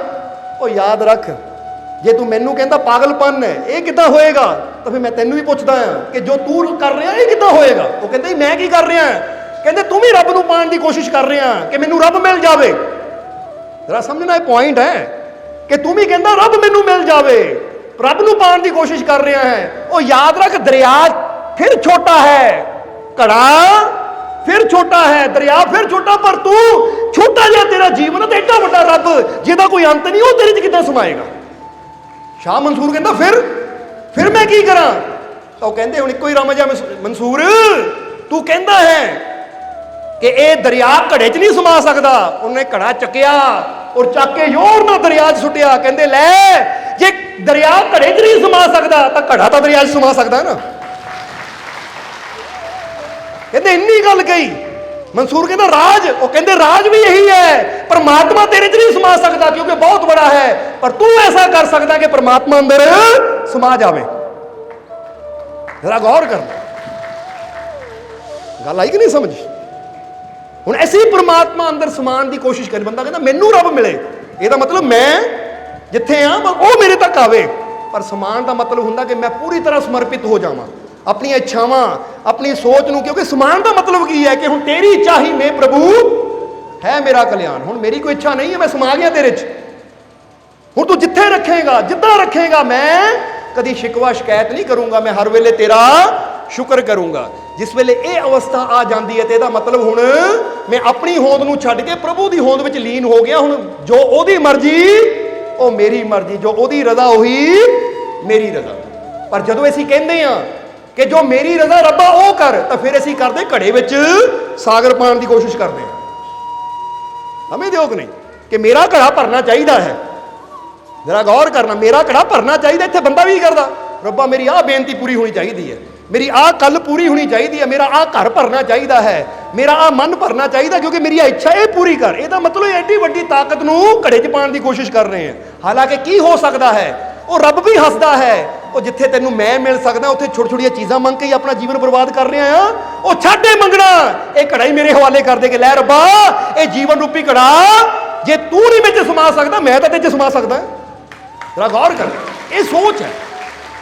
ਇਸ ਲਈ ਉਹ ਕਰਮ ਕਰੀਏ ਕਿ ਮੈਂ ਕਿਸ ਤਰ੍ਹਾਂ ਆਪਣੇ ਮਾਲਿਕ 'ਚ, ਜਿੱਦਾਂ ਕਹਿੰਦੇ ਨਾ ਨਦੀ ਕਦੀ ਇਹ ਨਹੀਂ ਕਹਿੰਦੀ ਕਿ ਸਮੁੰਦਰ ਵਿੱਚ ਸਮਾਵੇ। ਨਦੀ ਜਦੋਂ ਚੱਲਦੀ ਹੈ ਨਾ ਪਹਾੜਾਂ 'ਚੋਂ, ਦੌੜਦੀ ਹੈ, ਦਿਨ ਰਾਤ ਦੌੜਦੀ ਹੈ ਕਿ ਮੈਂ ਕਿਸੇ ਤਰ੍ਹਾਂ ਸਾਗਰ ਵਿੱਚ ਸਮਾ ਜਾਵਾਂ, ਕਿਉਂਕਿ ਇਹਨੂੰ ਪਤਾ ਹੈ ਸਾਗਰ ਬੜਾ ਹੈ ਤਾਂ ਮੈਂ ਛੋਟੀ ਜਿਹੀ ਹਾਂ। ਜੇ ਸਾਗਰ ਮੇਰੀ ਤਰਫ ਆਏਗਾ ਤਾਂ ਮੈਂ ਨਹੀਂ ਉਹਨੂੰ ਆਪਣੇ ਅੰਦਰ ਸੰਭਾਲ ਸਕਦੀ, ਪਰ ਮੇਰੇ ਵਰਗੀਆਂ ਹਜ਼ਾਰਾਂ ਨਦੀਆਂ ਸਾਗਰ ਸੰਭਾਲ ਸਕਦਾ ਹੈ। ਸਮਝਦੇ ਹੋ? ਇਸੇ ਤਰ੍ਹਾਂ ਉਹ ਮਾਲਿਕ, ਉਹ ਪਰਮਾਤਮਾ ਬੇਅੰਤ ਹੈ, ਉਹਦਾ ਕੋਈ ਅੰਤ ਨਹੀਂ ਹੈ। ਬਸ ਅਸੀਂ ਇਹ ਦੇਖਣਾ ਹੈ ਕਿ ਕਿਹੜੇ ਮਾਰਗ ਤੇ ਚੱਲ ਕੇ, ਕਿਹੜੇ ਕਰਮ ਕਰਕੇ ਅਸੀਂ ਉਹ ਨਦੀ ਦੀ ਤਰ੍ਹਾਂ ਵਗਦੇ ਹੋਏ ਜਾਂਦੀ ਚੱਲਦੇ ਚੱਲਦੇ ਉਹ ਮਾਲਿਕ ਰੂਪੀ ਸਮੁੰਦਰ ਵਿੱਚ ਲੀਨ ਹੋ ਜਾਈਏ। ਅੱਜ ਬੰਦਾ ਆਪਣੀ ਕਰਨੀ ਬਦਲਦਾ ਨਹੀਂ ਹੈ, ਆਪਣੇ ਕਰਮ ਬਦਲਦਾ ਨਹੀਂ ਹੈ, ਆਪਣੀ ਸੋਚ ਨੂੰ ਬਦਲਦਾ ਨਹੀਂ ਹੈ, ਔਰ ਬੈਠਾ ਸੋਚਦਾ ਰੱਬ ਮੇਰੇ ਤੱਕ ਆ ਜਾਵੇ। ਹੁਣ ਨਦੀ ਆਪ ਚਲੇ ਨਾ ਔਰ ਸੋਚੇ ਸਾਗਰ ਮੇਰੇ ਤੱਕ ਆ ਜਾਵੇ, ਤਾਂ ਕਹਿੰਦੇ ਇਹ ਨਦੀ ਦੀ ਮੂਰਖਤਾ ਹੈ, ਕਿਉਂਕਿ ਸਾਗਰ ਤੱਕ ਜਾਣ ਵਾਸਤੇ ਮਿਹਨਤ ਤਾਂ ਨਦੀ ਨੂੰ ਕਰਨੀ ਪੈਣੀ ਹੈ। ਸਮਝਦੇ ਹੋ ਕਿ ਨਹੀਂ? ਜਿੱਦਾਂ ਇੱਥੇ ਦੁਨਿਆਵੀ ਤੌਰ ਤੇ ਇੱਕ ਉਦਾਹਰਨ ਲੈ ਲਓ ਕਿ ਕਾਲਜ ਵਿੱਚ ਡਿਗਰੀ ਪਈ ਹੋਈ ਹੈ, ਚਾਹੇ ਡਾਕਟਰ ਦੀ ਡਿਗਰੀ ਲੈ ਲਓ, ਇੰਜੀਨੀਅਰ ਦੀ ਡਿਗਰੀ ਲੈ ਲਓ, ਪਈ ਹੋਈ ਹੈ। ਸਮਝਦੇ ਹੋ ਕਿ ਨਹੀਂ? ਪਰ ਮਿਲਦੀ ਕਿਹਨੂੰ ਹੈ? ਜਿਹੜਾ ਮਿਹਨਤ ਕਰਕੇ ਉੱਥੇ ਤੱਕ ਜਾਂਦਾ ਹੈ। ਹੁਣ ਇੱਕ ਬੱਚਾ ਪਹਿਲੀ ਕਲਾਸ ਦਾ ਕਵੇ ਆ ਡਿਗਰੀ ਮੇਰੇ ਤੱਕ ਆ ਜਾਵੇ, ਮੈਂ ਨਹੀਂ ਜਾਣਾ, ਮੈਂ ਨਹੀਂ ਮਿਹਨਤ ਕਰਨੀ, ਮੈਂ ਨਹੀਂ ਪਹਿਲੀ ਦੂਜੀ ਤੀਜੀ ਪੜ੍ਹਨੀ, ਬਸ ਡਿਗਰੀ ਮੇਰੇ ਤੱਕ ਆ ਜਾਵੇ, ਤਾਂ ਕਦੀ ਆ ਸਕਦੀ ਹੈ? ਉਹ ਇੱਕ ਛੋਟਾ ਜਿਹਾ ਕਾਗਜ਼ ਦਾ ਟੁਕੜਾ, ਡਿਗਰੀ ਨਹੀਂ ਤੁਹਾਡੇ ਤੱਕ ਆ ਸਕਦੀ, ਉਹਦੇ ਤੱਕ ਤੁਹਾਨੂੰ ਆਪ ਪਹੁੰਚਣਾ ਪੈਂਦਾ ਹੈ। ਤਾਂ ਐਡੀ ਵੱਡੀ ਰੱਬ ਦੀ ਰਹਿਮਤ, ਐਡੀ ਵੱਡੀ ਪ੍ਰਮਾਤਮਾ ਦੀ ਕਿਰਪਾ, ਜਾਂ ਉਹ ਪ੍ਰਮਾਤਮਾ ਉਹਨੂੰ ਪਾਉਣ ਵਾਸਤੇ ਜਰਾ ਸੋਚੋ, ਫਿਰ ਉਹ ਸਾਡੇ ਤੱਕ ਕਿੱਦਾਂ ਆਏਗਾ? ਉਹਦੇ ਵਾਸਤੇ ਸਾਨੂੰ ਵੀ ਮਿਹਨਤ ਕਰਕੇ ਉਸ ਤੱਕ ਪਹੁੰਚਣਾ ਪਏਗਾ, ਜਾਣਾ ਪਏਗਾ ਉਹਦੇ ਤੱਕ। ਸਮਝ ਰਹੇ ਹੋ ਕਿ ਨਹੀਂ? ਹੁਣ ਇਹ ਸੋਚੋ, ਕੁਐਸਚਨ ਕਰੋ ਆਪਣੇ ਆਪ ਨਾਲ ਕਿ ਪ੍ਰਮਾਤਮਾ ਤਾਂ ਹੈ, ਉਹ ਮਾਲਿਕ ਤਾਂ ਹੈ, ਪਰ ਮੈਂ ਉਸ ਤੱਕ ਪਹੁੰਚਣ ਵਾਸਤੇ ਕੀ ਕੋਸ਼ਿਸ਼ ਕਰ ਰਿਹਾ? ਇਹਨੂੰ ਸ਼ਾਇਦ ਐਫਰਟ ਕਹਿ ਦਿੰਦੇ ਕਿ ਮੈਂ ਕੀ ਉਹਦੇ ਵਾਸਤੇ ਮਿਹਨਤ ਕਰ ਰਿਹਾ ਹਾਂ, ਕਿ ਮੈਂ ਕੀ ਕਰ ਰਿਹਾ, ਕਿ ਮੈਂ ਆਪਣੀ ਜ਼ੁਬਾਨ ਤੇ ਉਹ ਕੰਟਰੋਲ ਕਰਦਾ ਆ, ਆਪਣੀ ਸੋਚ ਤੇ ਜਾਂ ਆਪਣੇ ਕਰਨੀ ਤੇ ਆਪਣੇ ਕਰਮਾਂ ਤੇ ਉਹ ਕੰਟਰੋਲ ਕਰ ਰਿਹਾ ਕਿ ਜਿਹੜਾ ਪਤਾ ਲੱਗੇ ਕਿ ਇਹ ਉਹ ਇਨਸਾਨ ਹੈ ਜਿਹੜਾ ਉਹ ਕਰਮ ਕਰ ਰਿਹਾ ਹੈ ਕਿ ਮਾਲਿਕ ਤੱਕ ਪਹੁੰਚਣ ਦੀ ਕੋਸ਼ਿਸ਼ 'ਚ ਲੱਗਾ ਹੈ। ਕਿਉਂਕਿ ਹੁਣ ਜਰਾ ਗੌਰ ਕਰਨਾ, ਜਿਹੜਾ ਬੱਚਾ ਪੜ੍ਹ ਰਿਹਾ ਹੋਵੇ ਉਹਨੂੰ ਦੇਖ ਕੇ ਕੀ ਲੱਗਦਾ ਹੈ, ਇਹ ਬੱਚਾ ਐਗਜ਼ਾਮ ਦੀ ਤਿਆਰੀ ਕਰ ਰਿਹਾ ਹੈ, ਇਮਤਿਹਾਨਾਂ ਦੀ ਤਿਆਰੀ ਕਰ ਰਿਹਾ ਹੈ, ਜੇ ਮਿਹਨਤ ਕਰ ਰਿਹਾ ਪਾਸ ਵੀ। ਤਾਂ ਇੱਕ ਬੱਚਾ ਖੇਡ ਰਿਹਾ ਹੈ, ਉਹਨੂੰ ਦੇਖ ਕੇ ਕੀ ਲੱਗਣਾ ਹੈ, ਭਾਈ ਇਹ ਫੇਲ ਹੋਣ ਦੇ ਕੰਮ ਹੈ ਇਹਦੇ, ਕਿਉਂਕਿ ਤਿਆਰੀ ਤਾਂ ਕਰ ਨਹੀਂ ਰਿਹਾ। ਇਸੇ ਤਰ੍ਹਾਂ ਜਦੋਂ ਅਸੀਂ ਗੁਰੂਆਂ ਰਹਿਬਰਾਂ ਸੰਤਾਂ ਦੇ ਬਚਨਾਂ ਨੂੰ ਸੁਣ ਕੇ ਉਹਦੇ ਮੁਤਾਬਿਕ ਆਪਣੇ ਜੀਵਨ ਨੂੰ ਚਲਾਉਂਦੇ ਹਾਂ ਤਾਂ ਫਿਰ ਇਹਦਾ ਮਤਲਬ ਅਸੀਂ ਤਿਆਰੀ ਕਰ ਰਹੇ ਹਾਂ। ਦੇਖ ਕੇ ਪਤਾ ਲੱਗਦਾ ਹੈ ਕਿ ਇਹ ਸਿਮਰਨ ਕਰ ਰਿਹਾ ਹੈ, ਇਹ ਧਿਆਨ ਕਰ ਰਿਹਾ ਹੈ, ਇਹ ਸਭ ਨਾਲ ਮਿੱਠਾ ਬੋਲ ਰਿਹਾ ਹੈ, ਇਹ ਸਭ ਨਾਲ ਪਿਆਰ ਕਰਦਾ ਹੈ, ਮਤਲਬ ਕਿਸੇ ਨਾਲ ਨਫ਼ਰਤ ਨਹੀਂ ਕਰਦਾ, ਇਹ ਸਭ ਦਾ ਭਲਾ ਕਰਨ ਦੀ ਕੋਸ਼ਿਸ਼ ਕਰਦਾ ਹੈ, ਇਹ ਸਭ ਨੂੰ ਹਿੰਮਤ ਹੌਸਲਾ ਦੇਣ ਦੀ ਕੋਸ਼ਿਸ਼ ਕਰਦਾ ਹੈ, ਇਹ ਸਭ ਨੂੰ ਖੁਸ਼ੀ ਦੇਣ ਦੀ ਕੋਸ਼ਿਸ਼ ਕਰਦਾ ਹੈ, ਇਹ ਕਿਸੇ ਨਾ ਕਿਸੇ ਰੂਪ ਵਿੱਚ ਸਭ ਦਾ ਭਲਾ ਕਰਦਾ ਹੈ। ਇਹਦਾ ਮਤਲਬ ਇਹ ਉਹ ਕਰਮ ਕਰ ਰਿਹਾ ਹੈ ਕਿ ਪ੍ਰਮਾਤਮਾ ਨੂੰ ਪਾਉਣ ਦੀ ਤਿਆਰੀ ਹੋ ਰਹੀ ਹੈ। ਇਹਨੂੰ ਕਹਿੰਦੇ ਤਿਆਰੀ। ਤੇ ਇੱਕ ਬੰਦਾ ਬੋਲੀ ਝੂਠ ਜਾਵੇ, ਕਰੀ ਹੇਰਾ ਫੇਰੀਆਂ ਜਾਵੇ, ਸਮਝਦੇ ਹੋ ਕਿ ਨਹੀਂ, ਦੂਜਿਆਂ ਦਾ ਦਿਲ ਦੁਖਾਈ ਜਾਵੇ, ਗਾਲੀ ਗਲੋਚ ਕਰੀ ਜਾਵੇ ਔਰ ਫਿਰ ਕਹੇ ਮੈਂ ਤਾਂ ਰੱਬ ਨੂੰ ਪਾਉਣ ਦੀ ਤਿਆਰੀ ਕਰ ਰਿਹਾ, ਤਾਂ ਉੱਥੋਂ ਦੇਖ ਕੇ ਪਤਾ ਲੱਗ ਜਾਏਗਾ ਕਿ ਆਹ ਕਰਮ ਰੱਬ ਨੂੰ ਪਾਉਣ ਵਾਲੇ ਨਹੀਂ ਹੈ, ਉਹਦੀਆਂ ਰਹਿਮਤਾਂ ਨੂੰ ਪਾਉਣ ਵਾਲੇ ਨਹੀਂ ਹੈ, ਇਹ ਖੁਸ਼ੀਆਂ ਨੂੰ ਪਾਉਣ ਵਾਲੇ ਨਹੀਂ ਹੈ। ਹੁਣ ਜ਼ਰਾ ਗੌਰ ਕਰਨਾ, ਚਾਹੀਦੀ ਰੱਬ ਦੀ ਰਹਿਮਤ ਹੈ ਪਰ ਇੱਥੇ ਸ਼ੰਕਾ ਲੈ ਕੇ ਬੈਠੇ ਹਾਂ ਅਸੀਂ। ਸ਼ੰਕਾ ਕੀ ਲੈ ਕੇ ਬੈਠੇ ਹਾਂ ਕਿ ਲੈ ਆਹ ਕੰਮ ਨਹੀਂ ਹੋਣਾ, ਆਹ ਇਦਾਂ ਨਹੀਂ ਹੋਣਾ, ਆਹ ਦੁੱਖ ਨਹੀਂ ਦੂਰ ਹੋਣਾ। ਹੁਣ ਪਾਣਾ ਰੱਬ ਦੀ ਰਹਿਮਤ ਚਾਹੁੰਦੇ ਹੈ ਪਰ ਇੱਥੇ ਯਕੀਨ ਨਹੀਂ ਹੈ, ਇੱਥੇ ਵਿਸ਼ਵਾਸ ਨਹੀਂ ਹੈ, ਤਾਂ ਫਿਰ ਇਹਦਾ ਮਤਲਬ ਕੀ ਹੈ ਕਿ ਅਸੀਂ ਉਹ ਤਿਆਰੀ ਕਰ ਹੀ ਨਹੀਂ ਰਹੇ ਜਿੰਨਾ ਸਾਨੂੰ ਰੱਬ ਦੀ ਉਹ ਮਾਲਿਕ ਦੀ ਰਹਿਮਤ ਮਿਲੇ। ਮਾਲਿਕ ਦੀ ਰਹਿਮਤ ਵਾਸਤੇ ਤਿਆਰੀ ਦਾ ਮਤਲਬ ਕੀ ਹੈ ਕਿ ਆਪਣੇ ਮਾਈਂਡ ਨੂੰ ਪੂਰਾ ਵਿਸ਼ਵਾਸ ਨਾਲ ਭਰ ਲਵਾਂ, ਪੂਰਾ ਪ੍ਰੇਮ ਨਾਲ ਭਰ ਲਵਾਂ ਕਿ ਮੈਨੂੰ ਯਕੀਨ ਹੈ ਕਿ ਮੇਰੇ ਤੇ ਰਹਿਮਤ ਜ਼ਰੂਰ ਹੋਏਗੀ। ਜਦੋਂ ਵਿਸ਼ਵਾਸ ਸਾਡੇ ਅੰਦਰ ਹੁੰਦਾ ਹੈ ਤਾਂ ਫਿਰ ਅਸੀਂ ਤਿਆਰੀ ਕਰ ਰਹੇ ਹਾਂ ਉਹਦੀ ਰਹਿਮਤ ਨੂੰ ਪਾਉਣ ਲਈ। ਸਮਝਦੇ ਹੋ? ਇਸ ਲਈ ਆਪਣੇ ਅੰਦਰੋਂ ਅੱਛਾਈ ਰੂਪੀ ਸੋਨੇ ਨੂੰ ਲੱਭਣਾ ਹੈ। ਅਸੀਂ ਕੀ ਲੱਭਣਾ ਹੈ? ਅੱਛਾਈ ਰੂਪੀ ਸੋਨਾ ਲੱਭਣਾ ਹੈ। ਦੂਸਰਿਆਂ ਅੰਦਰੋਂ ਵੀ ਅੱਛਾਈ ਰੂਪੀ ਸੋਨਾ ਲੱਭਣਾ ਹੈ। ਜਿੱਦਾਂ ਇੱਕ ਖਾਨ ਖੋਦਣ ਵਾਲਾ ਹਜ਼ਾਰਾਂ ਟਨ ਮਿੱਟੀ ਹਟਾ ਕੇ ਛੋਟੇ ਛੋਟੇ ਸੋਨੇ ਦੇ ਪੀਸ ਲੱਭਦਾ ਹੈ ਔਰ ਉਹਨਾਂ ਸੋਨੇ ਨੂੰ ਇਕੱਠਾ ਕਰਦਾ, ਕਿਉਂਕਿ ਪਤਾ ਹੈ ਕੀਮਤ ਤਾਂ ਸੋਨੇ ਦੀ ਹੈ, ਮਿੱਟੀ ਦੀ ਹੈ ਨਹੀਂ। ਇਸੇ ਤਰ੍ਹਾਂ ਤੁਸੀਂ ਕਿਸੇ ਅੰਦਰ ਹਜ਼ਾਰ ਬੁਰਾਈਆਂ ਵੀ ਲੱਭ ਲਓ, ਉਹਦੇ ਨਾਲ ਕੀ ਫਾਇਦਾ ਹੋਏਗਾ? ਸਮਝਦੇ ਹੋ ਕਿ ਨਹੀਂ? ਪਰ ਕਿਸੇ ਅੰਦਰ ਅੱਛਾਈ ਲੱਭੋਗੇ, ਉਹਦੀ ਅੱਛਾਈ ਨੂੰ ਦੇਖ ਕੇ ਅੱਛਾ ਕਰਨ ਦੀ ਕੋਸ਼ਿਸ਼ ਕਰੋਗੇ, ਸਭ ਨਾਲ ਅੱਛਾ ਬੋਲੂਗੇ, ਆਪਣੇ ਅੰਦਰਲੀ ਅੱਛਾਈ ਨੂੰ ਬਾਹਰ ਲਿਆਓਗੇ, ਤਾਂ ਜਿੱਦਾਂ ਹੀ ਦੱਸਿਆ ਕਿ ਮਿੱਟੀ ਦੀ ਕੀਮਤ ਨਹੀਂ ਹੁੰਦੀ, ਸੋਨੇ ਦੀ ਕੀਮਤ ਹੁੰਦੀ ਹੈ। ਆਪਣੀਆਂ ਅੱਛਾਈਆਂ ਨੂੰ ਵਧਾਓਗੇ, ਉਹ ਅੱਛਾਈਆਂ ਰੂਪੀ ਸੋਨਾ ਜਦੋਂ ਸਾਹਮਣੇ ਆਏਗਾ ਤਾਂ ਤੁਹਾਡੀ ਕੀਮਤ ਵੀ ਵਧੇਗੀ ਜਾਂ ਨਹੀਂ? ਇਸ ਲਈ ਚੈੱਕ ਕਰੋ ਕਿ ਮੇਰੇ ਅੰਦਰ ਅੱਛਾਈ ਹੈ ਜਾਂ ਨਹੀਂ, ਕਿਉਂਕਿ ਇਹ ਤਾਂ ਕਦੀ ਹੋ ਨਹੀਂ ਸਕਦਾ ਕਿ ਉਹ ਮਾਲਿਕ ਨੇ, ਅੱਛੇ ਮਾਲਿਕ ਨੇ, ਉਹ ਸੱਚੇ ਮਾਲਿਕ ਨੇ, ਉਹ ਇੰਨੇ ਸੁੰਦਰ ਮਾਲਿਕ ਨੇ ਸਾਨੂੰ ਜੀਵਨ ਦਿੱਤਾ ਹੋਵੇ ਤਾਂ ਸਾਡੇ ਅੰਦਰ ਸੁੰਦਰਤਾ, ਅੱਛਾਈ ਹੋਵੇ ਹੀ ਨਾ। ਇਹ ਕਦੀ ਹੋ ਹੀ ਸਕਦਾ? ਕਦੀ ਹੋ ਹੀ ਨਹੀਂ ਸਕਦਾ ਹੈ। ਬਸ ਲੱਭਣ ਦੀ ਜ਼ਰੂਰਤ ਹੈ। ਤਾਂ ਹੀ ਅਸੀਂ ਹਮੇਸ਼ਾ ਕਹੀਦਾ ਆਪਣੇ ਆਪ ਨੂੰ ਘੱਟ ਨਾ ਸਮਝੋ, ਕਿਉਂਕਿ ਤੁਸੀਂ ਆਮ ਮਾਮੂਲੀ ਨਹੀਂ ਹੋ। ਉਹ 9 ਮਹੀਨੇ ਗਰਭ ਵਿੱਚ, ਮਾਂ ਦੇ ਗਰਭ ਵਿੱਚ ਉਹ ਮਾਲਿਕ ਆਪਣੇ ਹੱਥਾਂ ਨਾਲ ਤੁਹਾਨੂੰ ਤਿਆਰ ਕਰਦਾ ਹੈ, ਕਿਉਂਕਿ ਉਹਦੀ ਰਹਿਮਤ। ਹੱਥ ਦਾ ਮਤਲਬ ਇਹ ਨਹੀਂ ਕਿ ਚਮੜੇ ਦੇ ਹੱਥ, ਹੱਥਾਂ ਦਾ ਮਤਲਬ ਉਹਦੀ ਰਹਿਮਤ ਬੇਅੰਤ ਹੱਥਾਂ ਨਾਲ ਆ ਕੇ ਤੁਹਾਨੂੰ ਆਕਾਰ ਦਿੰਦੀ ਹੈ, ਤੁਹਾਨੂੰ ਜੀਵਨ ਦਿੰਦੀ ਹੈ, ਤੁਹਾਨੂੰ ਰੂਪ ਦਿੰਦੀ ਹੈ, ਰੰਗ ਦਿੰਦੀ ਹੈ, ਤੁਹਾਨੂੰ ਤਿਆਰ ਕਰਦੀ ਹੈ। ਤਾਂ ਜ਼ਰਾ ਸੋਚੋ, ਜਿਹੜੀ ਚੀਜ਼ ਉਹਦੇ ਰਹਿਮਤ ਦੇ ਹੱਥਾਂ ਨਾਲ ਤਿਆਰ ਹੋਈ ਹੋਵੇ ਉਹ ਚੀਜ਼ ਮਾਮੂਲੀ ਕਦੀ ਹੋ ਹੀ ਨਹੀਂ ਸਕਦੀ। ਫਿਰ ਆਪਣੇ ਆਪ ਨੂੰ ਮਾਮੂਲੀ ਕਿਉਂ ਸਮਝਦੇ ਹੋ? ਇਸ ਲਈ ਅੱਜ ਸ਼ੀਸ਼ੇ ਮੂਹਰੇ ਜਾ ਕੇ ਨਾ, ਸ਼ੀਸ਼ੇ ਮੂਹਰੇ ਜਾ ਕੇ ਦੇਖਣਾ ਆਪਣੇ ਆਪ ਨੂੰ, ਕਹਿਣਾ ਹੈ ਮੈਂ ਮਾਮੂਲੀ ਨਹੀਂ ਹੈ। ਉਹ ਵਾਹ, ਕਮਾਲ ਦੀ ਗੱਲ ਆ, ਮੈਨੂੰ ਮੇਰੇ ਮਾਲਿਕ ਨੇ ਆਪਣੇ ਹੱਥਾਂ ਨਾਲ ਬਣਾਇਆ ਹੈ। ਵਾਹ, ਮੈਂ ਬੜਾ ਸੁੰਦਰ, ਮੈਂ ਬੜਾ ਖਾਸ ਹਾਂ, ਕਿਉਂਕਿ ਮੈਨੂੰ ਬਣਾਉਣ ਵਾਲਾ ਉਹ ਮੇਰਾ ਮਾਲਿਕ ਹੈ। ਕਮਾਲ ਦੀ ਗੱਲ ਹੈ। ਇੱਥੇ ਕੋਈ ਟੇਲਰ ਕੱਪੜਾ ਬਣਾ ਦੇਵੇ, ਕਹਿੰਦੇ ਬੜਾ ਸੋਹਣਾ ਕੱਪੜਾ ਬਣਾਇਆ। ਇੱਥੇ ਕੋਈ ਮੂਰਤੀਕਾਰ ਮੂਰਤੀ ਬਣਾ, ਬੜੀ ਸੋਹਣੀ ਮੂਰਤੀ ਬਣਾਈ ਹੈ। ਕੋਈ ਪੇਂਟਰ ਪੇਂਟਿੰਗ ਬਣਾ, ਬੜੀ ਸੋਹਣੀ ਪੇਂਟਿੰਗ ਬਣਾਈ ਹੈ। ਉਹ ਕਮਾਲ ਦੀ ਗੱਲ ਹੈ। ਪੇਂਟਰ ਦੀ ਤਾਰੀਫ ਹੋ ਸਕਦੀ ਹੈ, ਮੂਰਤੀਕਾਰ ਦੀ, ਟੇਲਰ ਦੀ ਤਾਰੀਫ ਹੋ ਸਕਦੀ ਹੈ, ਤਾਂ ਆਪਣੇ ਮਾਲਿਕ ਦੀ ਤਾਰੀਫ ਕਿਉਂ ਨਹੀਂ? ਜਰਾ ਸੋਚੋ। ਹਜ਼ਾਰਾਂ ਮੂਰਤੀਕਾਰ, ਲੱਖਾਂ ਮੂਰਤੀਕਾਰ ਮਿਲ ਕੇ ਵੀ ਇੱਕ ਜੀਂਦਾ ਜਾਗਦਾ ਇਨਸਾਨ ਨਹੀਂ ਬਣਾ ਸਕਦੇ ਜੋ ਤੁਸੀਂ ਹੋ। ਕੋਈ ਬਣਾ ਸਕਦਾ ਤੁਹਾਨੂੰ? ਤੁਹਾਡੀਆਂ ਫੋਟੋਆਂ ਲੱਖਾਂ ਹੀ ਬਣ ਜਾਣਗੀਆਂ, ਤੁਹਾਡੀਆਂ ਮੂਰਤੀਆਂ ਵੀ ਕੋਈ ਘੜ ਕੇ ਰੱਖ ਦੇਗਾ, ਕਿਉਂਕਿ ਕਈ ਦੇਖੇ ਮੂਰਤੀਕਾਰ ਸਾਹਮਣੇ ਬਿਠਾ ਲੈਂਦੇ ਐ ਤਾਂ ਸੈਣੀ ਥੋੜਾ ਲੈ ਕੇ ਤੁਹਾਡੇ ਵਰਗੀ ਮੂਰਤੀ ਬਣਾ ਦਿੰਦੇ। ਔਰ ਅੱਜ ਕੱਲ੍ਹ ਤਾਂ ਲੇਜ਼ਰ ਮਸ਼ੀਨ ਤਿਆਰ ਹੋ ਗਈ ਹੈ। ਅੱਜ ਕੱਲ੍ਹ ਤਾਂ ਹਥੌੜੇ ਸੈਣੀ ਦੀ ਵੀ ਲੋੜ ਨਹੀਂ, ਬਸ ਕੰਪਿਊਟਰ 'ਚ ਫਿੱਟ ਕਰੋ, ਸਾਹਮਣੇ ਪੱਥਰ ਰੱਖੋ, ਲੇਜ਼ਰ ਨਾਲ ਹੀ ਕਟਿੰਗ ਹੋ ਜਾਂਦੀ ਹੈ ਔਰ ਉੱਦਾਂ ਦੀ ਮੂਰਤੀ ਬਣ ਕੇ ਤਿਆਰ। ਸਮਝਦੇ ਹੋ? ਅੱਜ ਕੱਲ੍ਹ ਤਾਂ ਕੋਈ ਔਖਾ ਹੀ ਨਹੀਂ ਹੈ।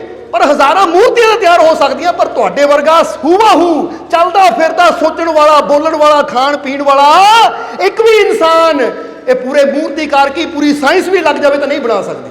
ਫਿਰ ਤੁਸੀਂ ਖਾਸ ਹੋ ਕਿ ਨਹੀਂ? ਇਸ ਲਈ ਕਹੋ ਮੈਂ ਬਹੁਤ ਸੁੰਦਰ ਹਾਂ, ਮੈਂ ਕਿਉਂਕਿ ਮੈਨੂੰ ਮੇਰੇ ਹੁਣ ਤੁਸੀਂ ਮਾਲਿਕ ਨੂੰ ਸੁੰਦਰ ਮੰਨਦੇ ਹੋ ਕਿ ਨਹੀਂ? ਸੋਹਣਾ ਹੈ ਕਿ ਨਹੀਂ? ਤਾਂ ਫਿਰ ਜੇ ਸੁੰਦਰ ਨੇ ਸਾਨੂੰ ਬਣਾਇਆ ਤਾਂ ਅਸੀਂ ਬਦਸੂਰਤ ਕਦੀ ਹੋ ਹੀ ਨਹੀਂ ਸਕਦੇ, ਆਪ ਹੀ ਸੁੰਦਰ ਹੋ ਗਏ। ਚਲੋ ਸਮਝਦੇ ਹੋ ਕਿ ਜਰਾ ਸਮਝਣਾ ਸਾਰਿਆਂ ਨੇ ਕਿ ਇਸ ਵਿਸ਼ਵਾਸ ਨਾਲ। ਪਰ ਬੰਦਾ ਕੀ ਕਹਿੰਦਾ, ਆ ਮੇਰੀ ਨੱਕ ਕਿੱਦਾਂ ਦੀ ਬਣੀ ਹੈ, ਆ ਮੇਰੀ ਅੱਖ ਕਿੱਦਾਂ ਹੈ, ਆ ਮੇਰਾ ਉੱਦਾਂ। ਉਹ ਕਮਾਲ ਦੀ ਗੱਲ ਹੈ। ਜੇ ਨੁਕਸ ਕੱਢਦਾ ਰਹੇਗਾ, ਆਪਣੀਆਂ ਕਮੀਆਂ ਹੀ ਦੇਖਦਾ ਰਹੇਗਾ ਤਾਂ ਸਦਾ ਦੁਖੀ ਰਹੇਗਾ। ਜੇ ਦੇਖੇਗਾ ਕਿ ਮੈਨੂੰ ਮੇਰੇ ਮਾਲਿਕ ਨੇ ਬਣਾਇਆ, ਜੋ ਬਣਾਇਆ ਹੈ ਨਾ ਉਹਨੇ ਸੋਚ ਸਮਝ ਕੇ ਬਣਾਇਆ ਹੈ ਔਰ ਸਭ ਤੋਂ ਡਿਫਰੈਂਟ ਬਣਾਇਆ ਹੈ, ਸਭ ਤੋਂ ਅਲੱਗ ਬਣਾਇਆ ਹੈ। ਨਹੀਂ ਤਾਂ ਜ਼ਰਾ ਸੋਚੋ ਹੁਣ ਕੋਈ ਕਹੇ ਉਹ ਬੜਾ ਸੋਹਣਾ, ਹੁਣ ਉਹਦੇ ਵਰਗੇ 100 ਬੰਦੇ ਹੁੰਦੇ ਤੁਹਾਨੂੰ ਪਤਾ ਕਿੱਦਾਂ ਲੱਗਣਾ ਸੀ ਉਹ ਸੋਹਣਾ ਹੈ? ਫਿਰ ਤਾਂ ਉਹਦੇ ਵਰਗੇ 100-200 ਉੱਦੇ ਘੁੰਮੀ ਜਾਣੇ ਸੀ। ਫਿਰ ਤੁਸੀਂ ਕਹਿੰਦੇ ਮੇਰਾ ਕੌਣ ਹੈ, ਉਹਦਾ ਕੌਣ ਹੈ? ਫਿਰ ਤਾਂ ਗੜਬੜ ਹੋ ਜਾਣੀ ਸੀ। ਸਮਝਦੇ ਹੋ ਕਿ ਨਹੀਂ? ਹੁਣ ਦੱਸਣਾ ਕੀ ਚਾਹੁੰਦੇ ਆ, ਜੇ ਪਰਮਾਤਮਾ ਨੇ ਡਿਫਰੈਂਟ ਬਣਾਇਆ ਹੈ ਤਾਂ ਆਪਣੇ ਡਿਫਰੈਂਟ ਹੋਣ ਦਾ ਆਨੰਦ ਲਓ। ਐਵੇਂ ਮੈਚਿੰਗ ਨਾ ਕਰਦੇ ਫਿਰੋ ਕਿਉਂਕਿ ਲੈ ਵੀ ਉਹਨੂੰ ਉਹ ਬੜਾ ਜੱਚਿਆ, ਮੈਂ ਵੀ ਉਦਾਂ ਦੀ ਨਕਲ ਕਰਨੀ। ਨਕਲਚੀ ਨਾ ਬਣੋ, ਆਪਣੇ ਬੈਸਟ ਬਣੋ, ਆਪਣੇ ਅੱਛੇ ਬਣੋ ਕਿ ਮੈਂ ਅੱਛਾ ਕੀ ਕਰ ਸਕਦਾ, ਕਿਉਂਕਿ ਤੁਸੀਂ ਡਿਫਰੈਂਟ ਹੋ, ਤੁਹਾਨੂੰ ਸਪੈਸ਼ਲ ਬਣਾਇਆ ਹੈ ਪਰਮਾਤਮਾ ਨੇ। ਨਹੀਂ ਤਾਂ ਇਤਿਹਾਸ ਵਿੱਚ ਦੇਖ ਕੇ ਖੋਲ ਕੇ ਦੇਖ ਲਓ ਇਤਿਹਾਸ ਦੇ ਪੰਨੇ ਕਿ ਅੱਜ ਤੁਸੀਂ ਇੱਕ ਫਿੰਗਰਪ੍ਰਿੰਟ ਦੇ ਜਾਓ, ਆਪਣੀ ਫਿੰਗਰਪ੍ਰਿੰਟ ਦੇ ਜਾਓ ਕਿਸੇ ਸਾਇੰਸ ਨੂੰ, ਕਿਉਂਕਿ ਇਹਦੇ ਤੇ ਵੀ ਸ਼ੋਧ ਹੋਇਆ ਹੈ ਕਿ ਫਿੰਗਰਪ੍ਰਿੰਟ ਕਈਆਂ ਦੇ ਵਿਗਿਆਨਕਾਂ ਦੇ ਲਏ ਗਏ, ਪਰ ਉਹਨਾਂ ਤੋਂ ਬਾਅਦ ਉਹ ਦੁਨੀਆ ਤੋਂ ਵੀ ਚਲੇ ਗਏ, ਪਰ ਫਿਰ ਵੀ ਕੋਈ ਇਦਾਂ ਦੇ ਇਨਸਾਨ ਨਹੀਂ ਆਏ ਕਿ ਉਹਨਾਂ ਦੇ ਫਿੰਗਰਪ੍ਰਿੰਟ ਉਹਨਾਂ ਨਾਲ ਮੈਚ ਕਰਦੇ ਹੋਣ। ਯਾਨੀ ਜੋ ਤੁਹਾਡਾ ਵੀ ਇੱਕ ਅੰਗੂਠਾ ਤੁਸੀਂ ਲਾ ਦਿੱਤਾ ਨਾ ਜ਼ਮੀਨ ਤੇ ਜਾਂ ਕਾਗਜ਼ ਦੇ ਉੱਪਰ, ਉਹ ਤੁਹਾਡਾ ਹੀ ਹੈ। ਚਾਹੇ ਉਹ ਤੋਂ ਅਰਬਾਂ ਖਰਬ ਲੋਕ ਆਉਣ, ਅਰਬਾਂ ਖਰਬ ਪਹਿਲਾਂ ਆ ਚੁੱਕੇ ਹੈ, ਉਹ ਤੁਹਾਡੇ ਨਾਲ ਮੈਚਿੰਗ ਨਹੀਂ ਹੋਣੀ ਕਿਸੇ ਦੀ, ਕਿਉਂਕਿ ਤੁਸੀਂ ਸਪੈਸ਼ਲ ਹੋ। ਸਮਝਦੇ ਹੋ ਕਿ ਨਹੀਂ? ਚਾਹੇ ਇੱਕ ਮਾਂ ਦੇ 4 ਬੱਚੇ ਹੈ ਤਾਂ ਬਾਅਦ ਵੀ ਮੇਰੇ 4 ਬੱਚੇ, ਕੋਈ ਫਰਕ ਨਹੀਂ, ਉਹ 4 ਹੀ ਅਲੱਗ ਹੈ, ਕਿਉਂਕਿ 4 ਹੀ ਰੱਬ ਦੀਆਂ ਨਜ਼ਰਾਂ 'ਚ ਸਪੈਸ਼ਲ ਹੈ। ਇਸ ਲਈ ਹੁਣ ਹਜ਼ਾਰਾਂ ਜੀ ਬੈਠੇ ਹੈ, ਪਰ ਅਸੀਂ ਫਿਰ ਕਵਾਂਗੇ ਕਿ ਬੰਦਾ ਕਹਿੰਦਾ ਕੀ ਫਰਕ ਪੈਂਦਾ, ਹਜ਼ਾਰਾਂ ਹੀ ਹੈ। ਉਹ ਹਜ਼ਾਰਾਂ ਨਹੀਂ ਹੈ, ਇੱਥੇ ਹਰ ਕੋਈ ਇੱਕੋ ਹੀ ਹੈ, ਸਿੰਗਲ ਔਰ ਸਪੈਸ਼ਲ ਹੈ। ਸਮਝਦੇ ਹੋ? ਹੁਣ ਬੰਦਾ ਕਹਿੰਦਾ ਮੋਤੀਆਂ ਦੀ ਮਾਲਾ, ਇਹ ਮੋਤੀਆਂ ਦੀ ਮਾਲਾ ਹੈ, ਠੀਕ ਹੈ, ਇਹ ਮਾਲਾ 'ਚ ਬੰਦਾ ਕਹਿੰਦਾ 108 ਮੋਤੀ ਹੈ ਜਾਂ ਇੰਨੇ ਮੋਤੀ ਹੈ, ਹੋਣਗੇ 108 ਮੋਤੀਆਂ ਦੀ ਮਾਲਾ, ਪਰ ਇੱਕ ਮੋਤੀ ਅਲੱਗ ਹੈ, ਉਹਦਾ ਅਲੱਗ ਰੂਪ ਹੈ। ਉਹ ਮਾਲਾ ਦੇ ਵਿੱਚ ਪਰੋਏ ਤਾਂ ਜਾ ਸਕਦੇ ਆ, ਪਰ ਇੱਕ ਮੋਤੀ ਦੂਜੇ ਮੋਤੀ ਨਾਲ ਮੇਲ ਨਹੀਂ ਖਾਏਗਾ, ਕਿਉਂਕਿ ਡਿਫਰੈਂਟ ਹੈ। ਇਸੇ ਤਰ੍ਹਾਂ ਤੁਸੀਂ ਵੀ ਮਾਲਿਕ ਦੇ ਮਾਲਾ ਦੇ ਮੋਤੀ ਹੋ, ਡਿਫਰੈਂਟ ਹੋ। ਤੁਸੀਂ ਆਪਣੇ ਆਪ ਨੂੰ ਐਵੇਂ ਨਾ ਉਹਦੇ ਵਰਗਾ ਸਮਝੋ, ਜਿੱਦਾਂ ਕਈ ਵਾਰ ਮਾਂ-ਬਾਪ ਕਹਿੰਦੇ ਉਹ ਦੇਖ ਉਹ ਮੇਰਾ ਬੱਚਾ ਇਹਦੇ ਵਰਗਾ ਹੁੰਦਾ ਤਾਂ ਫੇਰ ਗੱਲ ਬਣਨੀ ਸੀ, ਉਹਨਾਂ ਦਾ ਬੱਚਾ ਦੇਖ ਕਿੱਦਾਂ ਵਧੀਆ ਹੈ। ਉਹ ਆਪਣੇ ਬੱਚਿਆਂ ਨੂੰ ਕੰਪੇਅਰ ਕਰਦੇ ਰਹਿੰਦੇ ਹੋ। ਸ਼ੁਕਰ ਕਰੋ ਜੋ ਵੀ ਹੈ ਕਿਸੇ ਨਾਲ ਕੰਪੇਅਰ ਨਾ ਕਰੋ, ਕਿਉਂਕਿ ਤੁਸੀਂ ਜੋ ਮਾਲਿਕ ਨੇ ਬਣਾਇਆ ਸਪੈਸ਼ਲ ਬਣਾਇਆ ਹੈ। ਇਸ ਲਈ ਅੱਜ ਤੋਂ ਆਪਣੇ ਆਪ ਨੂੰ ਸਪੈਸ਼ਲ ਸਮਝਣਾ, ਖਾਸ ਸਮਝਣਾ ਹੈ। ਫਿਰ ਕਹਾਂਗੇ ਨਾ ਤੁਹਾਡੇ ਵਰਗਾ ਅਰਬਾਂ ਖਰਬਾਂ 'ਚ ਪਹਿਲਾਂ ਜਦੋਂ ਦੀ ਦੁਨੀਆ ਬਣੀ ਹੈ ਨਾ ਕੋਈ ਹੋਇਆ ਹੈ, ਤਾਂ ਨਾ ਹੀ ਅੱਗੇ ਕੋਈ ਫਿਰ ਸਪੈਸ਼ਲ ਹੋਏ ਕਿ ਨਹੀਂ? ਕਿਉਂਕਿ ਸਪੈਸ਼ਲ ਐਡੀਸ਼ਨ ਕਿਹਨੂੰ ਕਿਹਾ ਜਾਂਦਾ? ਜਿਹਦੇ ਵਰਗੀ ਦੁਬਾਰਾ ਚੀਜ਼ ਬਣੇ ਹੀ ਨਾ, ਕਹਿੰਦੇ ਸਪੈਸ਼ਲ ਐਡੀਸ਼ਨ। ਜਿਹਦੇ ਲੈਣ ਜਾਓ ਨਾ ਮੋਬਾਈਲ ਜਾਂ ਕੋਈ ਗੱਡੀ, ਇਹ ਸਪੈਸ਼ਲ ਐਡੀਸ਼ਨ ਹੈ, ਇਹਦੇ ਵਰਗੀ ਇੱਕੋ ਹੀ ਗੱਡੀ ਹੈ ਪੂਰੇ ਵਰਲਡ 'ਚ। ਅਸੀਂ ਤੁਹਾਨੂੰ ਕਹਾਂਗੇ ਤੁਸੀਂ ਸਾਰੇ ਸਪੈਸ਼ਲ ਐਡੀਸ਼ਨ ਹੋ ਪਰਮਾਤਮਾ ਦੇ, ਤੁਹਾਡੇ ਵਰਗਾ ਨਾ ਕੋਈ ਹੋਇਆ ਤਾਂ ਨਾ ਹੀ ਅੱਗੇ ਕੋਈ ਹੋਣਾ ਹੈ। ਇਸ ਲਈ ਫਕਰ ਕਰੋ ਆਪਣੇ ਆਪ ਤੇ ਕਿ ਮੈਂ ਖੁਸ਼ਕਿਸਮਤ ਹਾਂ ਕਿ ਮੈਨੂੰ ਮੇਰੇ ਮਾਲਿਕ ਨੇ ਆਪਣੇ ਹੱਥਾਂ ਨਾਲ ਬਣਾਇਆ ਹੈ, ਔਰ ਜੇ ਉਹਨਾਂ ਮੈਨੂੰ ਹੱਥਾਂ ਨਾਲ ਬਣਾਇਆ ਹੈ ਤਾਂ ਫਿਰ ਮੈਂ ਮਾਮੂਲੀ ਨਹੀਂ ਹਾਂ, ਮੈਂ ਸਪੈਸ਼ਲ ਹਾਂ, ਔਰ ਮੈਨੂੰ ਕਾਮਯਾਬੀ ਸਫਲਤਾ ਜ਼ਰੂਰ ਮਿਲੇਗੀ, ਕਿਉਂਕਿ ਸਪੈਸ਼ਲ ਬੱਚਿਆਂ ਵਾਸਤੇ ਤਾਂ ਸਪੈਸ਼ਲ ਹੀ ਸਭ ਕੁਝ ਰੱਖਿਆ ਹੁੰਦਾ ਹੈ। ਸਮਝ ਰਹੇ ਹੋ? ਇਸ ਲਈ ਆਪਣੀ ਹਿੰਮਤ ਨੂੰ ਵਧਾਓ, ਆਪਣੇ ਹੌਸਲੇ ਨੂੰ ਵਧਾਓ। ਸਮਝਦੇ ਹੋ? ਜੀਵਨ 'ਚ ਦੁੱਖ ਸੁੱਖ ਪਰੇਸ਼ਾਨੀਆਂ ਆਉਣ ਵੀ ਤਾਂ ਯਾਦ ਰੱਖੋ ਸਪੈਸ਼ਲ ਕਿਹੜਾ ਹੁੰਦਾ ਹੈ। ਹੁਣ ਸਮਝ ਲਓ 2 ਇਨਸਾਨ ਹੈ, ਇੱਕ ਇਨਸਾਨ ਦੇ ਸਾਹਮਣੇ ਮੁਸੀਬਤ ਆਈ, ਉਹ ਮੁਸੀਬਤ ਨੂੰ ਦੇਖ ਕੇ ਨਾ ਭੀਗੀ ਬਿੱਲੀ ਦੀ ਤਰ੍ਹਾਂ ਇਕੱਠਾ ਜਾ ਹੋ ਕੇ ਬਹਿ ਜਾਂਦਾ ਹੈ, ਉਹ ਸਪੈਸ਼ਲ ਹੈ। ਉਹਨੂੰ ਕੀ ਡਰਪੋਕ ਜਿਹਾ ਦੱਬੂ ਜਿਹਾ ਇਨਸਾਨ ਹੈ, ਮਾੜੀ ਜਿਹੀ ਪਰੇਸ਼ਾਨੀ ਨੂੰ ਦੇਖ ਕੇ ਡਰ ਗਿਆ। ਔਰ ਦੂਜਾ ਇਨਸਾਨ ਸਾਹਮਣੇ ਪਰੇਸ਼ਾਨੀਆਂ ਨੂੰ ਦੇਖ ਕੇ ਤਣ ਜਾਂਦਾ ਹੈ, ਜਰਾ ਹੌਸਲੇ ਨਾਲ ਭਰ ਜਾਂਦਾ। ਅੱਛਾ ਇਹ ਪਰੇਸ਼ਾਨੀਆਂ, ਉਹ ਇਹਨਾਂ ਨੂੰ ਕੀ ਪਤਾ ਹੈ ਮੇਰੇ ਅੰਦਰ ਤਾਕਤ ਕਿਹੜੀ ਕੰਮ ਕਰਦੀ ਹੈ, ਮੇਰੇ ਅੰਦਰ ਸ਼ਕਤੀ ਕਿਹੜੀ ਕੰਮ ਕਰਦੀ ਹੈ, ਮੈਨੂੰ ਬਣਾਉਣ ਵਾਲਾ ਕੌਣ ਹੈ। ਹੁਣ ਸਾਨੂੰ ਇੱਥੇ ਬਣਾਉਣ ਦੀ ਗੱਲ ਤੋਂ ਆਪਣੇ ਬਚਪਨ ਦਾ ਇੱਕ ਕਿੱਸਾ ਯਾਦ ਆ ਗਿਆ। ਸਨ 1999 'ਚ ਜਦੋਂ ਮਾਲਕਾਂ ਨੇ ਸਾਨੂੰ ਗੱਦੀ ਤੇ ਬਿਠਾਇਆ ਸੀ। ਤੁਸੀਂ ਮੂਵੀ ਦੇਖੀ ਹੋਣੀ ਹੈ, ਵੀਡੀਓ ਦੇਖੀ ਹੋਣੀ ਹੈ ਕਿ ਮਾਲਕ ਆਪਣੇ ਹੱਥੀ ਪਗੜੀ ਬੰਨ੍ਹਦੇ ਆ ਸਾਡੇ ਸਿਰ ਤੇ। ਔਰ ਫਿਰ ਜਦੋਂ ਉਹ ਪ੍ਰੋਗਰਾਮ ਤੋਂ ਬਾਅਦ, ਸਤਸੰਗ ਤੋਂ ਬਾਅਦ, ਜੀਵਾਂ ਨੂੰ ਮਿਲਣ ਤੋਂ ਬਾਅਦ ਮਾਲਕ ਸ਼ਾਮ ਨੂੰ ਬੀਬੀ ਹਜ਼ੂਰ ਕੋ ਬੈਠੇ ਹੈ। ਤਾਂ ਉਸ ਵੇਲੇ ਨਾ ਅਸੀਂ ਖੇਡਦੇ ਖੇਡਦੇ ਜਦੋਂ ਦੇਖਿਆ ਮਾਲਕ ਆ ਕੇ ਬੀਬੀ ਹਜ਼ੂਰ ਦੇ ਕਮਰੇ 'ਚ ਉਹਨਾਂ ਦੇ ਕੋਲ ਬੈਠੇ ਹੈ, ਤਾਂ ਅਸੀਂ ਵੀ ਆ ਗਏ। ਪਰ ਹਲੇ ਦਰਵਾਜ਼ੇ ਤੇ ਸੀ ਤੇ ਅਸੀਂ, ਸਾਡੇ ਕੰਨਾਂ 'ਚ ਕੀ ਆਵਾਜ਼ ਪਈ ਕਿ ਬੀਬੀ ਹਜ਼ੂਰ ਤਾਂ ਮਾਲਕ ਗੱਲਾਂ ਕਰ ਰਹੇ ਹੈ।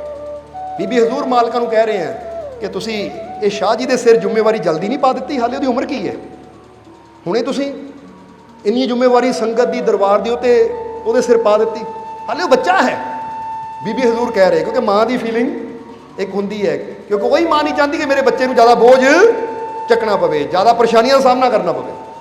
ਹੁਣ ਅਸੀਂ ਸੁਣ ਰਹੇ ਸੀ, ਉਸ ਲਈ ਅਸੀਂ ਅੰਦਰ ਜਾਣਾ ਉਚਿਤ ਨਹੀਂ ਸੀ, ਦਰਵਾਜ਼ੇ ਪਿੱਛੇ ਖੜੇ ਨਾ, ਅਸੀਂ ਸੁਣ ਰਹੇ ਸੀ ਕਿ ਬੀਬੀ ਹਜ਼ੂਰ ਬੜੇ ਮਾਲਕ ਕੀ ਗੱਲਾਂ ਕਰਦੇ ਆ।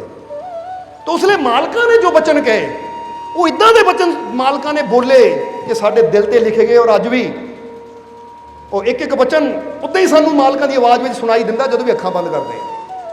ਔਰ ਉਹ ਬਚਨ ਐਸੇ ਸੀ ਕਿ ਸਾਡੇ ਜੀਵਨ 'ਚ 92 ਦੇ ਵਿੱਚ ਜਦੋਂ ਸਾਨੂੰ ਵਜੂਦੀ ਤੌਰ ਤੇ ਗੱਦੀ ਤੇ ਬਿਠਾਇਆ ਗਿਆ, ਔਰ ਉਸ ਤੋਂ ਬਾਅਦ ਬੜੀਆਂ ਪਰੇਸ਼ਾਨੀਆਂ, ਬੜੀਆਂ ਮੁਸ਼ਕਿਲਾਂ ਸਾਡੇ ਜੀਵਨ 'ਚ ਆਈਆਂ, ਔਰ ਉਹ ਮਾਲਕਾਂ ਦੇ ਬਚਨ ਜਦੋਂ ਵੀ ਮੁਸੀਬਤ ਆਉਂਦੀ ਸੀ ਨਾ, ਉਹ ਬਚਨ ਸਾਨੂੰ ਜਦੋਂ ਯਾਦ ਆਉਂਦੇ ਸੀ ਤਾਂ ਸਾਡੀ ਹਿੰਮਤ, ਸਾਡਾ ਹੌਸਲਾ ਇੰਨਾ ਵੱਧ ਜਾਂਦਾ ਸੀ ਕਿ ਉਹ ਬੜੀ ਮੁਸੀਬਤ ਸਾਨੂੰ ਛੋਟੀ ਲੱਗਣੀ ਸ਼ੁਰੂ ਹੋ ਜਾਂਦੀ ਸੀ। ਸਮਝ ਲਓ ਕਿ ਸ਼ੇਰ ਵੀ ਸਾਨੂੰ ਇਹ ਚੂਹਾ ਲੱਗਣਾ ਸ਼ੁਰੂ ਹੋ ਜਾਂਦਾ ਸੀ। ਉਹ ਬਚਨ ਕੀ ਸੀ ਕਿ ਜਦੋਂ ਬੀਬੀ ਹਜ਼ੂਰ ਕਹਿ ਰਹੇ ਹੈ ਇਹ ਤਾਂ ਬੱਚਾ ਹੈ, ਤੁਸੀਂ ਇੰਨੀ ਜਲਦੀ, ਕਿਉਂਕਿ 89 ਇਹ ਤਾਂ ਬੱਚਾ ਹੈ, ਤੁਸੀਂ ਇੰਨੀ ਜਲਦੀ ਇੰਨਾ ਬੋਝ ਇਹਦੇ ਸਿਰ ਪਾ ਦਿੱਤਾ। ਤਾਂ ਉਸ ਲਈ ਮਾਲਕਾਂ ਨੇ ਜਦੋਂ ਇਹ ਗੱਲ ਬੀਬੀ ਹਜ਼ੂਰ ਨੇ ਕਹੀ ਤਾਂ ਮਾਲਕਾਂ ਨੇ ਕੀ ਕਿਹਾ? ਕਹਿੰਦੇ ਮੈਨੂੰ ਆਪਣੇ ਸ਼ਾਹ ਜੀ ਤੇ ਪੂਰਾ ਯਕੀਨ ਹੈ। ਉਹ ਸਾਨੂੰ ਸ਼ਾਹ ਜੀ ਕਹਿੰਦੇ ਹੁੰਦੇ ਸੀ ਪਿਆਰ। ਕਹਿੰਦੇ ਮੈਨੂੰ ਆਪਣੇ ਸ਼ਾਹ ਜੀ ਤੇ ਪੂਰਾ ਯਕੀਨ ਹੈ, ਇਹ ਜ਼ਿੰਦਗੀ 'ਚ ਕਾਮਯਾਬ ਹੋਏਗਾ, ਔਰ ਬਹੁਤ ਜ਼ਿਆਦਾ ਕਾਮਯਾਬ ਹੋਏਗਾ। ਕਹਿੰਦੇ ਮੈਨੂੰ ਯਕੀਨ ਹੈ, ਔਰ ਇਹ ਚੀਜ਼ ਦੇ ਨਾਲ ਹੀ ਮੈਂ ਅੱਜ ਇਹ ਬੋਝ ਇਹਦੇ ਸਿਰ ਤੇ ਰੱਖਿਆ, ਕਿਉਂਕਿ ਬਾਪ ਉਦੋਂ ਹੀ ਬੋਝ ਰੱਖਦਾ ਜਦੋਂ ਉਹਨੂੰ ਯਕੀਨ ਹੋਵੇ ਕਿ ਮੇਰਾ ਬੱਚਾ ਇਹ ਬੋਝ ਉਠਾ ਸਕਦਾ ਹੈ। ਸਮਝਦੇ ਹੋ ਕਿ ਨਹੀਂ? ਹੁਣ ਉਹ ਮਾਲਕਾਂ ਦੇ ਵਚਨ, ਕਿ ਜੋ ਮਾਲਕਾਂ ਦਾ ਵਚਨ ਸੀ ਕਿ ਮੈਨੂੰ ਯਕੀਨ ਹੈ, ਮੈਨੂੰ ਪੂਰਾ ਯਕੀਨ ਹੈ, ਮਾਲਕਾਂ ਨੇ ਕਿਹਾ ਬੀਬੀ ਹਜ਼ੂਰ ਨੂੰ ਕਿ ਮੈਨੂੰ ਪੂਰਾ ਯਕੀਨ ਹੈ ਕਿ ਮੇਰਾ ਬੇਟਾ ਸ਼ਾਹ ਜੀ, ਮੈਨੂੰ ਪੂਰਾ ਯਕੀਨ ਹੈ ਜੀਵਨ 'ਚ ਕਾਮਯਾਬ ਹੋਏਗਾ, ਔਰ ਬਹੁਤ ਜ਼ਿਆਦਾ ਕਾਮਯਾਬ ਹੋਏਗਾ, ਔਰ ਮੈਨੂੰ ਪੂਰਾ ਵਿਸ਼ਵਾਸ ਹੈ। ਜਰਾ ਗੌਰ ਕਰਨਾ, ਜਦੋਂ ਵੀ ਅਸੀਂ ਮਾਲਕਾਂ ਦੇ ਵਚਨ ਸੁਣੇ ਤਾਂ ਸਾਡੇ ਦਿਲ ਤੇ ਲਿਖੇ ਗਏ। ਨਹੀਂ ਤਾਂ ਪਹਿਲਾਂ ਅਸੀਂ ਵੀ ਸੋਚਦੇ ਸੀ ਕਿ ਹੈ ਮਾਲਕਾਂ ਨੇ ਅੱਜ ਗੱਦੀ ਸੌਂਪਦੀ ਕੀ, ਪਰ ਜਦੋਂ ਮਾਲਕਾਂ ਨੇ ਕਿਹਾ ਫਿਰ ਅਸੀਂ ਕੀ, ਕਿ ਜੇ ਸਾਡੇ ਬਾਪ ਨੂੰ, ਸਾਡੇ ਮੁਰਸ਼ਿਦ ਨੂੰ ਇੰਨਾ ਯਕੀਨ ਹੈ ਤਾਂ ਫਿਰ ਅਸੀਂ ਉਹਦਾ ਯਕੀਨ ਕਦੀ ਟੁੱਟਣ ਨਹੀਂ ਦੇਣਾ, ਕਰਕੇ ਦਿਖਾਵਾਂਗੇ ਹੁਣ। ਔਰ ਅੱਜ ਦੁਨੀਆ ਦੇਖ ਰਹੀ ਹੈ ਕਿ ਨਹੀਂ? ਜਦੋਂ ਵੀ ਸਾਡੇ ਜੀਵਨ 'ਚ ਮੁਸ਼ਕਿਲਾਂ ਆਈਆਂ ਤਾਂ ਉਸ ਵੇਲੇ ਉਹ ਮੁਸ਼ਕਿਲਾਂ ਨੂੰ ਦੇਖ ਕੇ ਜੇ ਦਿਲ ਡਰਿਆ ਨਾ, ਤਾਂ ਫਿਰ ਅੰਦਰੋਂ ਆਵਾਜ਼ ਆਈ ਕਿ ਜਦੋਂ ਮਾਲਕ ਯਕੀਨ ਕਰ ਸਕਦੇ ਹੈ ਕਿ ਮੈਨੂੰ ਪੂਰਾ ਯਕੀਨ ਹੈ, ਤਾਂ ਮਾਲਕਾਂ ਨੇ ਕੁਝ ਦੇਖਿਆ ਸਾਡੇ ਅੰਦਰ, ਕੋਈ ਤਾਕਤ ਹੈ ਸਾਡੇ ਅੰਦਰ, ਇਸ ਲਈ ਉਹਨਾਂ ਨੇ ਯਕੀਨ ਨਾਲ ਗੱਲ ਕੀਤੀ ਸੀ। ਤਾਂ ਜੇ ਮਾਲਕਾਂ ਨੂੰ ਯਕੀਨ ਹੈ ਤਾਂ ਅਸੀਂ ਉਹ ਯਕੀਨ ਟੁੱਟਣ ਨਹੀਂ ਦੇਣਾ, ਕਰਕੇ ਦਿਖਾਵਾਂਗੇ। ਇਹ ਸੋਚ ਕੇ ਕਦਮ ਅੱਗੇ ਵਧਾਉਂਦੇ ਸੀ ਤਾਂ ਮੁਸ਼ਕਿਲਾਂ ਆਪੇ ਹਾਰ ਜਾਂਦੀਆਂ ਸੀ। ਮਾਲਕਾਂ ਦਾ ਉਹ ਵਚਨ ਵਾਕਈ ਸਾਡੇ ਜੀਵਨ ਦੇ ਵਿੱਚ ਬਦਲਾਵ ਲਿਆਉਣ ਵਾਲਾ ਸੀ। ਤਾਂ ਜੇ ਅਸੀਂ ਤੁਹਾਨੂੰ ਵੀ ਇੱਕ ਵਚਨ ਦੇਣਾ ਚਾਹੁੰਦੇ ਹਾਂ ਕਿ ਜੇ ਤੁਹਾਡੇ ਜੀਵਨ 'ਚ ਮੁਸ਼ਕਿਲਾਂ ਹੈ, ਤੁਹਾਡੇ ਜੀਵਨ 'ਚ ਪਰੇਸ਼ਾਨੀਆਂ ਹੈ, ਤਾਂ ਸਾਨੂੰ ਵੀ ਤੁਹਾਡੇ ਤੇ ਪੂਰਾ ਯਕੀਨ ਹੈ ਕਿ ਤੁਸੀਂ ਆਪਣੇ ਮਾਲਿਕ ਤੇ ਵਿਸ਼ਵਾਸ ਰੱਖੋਗੇ, ਯਕੀਨ ਰੱਖੋਗੇ, ਤਾਂ ਮਾਲਿਕ ਦੀਆਂ ਰਹਿਮਤਾਂ ਤੱਕ, ਖੁਸ਼ੀਆਂ ਤੱਕ ਤੁਸੀਂ ਜ਼ਰੂਰ ਪਹੁੰਚੋਗੇ। ਕਿਉਂਕਿ ਮਾਲਕਾਂ ਨੇ ਸਾਡੇ ਤੇ ਯਕੀਨ ਕੀਤਾ ਤੇ ਅਸੀਂ ਪੂਰੀ ਕੋਸ਼ਿਸ਼ ਕੀਤੀ ਮਾਲਕਾਂ ਦੇ ਯਕੀਨ ਨੂੰ ਪੂਰਾ ਕੀਤਾ, ਟੁੱਟਣ ਨਹੀਂ ਦਿੱਤਾ। ਔਰ ਅੱਜ ਅਸੀਂ ਵੀ ਤੁਹਾਡੇ ਤੇ ਯਕੀਨ ਕੀਤਾ, ਤੁਸੀਂ ਵੀ ਇਹ ਵਿਸ਼ਵਾਸ ਰੱਖਣਾ ਹੈ ਕਿ ਮਾੜੀਆਂ ਮੋਟੀਆਂ ਪਰੇਸ਼ਾਨੀਆਂ ਤੋਂ ਅਸੀਂ ਵੀ ਡਰਨਾ ਨਹੀਂ ਹੈ, ਚਿੰਤਾ ਨਹੀਂ ਕਰਨੀ, ਕਿਉਂਕਿ ਜੇ ਮਾਲਕ ਸਾਡੇ ਤੇ ਵਿਸ਼ਵਾਸ ਕਰ ਸਕਦੇ ਹੈ ਤਾਂ ਫਿਰ ਅਸੀਂ ਵੀ ਮਾਲਕਾਂ ਦੇ ਬਚਨਾਂ ਤੇ ਵਿਸ਼ਵਾਸ ਰੱਖਣਾ ਹੈ। ਬੋਲੋ ਸਮਝਦੇ ਹੋ ਕਿ ਨਹੀਂ? ਕਿਉਂਕਿ ਇਨਸਾਨ ਨੂੰ ਹੁੰਦਾ ਨਾ ਕਿ ਜੇ ਮਾਲਕ ਵਿਸ਼ਵਾਸ ਕਰ ਸਕਦੇ ਹੈ, ਇੱਕ ਫਕੀਰ ਵਿਸ਼ਵਾਸ ਕਰ ਸਕਦੇ, ਤਾਂ ਭਾਈ ਫਿਰ ਤਾਂ ਸਾਡੀ ਜ਼ਿੰਦਗੀ ਹੈ, ਅਸੀਂ ਉਹ ਵਿਸ਼ਵਾਸ ਨੂੰ ਪੂਰਾ ਕਰਕੇ ਦਿਖਾਵਾਂਗੇ। ਮੈਨੂੰ ਮਾਲਕ ਦੇ ਵਿਸ਼ਵਾਸ ਤੇ ਵਿਸ਼ਵਾਸ ਹੈ। ਸਮਝ ਆ ਗਈ ਕਿ ਨਹੀਂ? ਕੁਝ ਐਸੇ ਸ਼ਬਦ, ਕੁਝ ਐਸੇ ਅੱਛੇ ਬੋਲ ਹੁੰਦੇ ਹੈ ਕਿ ਜਦੋਂ ਇਨਸਾਨ ਦੇ ਜੀਵਨ 'ਚ ਮੁਸ਼ਕਿਲ ਆਉਂਦੀ, ਉਹ ਬੋਲ ਯਾਦ ਆਉਂਦੇ ਆ ਤਾਂ ਬੰਦੇ ਨੂੰ ਹਿੰਮਤ ਮਿਲਦੀ ਹੈ, ਹੌਸਲਾ ਮਿਲਦਾ, ਔਰ ਬੰਦਾ ਗਿਰਿਆ ਹੋਏ ਦੁਬਾਰਾ ਉੱਠ ਕੇ ਖੜਾ ਹੋ ਜਾਂਦਾ ਹੈ। ਇਸ ਲਈ ਅਸੀਂ ਕਹਿ ਰਹੇ ਹਾਂ, ਸਪੈਸ਼ਲ ਉਹ ਨਹੀਂ ਹੁੰਦਾ ਜਿਹੜਾ ਮੁਸੀਬਤਾਂ ਨੂੰ ਦੇ ਕੇ ਇਕੱਠਾ ਜਿਹਾ ਹੋ ਕੇ ਬਹਿ ਜਾਵੇ, ਭੀਗੀ ਬਿੱਲੀ ਬਣ ਕੇ ਬਹਿ ਜਾਵੇ। ਜਾਂ ਦੌੜ ਜਾਵੇ, ਕਿਉਂਕਿ ਦੋ ਹੀ ਤਾਂ ਗੱਲਾਂ ਹੁੰਦੀਆਂ। ਇੱਕ ਬੰਦਾ ਕਹਿੰਦਾ ਹੈ ਜਾਂ ਤਾਂ ਲੜੋ ਜਾਂ ਭਾਗੋ। ਬੋਲੋ ਸਮਝਦੇ ਹੋ? ਕਈ ਲੜਨ ਵਾਲੇ ਹੁੰਦੇ, ਕਈ ਦੌੜਨ ਵਾਲੇ ਹੁੰਦੇ ਐ। ਪਰ ਅਸੀਂ ਇੱਕ ਤੀਜੀ ਗੱਲ ਕਹਾਂਗੇ, ਅਸੀਂ ਕਹਿੰਦੇ ਦੌੜੋ ਨਾ ਔਰ ਸਿੱਧਾ ਲੜੋ ਵੀ ਨਾ, ਪਹਿਲਾਂ ਸੋਚੋ, ਵਿਚਾਰੋ, ਸਮਝੋ, ਫਿਰ ਲੜੋ, ਫਿਰ ਚਲੋ। ਕਿਉਂਕਿ ਜਦੋਂ ਅਸੀਂ ਪਹਿਲਾਂ ਥੋੜਾ ਵਿਚਾਰ ਕਰ ਲੈਂਦੇ ਹਾਂ, ਸਮਝ ਲੈਂਦੇ ਹਾਂ ਕਿ ਅੱਗੇ ਜੋ ਮੁਸੀਬਤ ਹੈ ਇਹ ਚੋਂ ਕੀ ਹੱਲ ਹੋ ਸਕਦਾ ਹੈ, ਕਿੱਦਾਂ ਇਹ ਚੋਂ ਨਿਕਲ ਸਕਦਾ ਆ, ਜਦੋਂ ਤਿਆਰੀ ਨਾਲ ਕਦਮ ਵਧਾਉਂਦੇ ਆ ਤਾਂ ਜਿਹੜੀ 100% ਮੁਸ਼ਕਿਲ ਹੁੰਦੀ ਨਾ ਉਹ 5 ਰਹਿ ਜਾਂਦੀ ਹੈ, ਕਿਉਂਕਿ ਉਹਦੇ ਬਾਰੇ ਪਹਿਲਾਂ ਹੀ ਮੈਂ ਸਮਝ ਚੁੱਕਾ ਹਾਂ। ਸਮਝਦੇ ਹੋ? ਤਾਂ ਹੀ ਕਹਿੰਦੇ ਪਹਿਲਾਂ ਦੁਸ਼ਮਣ ਦੀ ਕਮਜ਼ੋਰੀ ਨੂੰ ਸਮਝੋ, ਵਿਚਾਰੋ ਔਰ ਫਿਰ ਉਹਦੇ ਨਾਲ ਲੜੋ। ਸਿੱਧਾ ਲੜੋ ਵੀ ਨਾ ਜਾ ਕੇ, ਕਿ ਬੰਦਾ ਕੋਈ ਔਖਾ ਹੋਵੇ ਤਾਂ ਬੰਦਾ ਸਿੱਧਾ ਜਾ ਕੇ ਧੋਣੋਂ ਫੜ ਲਵੇ ਤਾਂ ਅਗਲਾ ਛੁਰੀ ਕੱਢ ਕੇ ਜਾਂ ਰਿਵਾਲਵਰ ਕੱਢ ਕੇ ਸਾਹਮਣੇ ਤਾਣ ਦੇਵੇ। ਓਹੋ, ਮੈਂ ਤਾਂ ਸਮਝੇ ਨਹੀਂ ਸੀ, ਕੋਈ ਵੀ ਹੋ ਸਕਦਾ। ਪਹਿਲਾਂ ਦੇਖੋ ਬੰਦਾ ਕੌਣ ਹੈ, ਇਹਦੀ ਕਮਜ਼ੋਰੀ ਕੀ ਹੈ, ਵੀਕਨੈਸ ਕੀ ਹੈ। ਇੱਥੇ ਬੰਦੇ ਦੀ ਗੱਲ ਨਹੀਂ ਕਰ ਰਹੇ, ਮੁਸੀਬਤਾਂ ਦੀ ਗੱਲ ਕਰ ਰਹੇ ਹਾਂ ਅਸੀਂ। ਇਹ ਨਹੀਂ ਕਿ ਬੰਦਿਆਂ ਨਾਲ ਲੜਨ ਤੁਰ ਪਿਓ ਤੁਸੀਂ। ਸਮਝਦੇ ਹੋ? ਕਿਉਂਕਿ ਸਾਨੂੰ ਗੱਲ ਕਲੀਅਰ ਕਰਨੀ ਪੈਂਦੀ ਹੈ, ਨਹੀਂ ਤਾਂ ਇਹ ਸ਼ਬਦਾਂ ਨੂੰ ਬੜਾ ਇੱਧਰ ਉੱਧਰ ਖਿੱਚ ਕੇ ਲੈ ਜਾਂਦੀ ਦੁਨੀਆ। ਇਹ ਸਮਝਣਾ ਜ਼ਰਾ ਸਾਰਿਆਂ ਨੇ। ਇਸ ਲਈ ਮੁਸੀਬਤ ਆਵੇ, ਪਰੇਸ਼ਾਨੀ ਆਵੇ ਕਿ ਮੇਰੇ ਮੋਰੇ ਆਹ ਪ੍ਰੋਬਲਮ ਹੈ, ਹੁਣ ਮੈਂ ਥੋੜਾ ਬੈਠ ਕੇ ਰਿਲੈਕਸ ਹੋਵਾਂ, ਸਮਝਾਂ ਔਰ ਫਿਰ ਤਿਆਰੀ ਕਰਾਂ ਕਿ ਇਹ ਚੋਂ ਨਿਕਲਣਾ ਮੈਂ ਕਿੱਦਾਂ ਆ। ਹੁਣ ਇਹਨੂੰ ਇਦਾਂ ਵੀ ਸਮਝ ਲੈ, ਇੱਕ ਬੱਚਾ ਦੇਖਦਾ ਕਿ ਸਾਹਮਣੇ ਮੈਥ ਦਾ ਪੇਪਰ ਹੈ, ਲੈ ਮਾਲਕਾਂ ਨੇ ਕਿਹਾ ਲੜਨਾ ਆ, ਸਿੱਧਾ ਜਾ ਕੇ ਕਾਪੀ ਪੈਨ ਲੈ ਕੇ ਪੇਪਰ ਪਾਣ ਚੱਲ ਜਾਵੇ, ਬਾਅਦ ਚੋਂ ਫੇਲ ਹੋ ਕੇ ਆ ਜਾਵੇ, ਲੈ ਲੜਿਆ ਤਾਂ ਸੀ ਪਰ ਸਫਲਤਾ ਮਿਲੀ ਨਹੀਂ।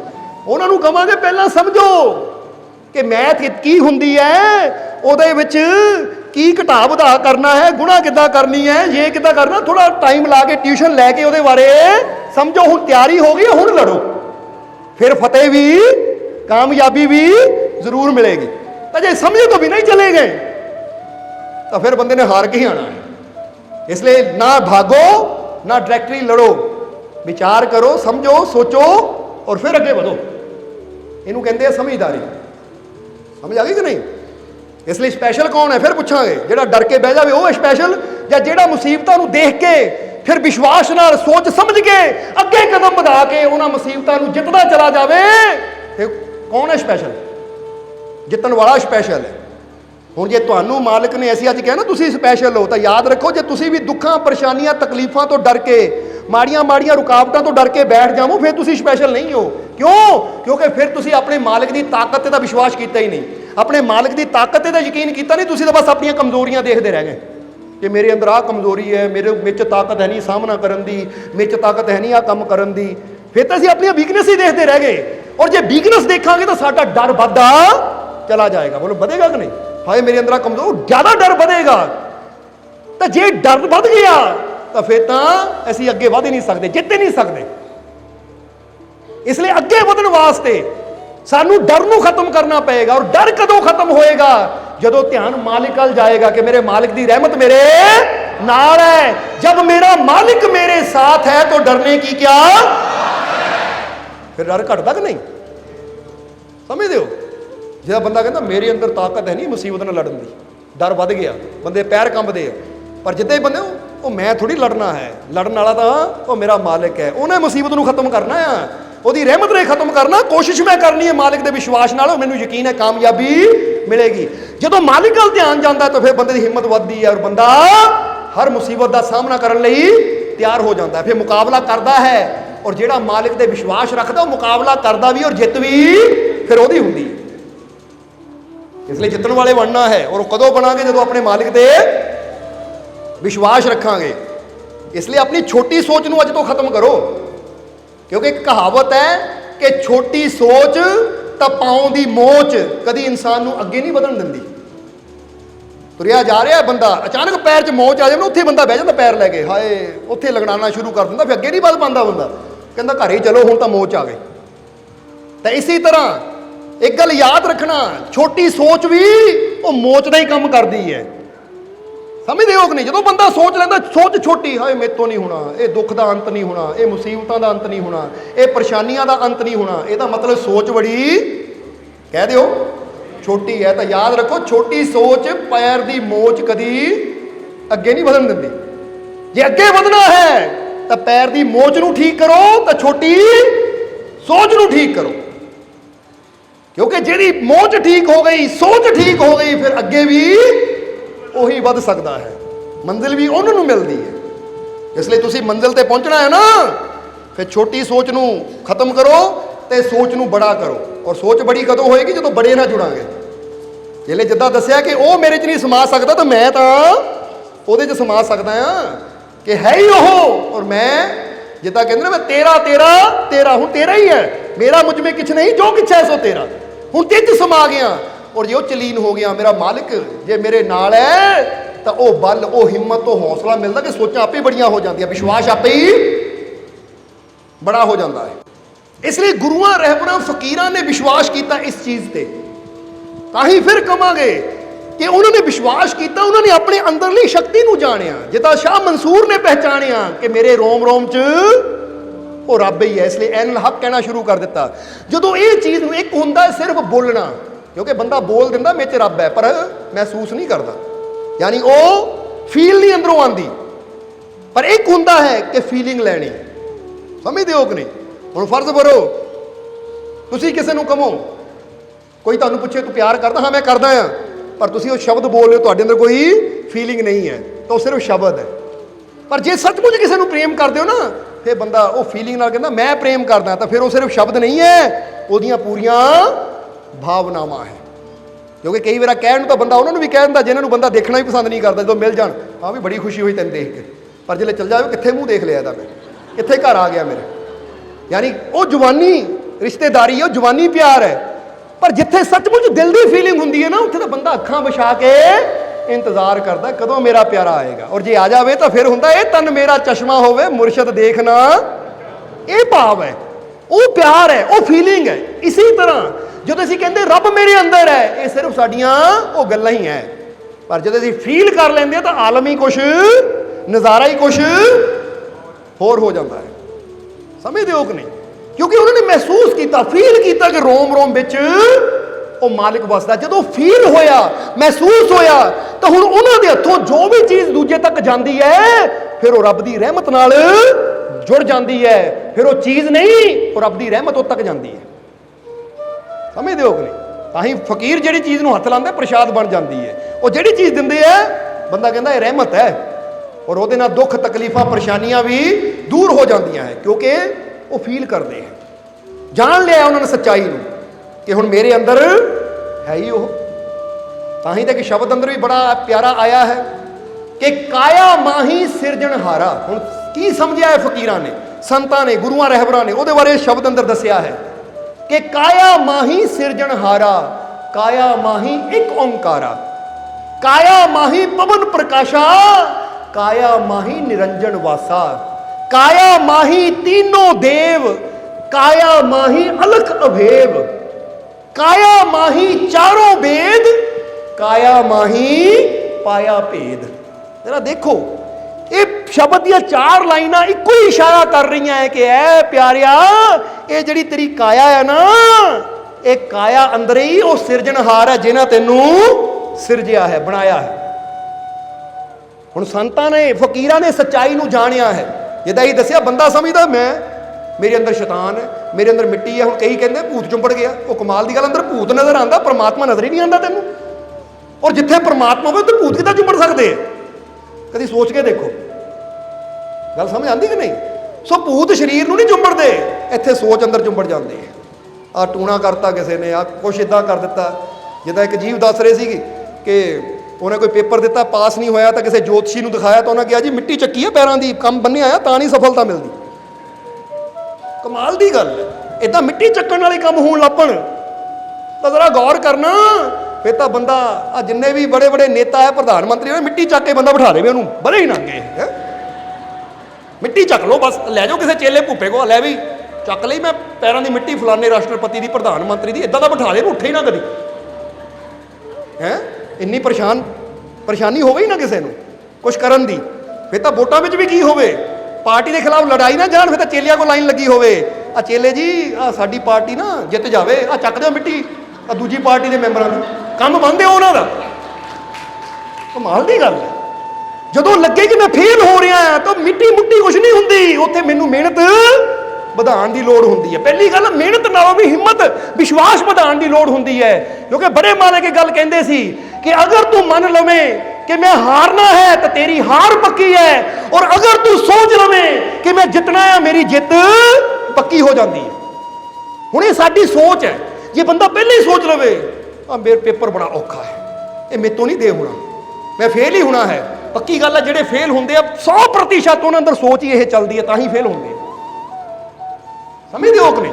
जिन्हां दे कामकार रह जाते हैं ना, अंदर सोच चलती है यार दुकान तो खोली, काम पता नहीं चलना कि नहीं चलना, पता नहीं सफलता मिलनी कि नहीं मिलनी, पता नहीं गाहक आने या नहीं आने। वो पक्की गल है, उन्होंने दुकान बंद ही होनी है, क्योंकि सोच ही उदां दी है। इसलिए एक गल हमेशा याद रखो कि जे करना है ना तो विश्वास ना करना है कि मेरा मालिक मेरे नाल है। मैनू पूरा यकीन है, जे मैं शुरू किया है, मेरे मालिक ने शुरू कराया तो मैनू कामयाबी भी जरूर देगा, मैनू विश्वास है। इनू कहते हैं अपने मालिक ते यकीन करना, अपने मालिक ते भरोसा करना। जो पहले ही साडी सोच डरी हुई होवे तो जे असीं सोच लईए वो मेरी हार होनी है, तो तेरी हार पक्की है, गारंटी है। तो जे तू सोच लवे कि मैनू जित जरूर मिलेगी क्योंकि मेरा मालिक मेरे, तो फिर क्योंकि जिद्दां दी साडी सोच हुंदी है, कोशिश भी बंदा फिर उदां दी करदा है। समझदे हो कि नहीं? इहनूं इदां समझ लो, उदाहरण देण लगे आ कि फुटबाल की टीम है, टाइम पूरा हो गया पर गोल नहीं किसी का होया, और लास्ट में शायद वो की कहते होंदे नूं एक टाइम मिलता होंदा 2 मिनट का कि किहड़ी टीम ज़्यादा गोल करती है। हुण कहते हैं कि फुटबॉल रखा होया है, सामने गोल ची खड़ा है और प्लेयर है। हुण सोच की गल दसन लगे हैं कि दोनों टीमों के खिलाड़ी की सोच रहे हैं। एक खिलाड़ी सोच रहा है कि अगर मैं गोल कर दिता तो मेरी टीम ने जित जाना है, फिर मैं भी जित जाना, मेरी टीम ने भी जित जाना है और कप साडा।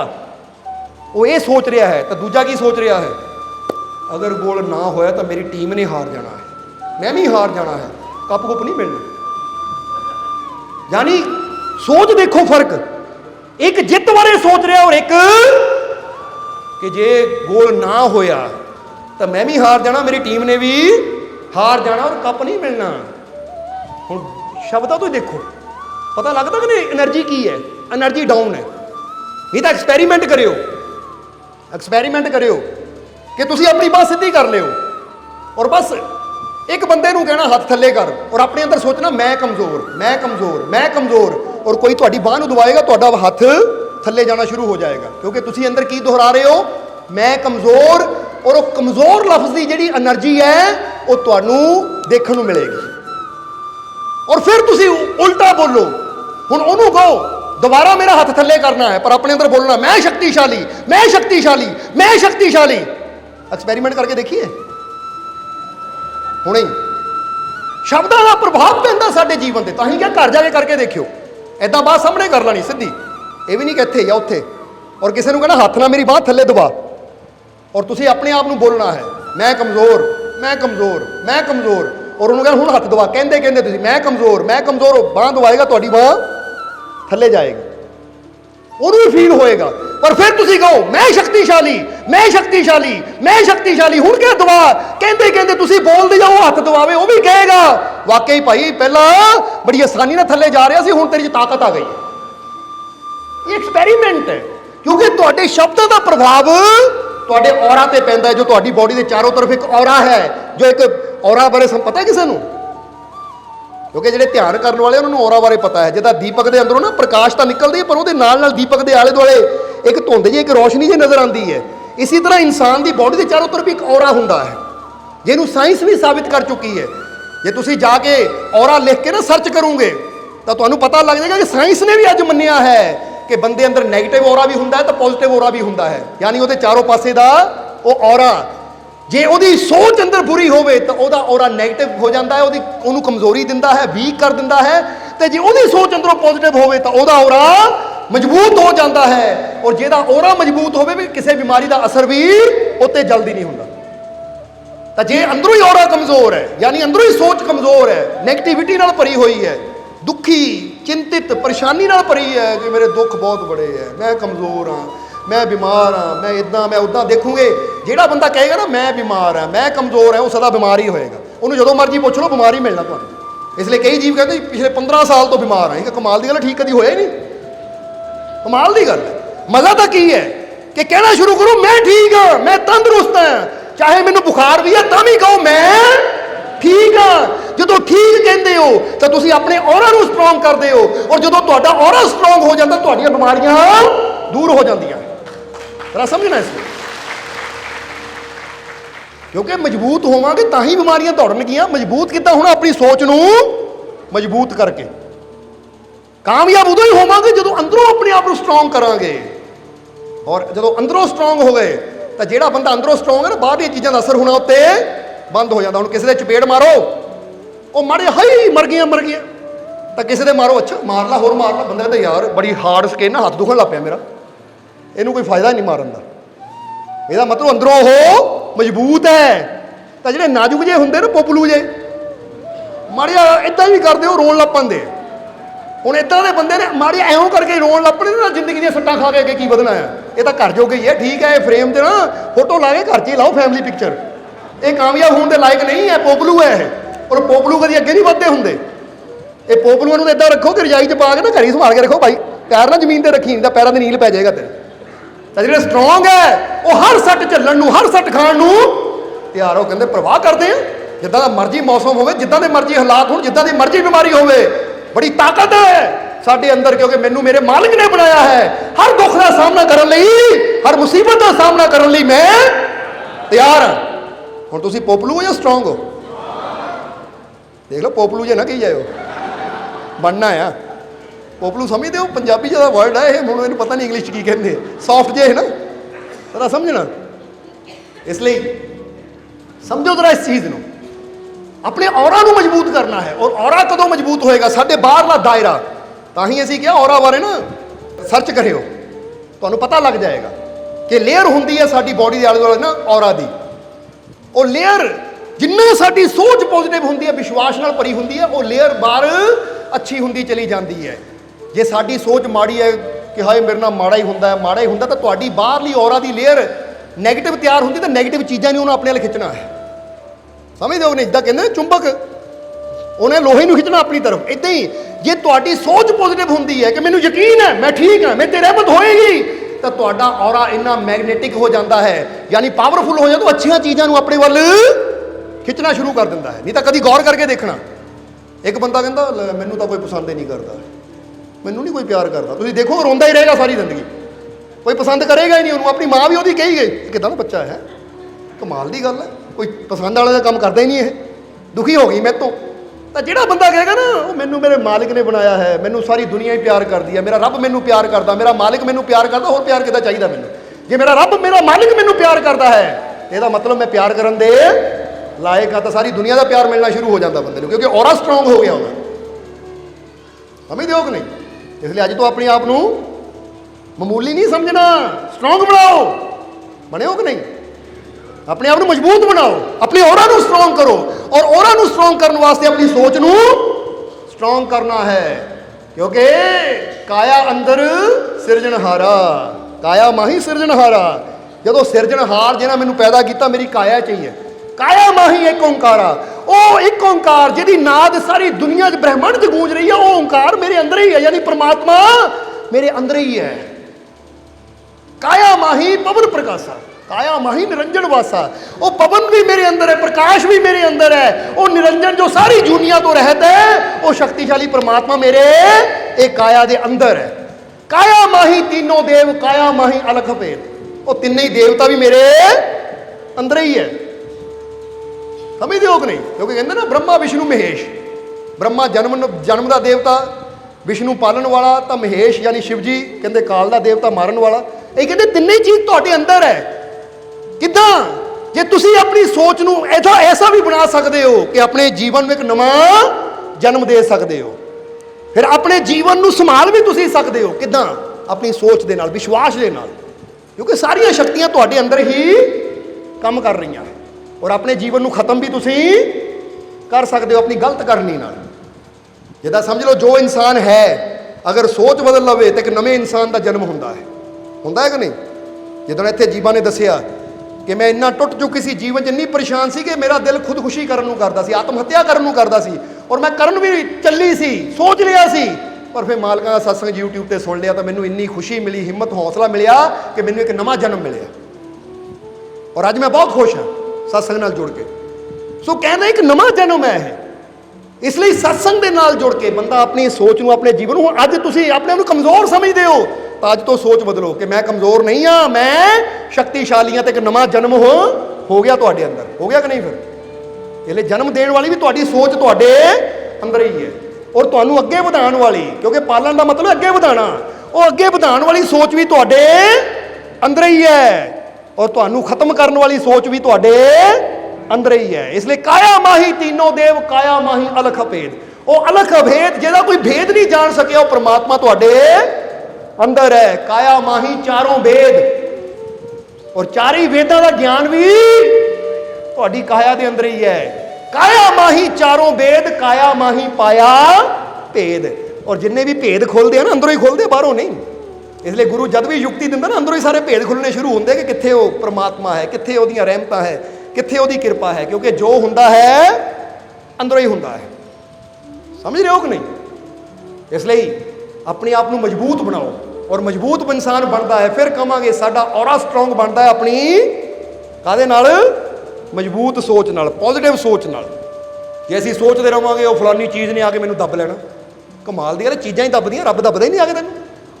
ਕਦੀ ਇਹ ਵੀ ਯਕੀਨ ਕਰ ਲਾ ਕਿ ਮਾਲਕ ਹੈ, ਪ੍ਰਮਾਤਮਾ ਹੈ, ਪ੍ਰਭੂ ਹੈ, ਉਹਦੀ ਰਹਿਮਤ ਮੇਰੇ ਵੱਲ ਆ ਰਹੀ, ਉਹਦੀ ਰਹਿਮਤ ਮੇਰੇ ਅੰਦਰ ਹੈ। ਸਮਝਦੇ ਹੋ ਕਿ ਨਹੀਂ? ਕਿਉਂ ਨੈਗੇਟਿਵਿਟੀ ਨਾਲ ਆਪਣੇ ਆਪ ਨੂੰ ਭਰਿਆ ਹੋਇਆ ਹੈ ਕਿ ਕੋਈ ਪਿੱਛੇ ਦੀ ਲੰਘ ਗਿਆ, ਪਤਾ ਨਹੀਂ ਆਵਾਜ਼ ਹੀ ਆਈ ਆ, ਉਹ ਸ਼ੈਤਾਨ ਹੀ ਹੈ। ਰੱਬ ਵੀ ਤਾਂ ਹੋ ਸਕਦਾ ਹੈ, ਉਹਦੀਆਂ ਰਹਿਮਤਾਂ ਵੀ ਤਾਂ ਹੋ ਸਕਦੀਆਂ। ਜਿੱਦਾਂ ਦੀ ਅਸੀਂ ਸੋਚ ਰੱਖਣੀ ਹੈ, ਫਿਰ ਸਾਡੇ ਮਨ ਨੇ ਉਦਾਂ ਦਾ ਹੀ ਬਣ ਜਾਣਾ ਹੈ। ਜੇ ਸੋਚ ਲਵਾਂਗੇ ਕੋਈ ਭੂਤ ਸੀ, ਮਨ ਨੇ ਡਰਨਾ ਸ਼ੁਰੂ ਕਰ ਦੇਣਾ ਹੈ। ਤਾਂ ਜੇ ਸੋਚ ਲਵਾਂਗੇ ਮੇਰਾ ਮਾਲਕ ਹੈ, ਤਾਂ ਮਨ ਨੇ ਵਿਸ਼ਵਾਸ ਨਾਲ ਭਰ ਜਾਣਾ ਕਿ ਮੇਰਾ ਮਾਲਕ ਹਰ ਜਗ੍ਹਾ ਮੇਰੇ। ਕਿੰਨੀ ਹਿੰਮਤ ਮਿਲਣੀ ਹੈ। ਸਮਝ ਆ ਰਹੀ ਸਾਡੀ ਗੱਲ? ਇਸ ਲਈ ਭੂਤਾਂ ਚ ਲੇਲਾਂ ਚ ਚੱਕਰਾਂ ਚੋਂ ਨਿਕਲੋ, ਸਮਝਦੇ ਹੋ? ਔਰ ਫੇਰ ਕਵਾਂਗੇ ਜੇ ਭੂਤਾਂ ਚ ਚੁੰਬਣਾ ਹੋ ਤਾਂ ਤੁਹਾਨੂੰ ਚੁੰਬਣਾ ਆ ਗਏ ਹੈ। ਕਮਾਲ ਦੀ ਗੱਲ ਹੈ। ਸਮਝਦੇ ਹੋ ਕਿ ਨਹੀਂ? ਅੱਛਾ, ਤੁਹਾਨੂੰ ਚੁੰਬੜਨ ਦਾ ਮੌਕਾ ਮਿਲੇ, ਤੁਸੀਂ ਕਿਹਨੂੰ ਚੁੰਬੜੋਗੇ?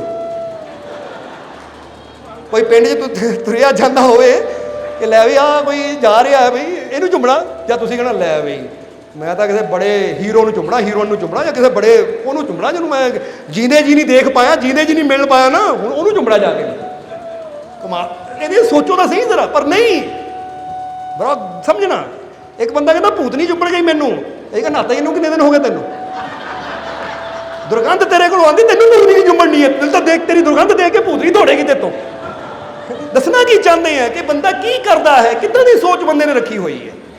ਸੋ ਸਮਝੋ ਇਸ ਸੱਚਾਈ ਨੂੰ ਕਿ ਤੁਹਾਡੇ ਅੰਦਰ ਪਰਮ ਸ਼ਕਤੀ ਹੈ, ਕੋਈ ਬੁਰੀ ਚੀਜ਼ ਤੁਹਾਡੇ ਨੇੜੇ ਆ ਹੀ ਨਹੀਂ ਸਕਦੀ। ਇਹ ਵਿਸ਼ਵਾਸ ਕਰਨਾ ਸ਼ੁਰੂ ਕਰੋ, ਕਿਉਂਕਿ ਜਦੋਂ ਇਹ ਵਿਸ਼ਵਾਸ ਕਰਨਾ ਸ਼ੁਰੂ ਕਰ ਦਿੱਤਾ ਤਾਂ ਵਾਕਈ ਬੁਰੀਆਂ ਚੀਜ਼ਾਂ ਤਾਂ ਏਦਾਂ ਤੁਹਾਡੇ ਤੋਂ ਦੂਰ ਰਹਿਣਗੀਆਂ ਜਿੱਦਾਂ ਪ੍ਰਕਾਸ਼ ਤੋਂ ਅੰਧੇਰਾ ਦੂਰ ਰਹਿੰਦਾ। ਬਾਕੀ ਜਿੱਥੇ ਤੱਕ ਅਸੀਂ ਦੇਖਿਆ ਬੁਰਾ ਤਾਂ ਹੈ ਹੀ ਕੁਛ ਨਹੀਂ, ਕਿਉਂਕਿ ਹਰ ਪਾਸੇ ਇੱਕੋ ਹੀ ਤਾਂ ਹੈ।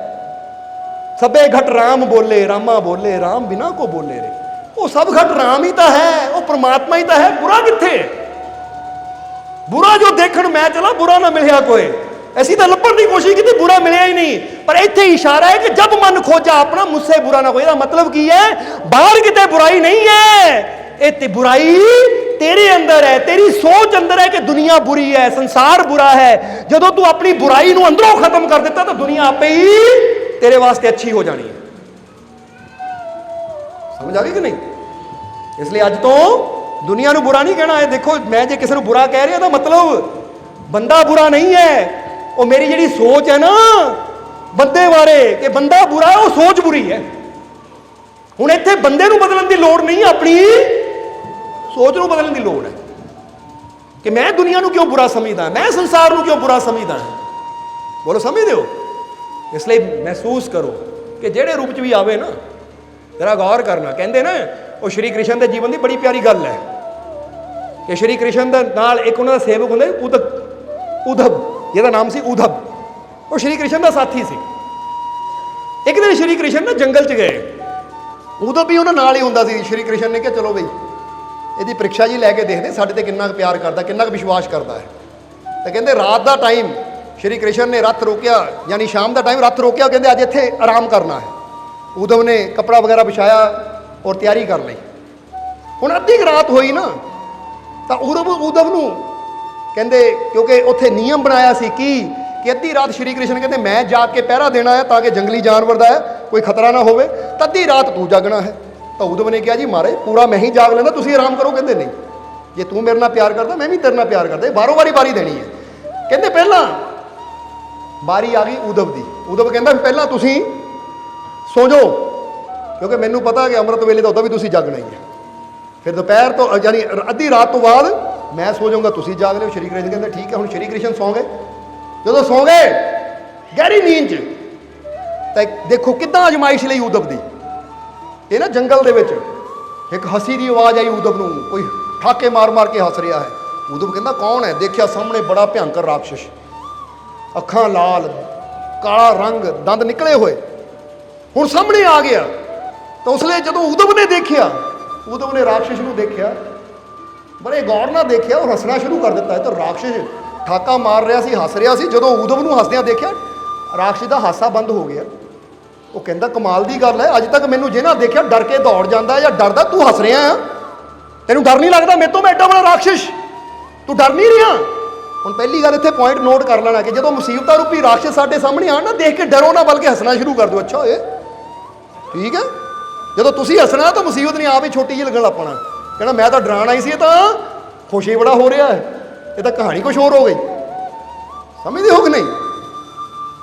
ਹੁਣ ਕਹਿੰਦੇ ਹੈ ਉਦਵ ਨੇ ਦੇਖਿਆ, ਹੱਸ ਕੇ ਮੁਸਕਰਾ ਕੇ। ਉਹ ਰਾਖਸ਼ ਕਹਿੰਦਾ ਮੈਂ ਤੈਨੂੰ ਮਾਰਨ ਆਇਆ ਹਾਂ ਔਰ ਤੂੰ ਹੱਸ ਰਿਹਾ ਆ।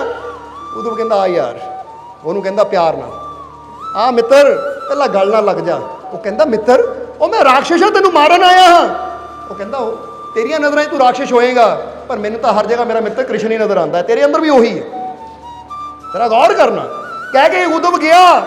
ਰਾਖਸ਼ ਦਾ ਕੱਦ ਥੋੜਾ ਬੜਾ ਸੀ, 8 ਫੁੱਟ ਦਾ। ਉਦਵ ਨੇ ਜਾ ਕੇ ਇਦਾਂ ਜੱਫੀ ਪਾਈ, ਤਾਂ ਜਿੱਦਾਂ ਬੱਚਾ ਨਾ ਮਾਂ ਦੇ ਜਾਂ ਬਾਪ ਦੇ ਢਿੱਡ ਦੇ ਨਾਲ ਤੱਕ ਹੀ ਪਹੁੰਚਦਾ, ਜੱਫੀ ਪਾ ਲੈਂਦਾ ਘੁੱਟ ਕੇ, ਇਦਾਂ ਉਦਵ ਨੇ ਜਾ ਕੇ ਜੱਫੀ ਪਾ ਲਈ। ਚਲੋ ਜੱਫੀ ਪਾਈ ਤਾਂ ਕਹਿੰਦੇ ਅੱਖਾਂ ਬੰਦ ਕਰ ਲਈਆਂ। ਜਦੋਂ ਅੱਖਾਂ ਖੋਲੀਆਂ ਸ਼੍ਰੀ ਕ੍ਰਿਸ਼ਨ ਜੱਫੀ ਦੇ ਵਿੱਚ ਸੀ।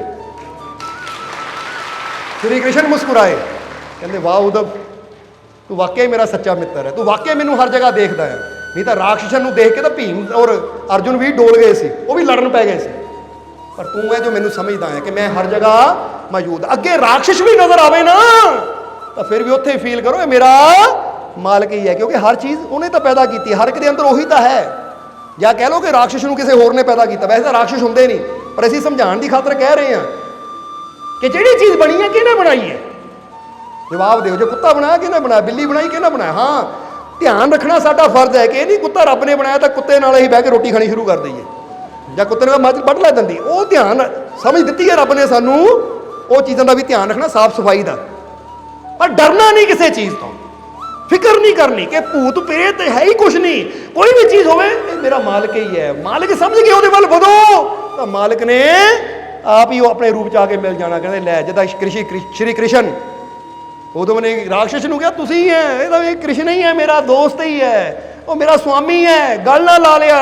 ਤਾਂ ਸ਼੍ਰੀ ਕ੍ਰਿਸ਼ਨ ਵਾਹ ਉਦਵ, ਤੂੰ ਤਾਂ ਉਹ ਇੱਕ ਰਾਖਸ਼ ਅੰਦਰ ਹੀ ਮੈਨੂੰ ਦੇਖਿਆ। ਉਹ ਕਹਿੰਦਾ ਜਦ ਹੈ ਹੀ ਤਾਂ ਫਿਰ ਦੇਖਣਾ ਹੀ ਹੈ, ਕਿਉਂਕਿ ਸਵਾਲ ਹੀ ਪੈਦਾ ਨਹੀਂ ਹੁੰਦਾ ਤੁਸੀਂ ਨਾ ਹੋਵੋ। ਹੁਣ ਤੁਸੀਂ ਕੀ ਸਮਝਦੇ ਹੋ? ਹਰ ਜਗ੍ਹਾ ਮੇਰਾ ਮਾਲਕ ਹੈ, ਇਸ ਲਈ ਮੈਨੂੰ ਡਰਨ ਦੀ ਜ਼ਰੂਰਤ ਨਹੀਂ ਹੈ। ਇਹ ਬੰਦਾ ਕਹਿੰਦਾ ਮੈਂ ਸੁੱਤਾ ਸੀ, ਕੋਈ ਪੈਰ ਖਿੱਚਦਾ ਹੈ, ਉਹ ਮਾਲਕ ਹੋ ਸਕਦੇ। ਜਾ ਸਿਮਰਨ ਕਰ ਲੈ, ਭਗਤੀ ਕਰ ਲੈ, ਨਾਮ ਜਪ ਲੈ, ਨਾਮ ਜਪਣ ਦਾ ਵੇਲਾ ਨਹੀਂ ਜੀ ਕਿਸੇ ਚੀਜ਼ ਨੇ ਜਗਾ ਦਿੱਤਾ ਮੈਨੂੰ। ਟਾਈਮ ਕੀ ਸੀ? 3, 3:30, 4 ਵਜੇ ਸੀ। ਇਹ 4 ਵਜੇ ਅੰਮ੍ਰਿਤ ਵੇਲਾ ਹੁੰਦਾ ਹੈ। ਮਾਲਕ ਵੀ ਆਵਾਜ਼ ਮਾਰਦੇ ਆ, ਉਹ ਵੀ ਜਗਾਉਂਦੇ ਆਪਣੇ ਪਿਆਰਿਆਂ ਨੂੰ, ਉੱਠ ਬਈ ਇਸ ਲਈ ਰਹਿਮਤ ਬੜੀ ਨੇੜੇ ਹੈ, ਤਾਂ ਤੂੰ ਸੁੱਤਾ ਬੈਠਾ। ਜ਼ਰਾ ਸੋਚੋ, ਕੋਈ ਖਜ਼ਾਨਾ ਬਣ ਰਿਹਾ ਹੋਵੇ, ਇੱਕ ਬੰਦਾ ਸੁੱਤਾ ਹੋਵੇ, ਕੋਈ ਉੱਠ ਜਾ, ਬਾਰੀ ਆ ਗਈ, ਬਾਰੀ ਲੈ ਲਾ, ਤੁਮੀ ਕਿਤੇ ਸੁੱਤਾ ਖਾਲੀ ਨਾ ਰਹਿ ਜਾਵੇ। ਇਸੇ ਤਰ੍ਹਾਂ ਡਰੋ ਨਾ, ਕਿਉਂਕਿ ਡਰਨ ਦੀ ਗੱਲ ਹੀ ਕੋਈ ਨਹੀਂ, ਕਿਉਂਕਿ ਹਰ ਜਗ੍ਹਾ ਮੇਰਾ ਮਾਲਿਕ ਮੇਰੇ, ਮੇਰਾ ਮਾਲਿਕ ਮੇਰੇ, ਮੇਰਾ ਮਾਲਿਕ ਮੇਰੇ। ਮੈਨੂੰ ਆਪਣੇ ਮਾਲਿਕ ਤੇ ਪੂਰਾ, ਮੈਨੂੰ ਆਪਣੇ ਮਾਲਿਕ ਤੇ ਪੂਰਾ, ਮੈਨੂੰ ਆਪਣੇ ਮਾਲਿਕ ਤੇ ਪੂਰਾ, ਕਿਉਂਕਿ ਹਰ ਜਗ੍ਹਾ ਉਹੀ ਤਾਂ ਹੈ। ਕਾਇਆ ਮਾਹੀ ਚਾਰੋਂ ਵੇਦ, ਕਾਇਆ ਮਾਹੀ ਪਾਇਆ ਭੇਦ। ਅੰਦਰ ਉਹੀ ਤਾਂ ਹੈ, ਮੇਰੇ ਰੋਮ ਰੋਮ ਚੋਂ ਵਸਦਾ ਹੈ। ਔਰ ਮੈਂ ਜੋ ਵੀ ਦੇਖ ਰਿਹਾ ਹਰ ਜਗ੍ਹਾ ਮੇਰਾ ਉਹ ਮਾਲਕ ਹੀ ਹੈ। ਜੇ ਮੇਰਾ ਮਾਲਿਕ ਹਰ ਜਗ੍ਹਾ ਮੇਰੇ ਨਾਲ ਹੈ ਤਾਂ ਮੇਰਾ ਨੁਕਸਾਨ ਕਦੀ, ਸਮਝਦੇ ਹੋ ਕਿ ਨਹੀਂ? ਅੱਜ ਤੋਂ ਬੁਰੀ ਨਜ਼ਰ ਨਾਲ ਦੇਖਣਾ ਬੰਦ ਕਰੋ ਪਹਿਲਾਂ। ਸਮਝਦੇ ਹੋ ਕਿ ਨਹੀਂ? ਬੁਰੀ ਨਜ਼ਰ ਦਾ ਮਤਲਬ ਇਦਾਂ ਨਹੀਂ, ਮਤਲਬ ਹੈ ਕਿ ਬੁਰੀ ਨਜ਼ਰ ਨਾਲ ਉਦਾਂ।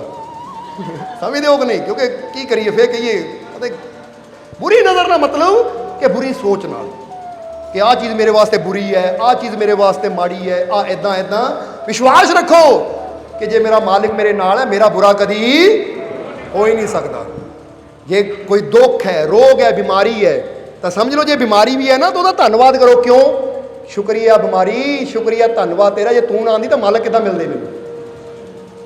समझदे हो कि नहीं? कहंदे अमीर खुसरो दे दर्द सी, पर जदों मुरशद नाल मिले दर्द नूं भी धन्नवाद करदे सी। इहदी वजह नाल मैनूं मुरशद मिल गया, इहदी वजह नाल गुरु मिल गया। जे ये ना हुंदी तो मैं उत्थे तक अपनी उन्हां परेशानियां नूं भी धन्नवाद दो जिन्हां करके तुसीं अज सत्संग 'च बैठे हो। चाहे बेनती लैके आए हो, फरियाद लैके आए हो, पर सही जगह पहुंच गए हो, धन्नवाद। क्योंकि जे रस्ता ना हुंदा तो मंजिल कदी मिलनी नहीं सी। हर चीज़ वास्ते, क्योंकि जो हुंदा है साडे भले वास्ते ही हुंदा है। बस इंसान है कि समझ नहीं पाता उस चीज़ को। शुक्र करिए अपने मालिक का, हर हालत में अपने मालिक ते यकीन रखिए। सो अपने आप को कमज़ोर समझना बंद करना है और अपने अंदर पहचानो। और जिदा बड़े मालिक ने कहा, मैनूं यकीन है कि मेरा बेटा शाह जी जरूर कामयाब होएगा, ऐसी भी कहांगे सानू भी यकीन है कि तुसी कामयाब जरूर होंगे, सफल जरूर होंगे। बस साडे यकीन ते यकीन तुसी रखना। समझ आ गई कि नहीं? सो विश्वास रखोगे कि नहीं? क्योंकि गल तो सारी सोच दी हुंदी है, गल तो सारी कादी हुंदी है? सोच दी हुंदी है। इसलिए अपनी सोच नूं अज तो असीं पॉजिटिव बना लेना है, भरपूर कर लेना अपने आप को। समझदे हो कि नहीं? और अपने मालिक नाल प्रेम करने वाले, अपने मालिक पर विश्वास रखने वाले बनना है। और जिस तरह फिर असीं दसिया है कि जिहड़े विश्वास रखते हैं, यकीन रखते हैं, भरोसा रखते हैं, फिर मालिक दी रहमतां तक पहुँचते भी जरूर है। और मालिक दी रहमतां उन्हां दे जीवन च उतरदियां भी जरूर है। इसलिए हुण टाइम काफ़ी हो गया है। सो आखिरले वचनां च यही कहांगे कि आओ कहिए फिर पूरे विश्वास नाल कि मेरा मालिक मेरे, मेरा मालिक मेरे, मेरा मालिक मेरे, मेरे सारे दुख दूर, मेरे सारे दुख दूर, मेरे सारे दुख दूर, मेरिया झोलियां रहमतां नाल, मेरिया झोलियां रहमतां नाल, मेरिया झोलियां रहमतां नाल, मेरिया झोलियां खुशियां नाल, मेरिया झोलियां खुशियां नाल, मेरिया झोलियां खुशियां नाल। और मैनू अपने मालिक ते पूरा, मैनू मालिक ते पूरा, मैनू मालिक ते पूरा, मेरे सारे दुख दूर, मेरे सारे दुख दूर, मेरे सारे दुख दूर। यकीन ना किया ना कि महसूस करो, हो भी गए। महसूस करो, अज तो डरना बंद करो, बेयकीनी ये बंद करो अपनी। क्योंकि बेयकीनी ये करके बंदा आप ही खाली रह जाता है। फिर कहांगे कमज़ोर ना समझो अपने आप को, क्योंकि तुसी स्पैशल हो, तुसी खास हो, तुसी शक्तिशाली हो, तुसी सुंदर हो, क्योंकि तुहानू उसने बनाया है। जिहदे वर्गा ना कोई है तो ना कोई होना है। समझदे हो कि नहीं? जिदा यही भी कही ना, मेरे गाँव सजिहा सोना आया है ना। गौर करो, ये भी कारण है कि जिदा मैं बंदा कहता मेरा मुर्शद सोना है, तो असीं कहांगे मुर्शद के प्यारे भी उन्ने ही सोने हैं। फिर समझदे हो? क्योंकि जो मुर्शद वर्गा कोई आया ना आना है, तो फिर बंदा ये भी सोचे प्यारिया वर्गा भी ना कोई आया है। हुण बुल्ले शाह कवे कि शाह इनायत वर्गा ना कोई आया, तो ना तक शाह इनायत भी कहेंगे बुल्लिया तेरे वर्गा भी ना कोई आया ना कोई आना है। हुण असीं कहांगे तुसीं भी उदां दे बन के दिखाओ, ताकि वाकई ये लगे कि जे मालका ने कहा सी वाकई सच है।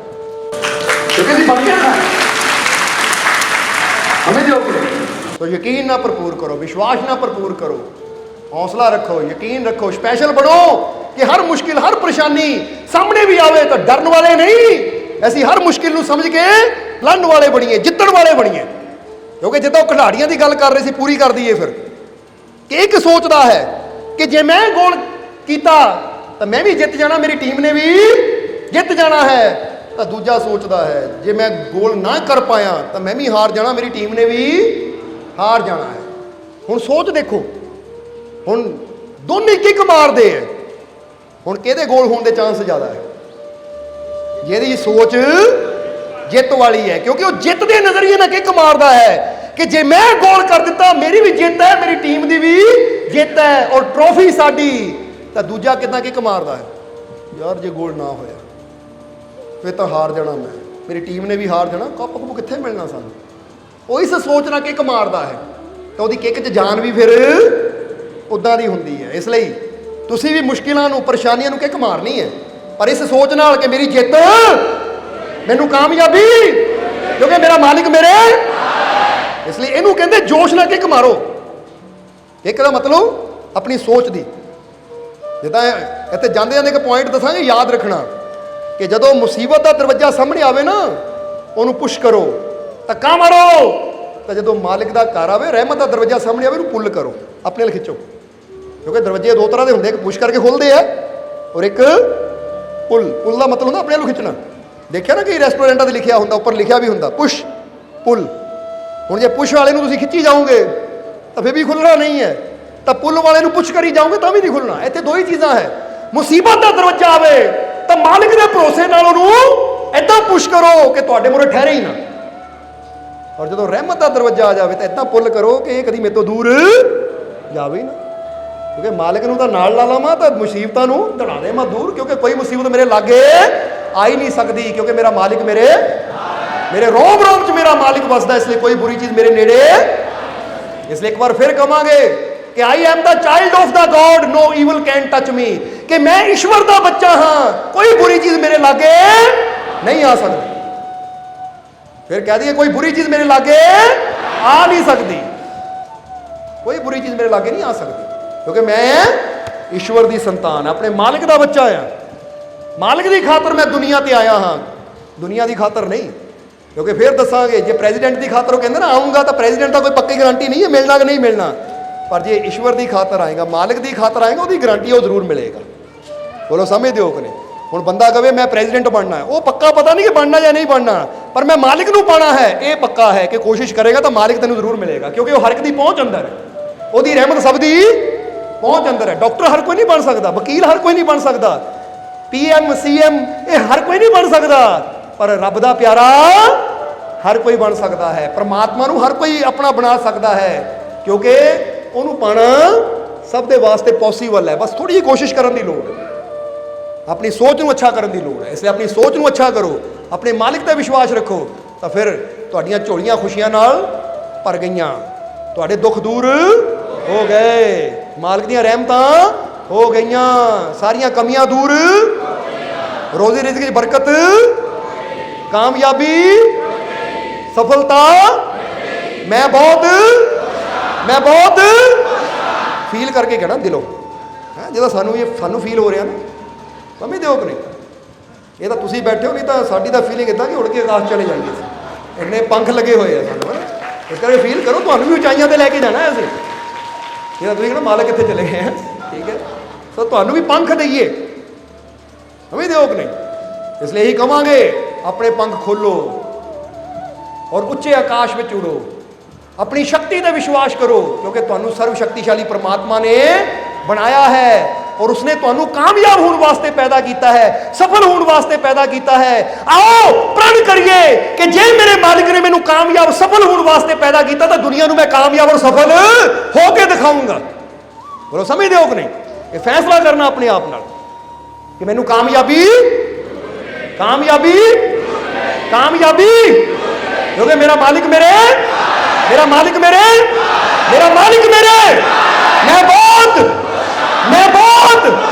ਮੈਂ ਬਹੁਤ ਹੱਸ ਕੇ ਦਿਖਾਓ। ਚਲੋ ਮਾਲਿਕ ਤੁਹਾਨੂੰ ਏਦਾਂ ਹੀ ਖੁਸ਼ੀਆਂ ਨਾਲ, ਰਹਿਮਤਾਂ ਨਾਲ, ਬਰਕਤਾਂ ਨਾਲ ਭਰਪੂਰ ਰੱਖਣ।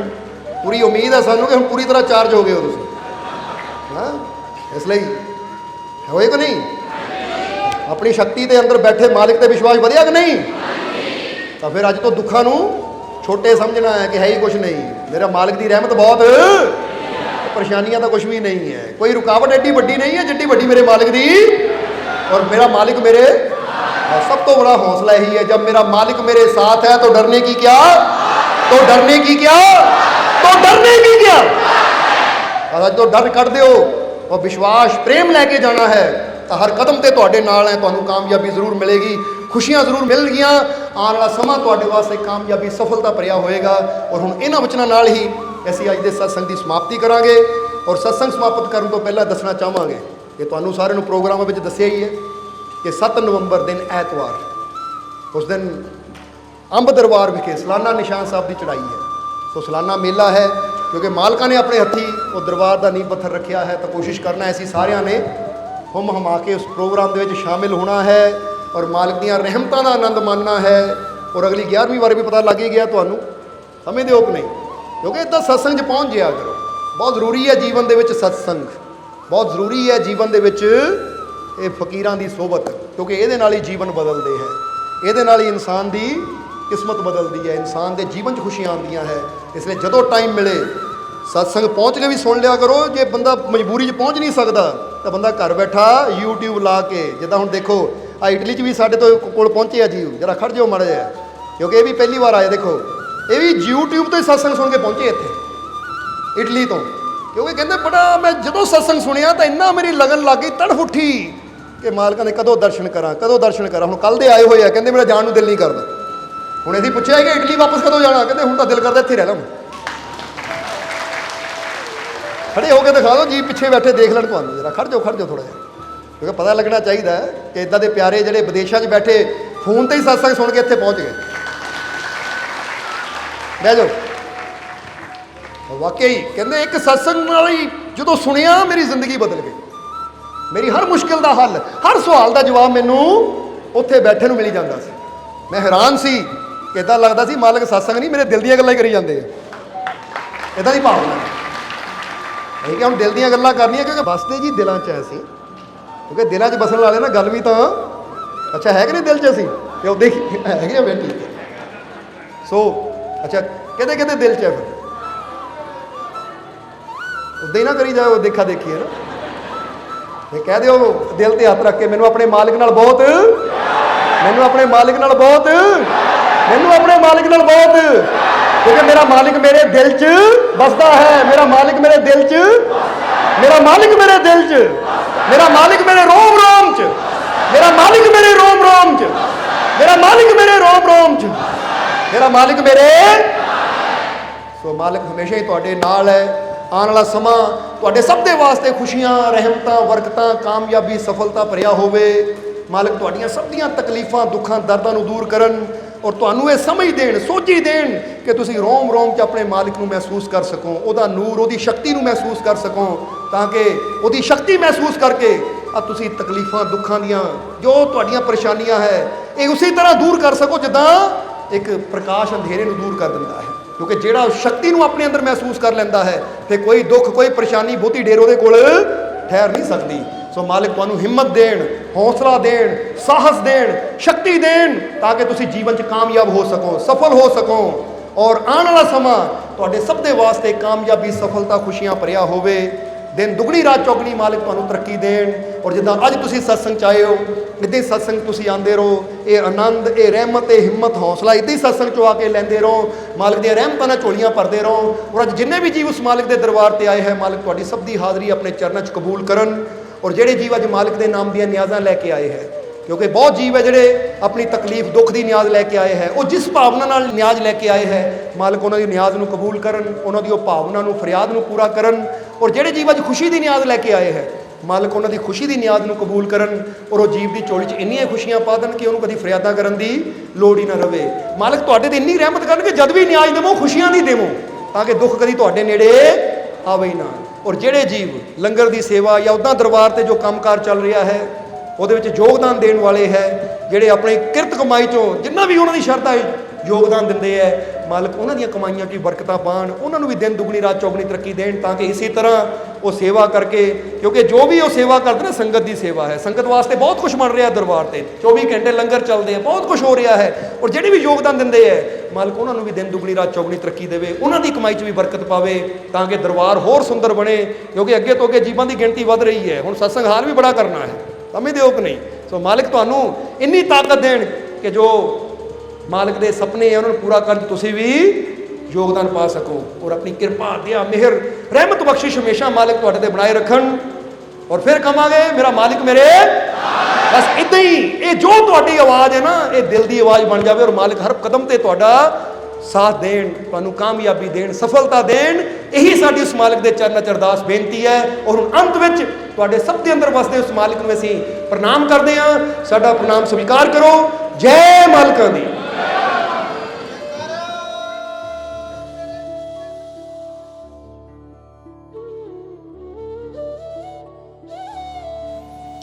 सब्सक्राइब कीजिए सर्व संध्या दरबार कांटिया शरीफ चैनल को और बेल आइकन दबाइए मालिक जी की लेटेस्ट सत्संग की वीडियो को सबसे पहले देखने के लिए।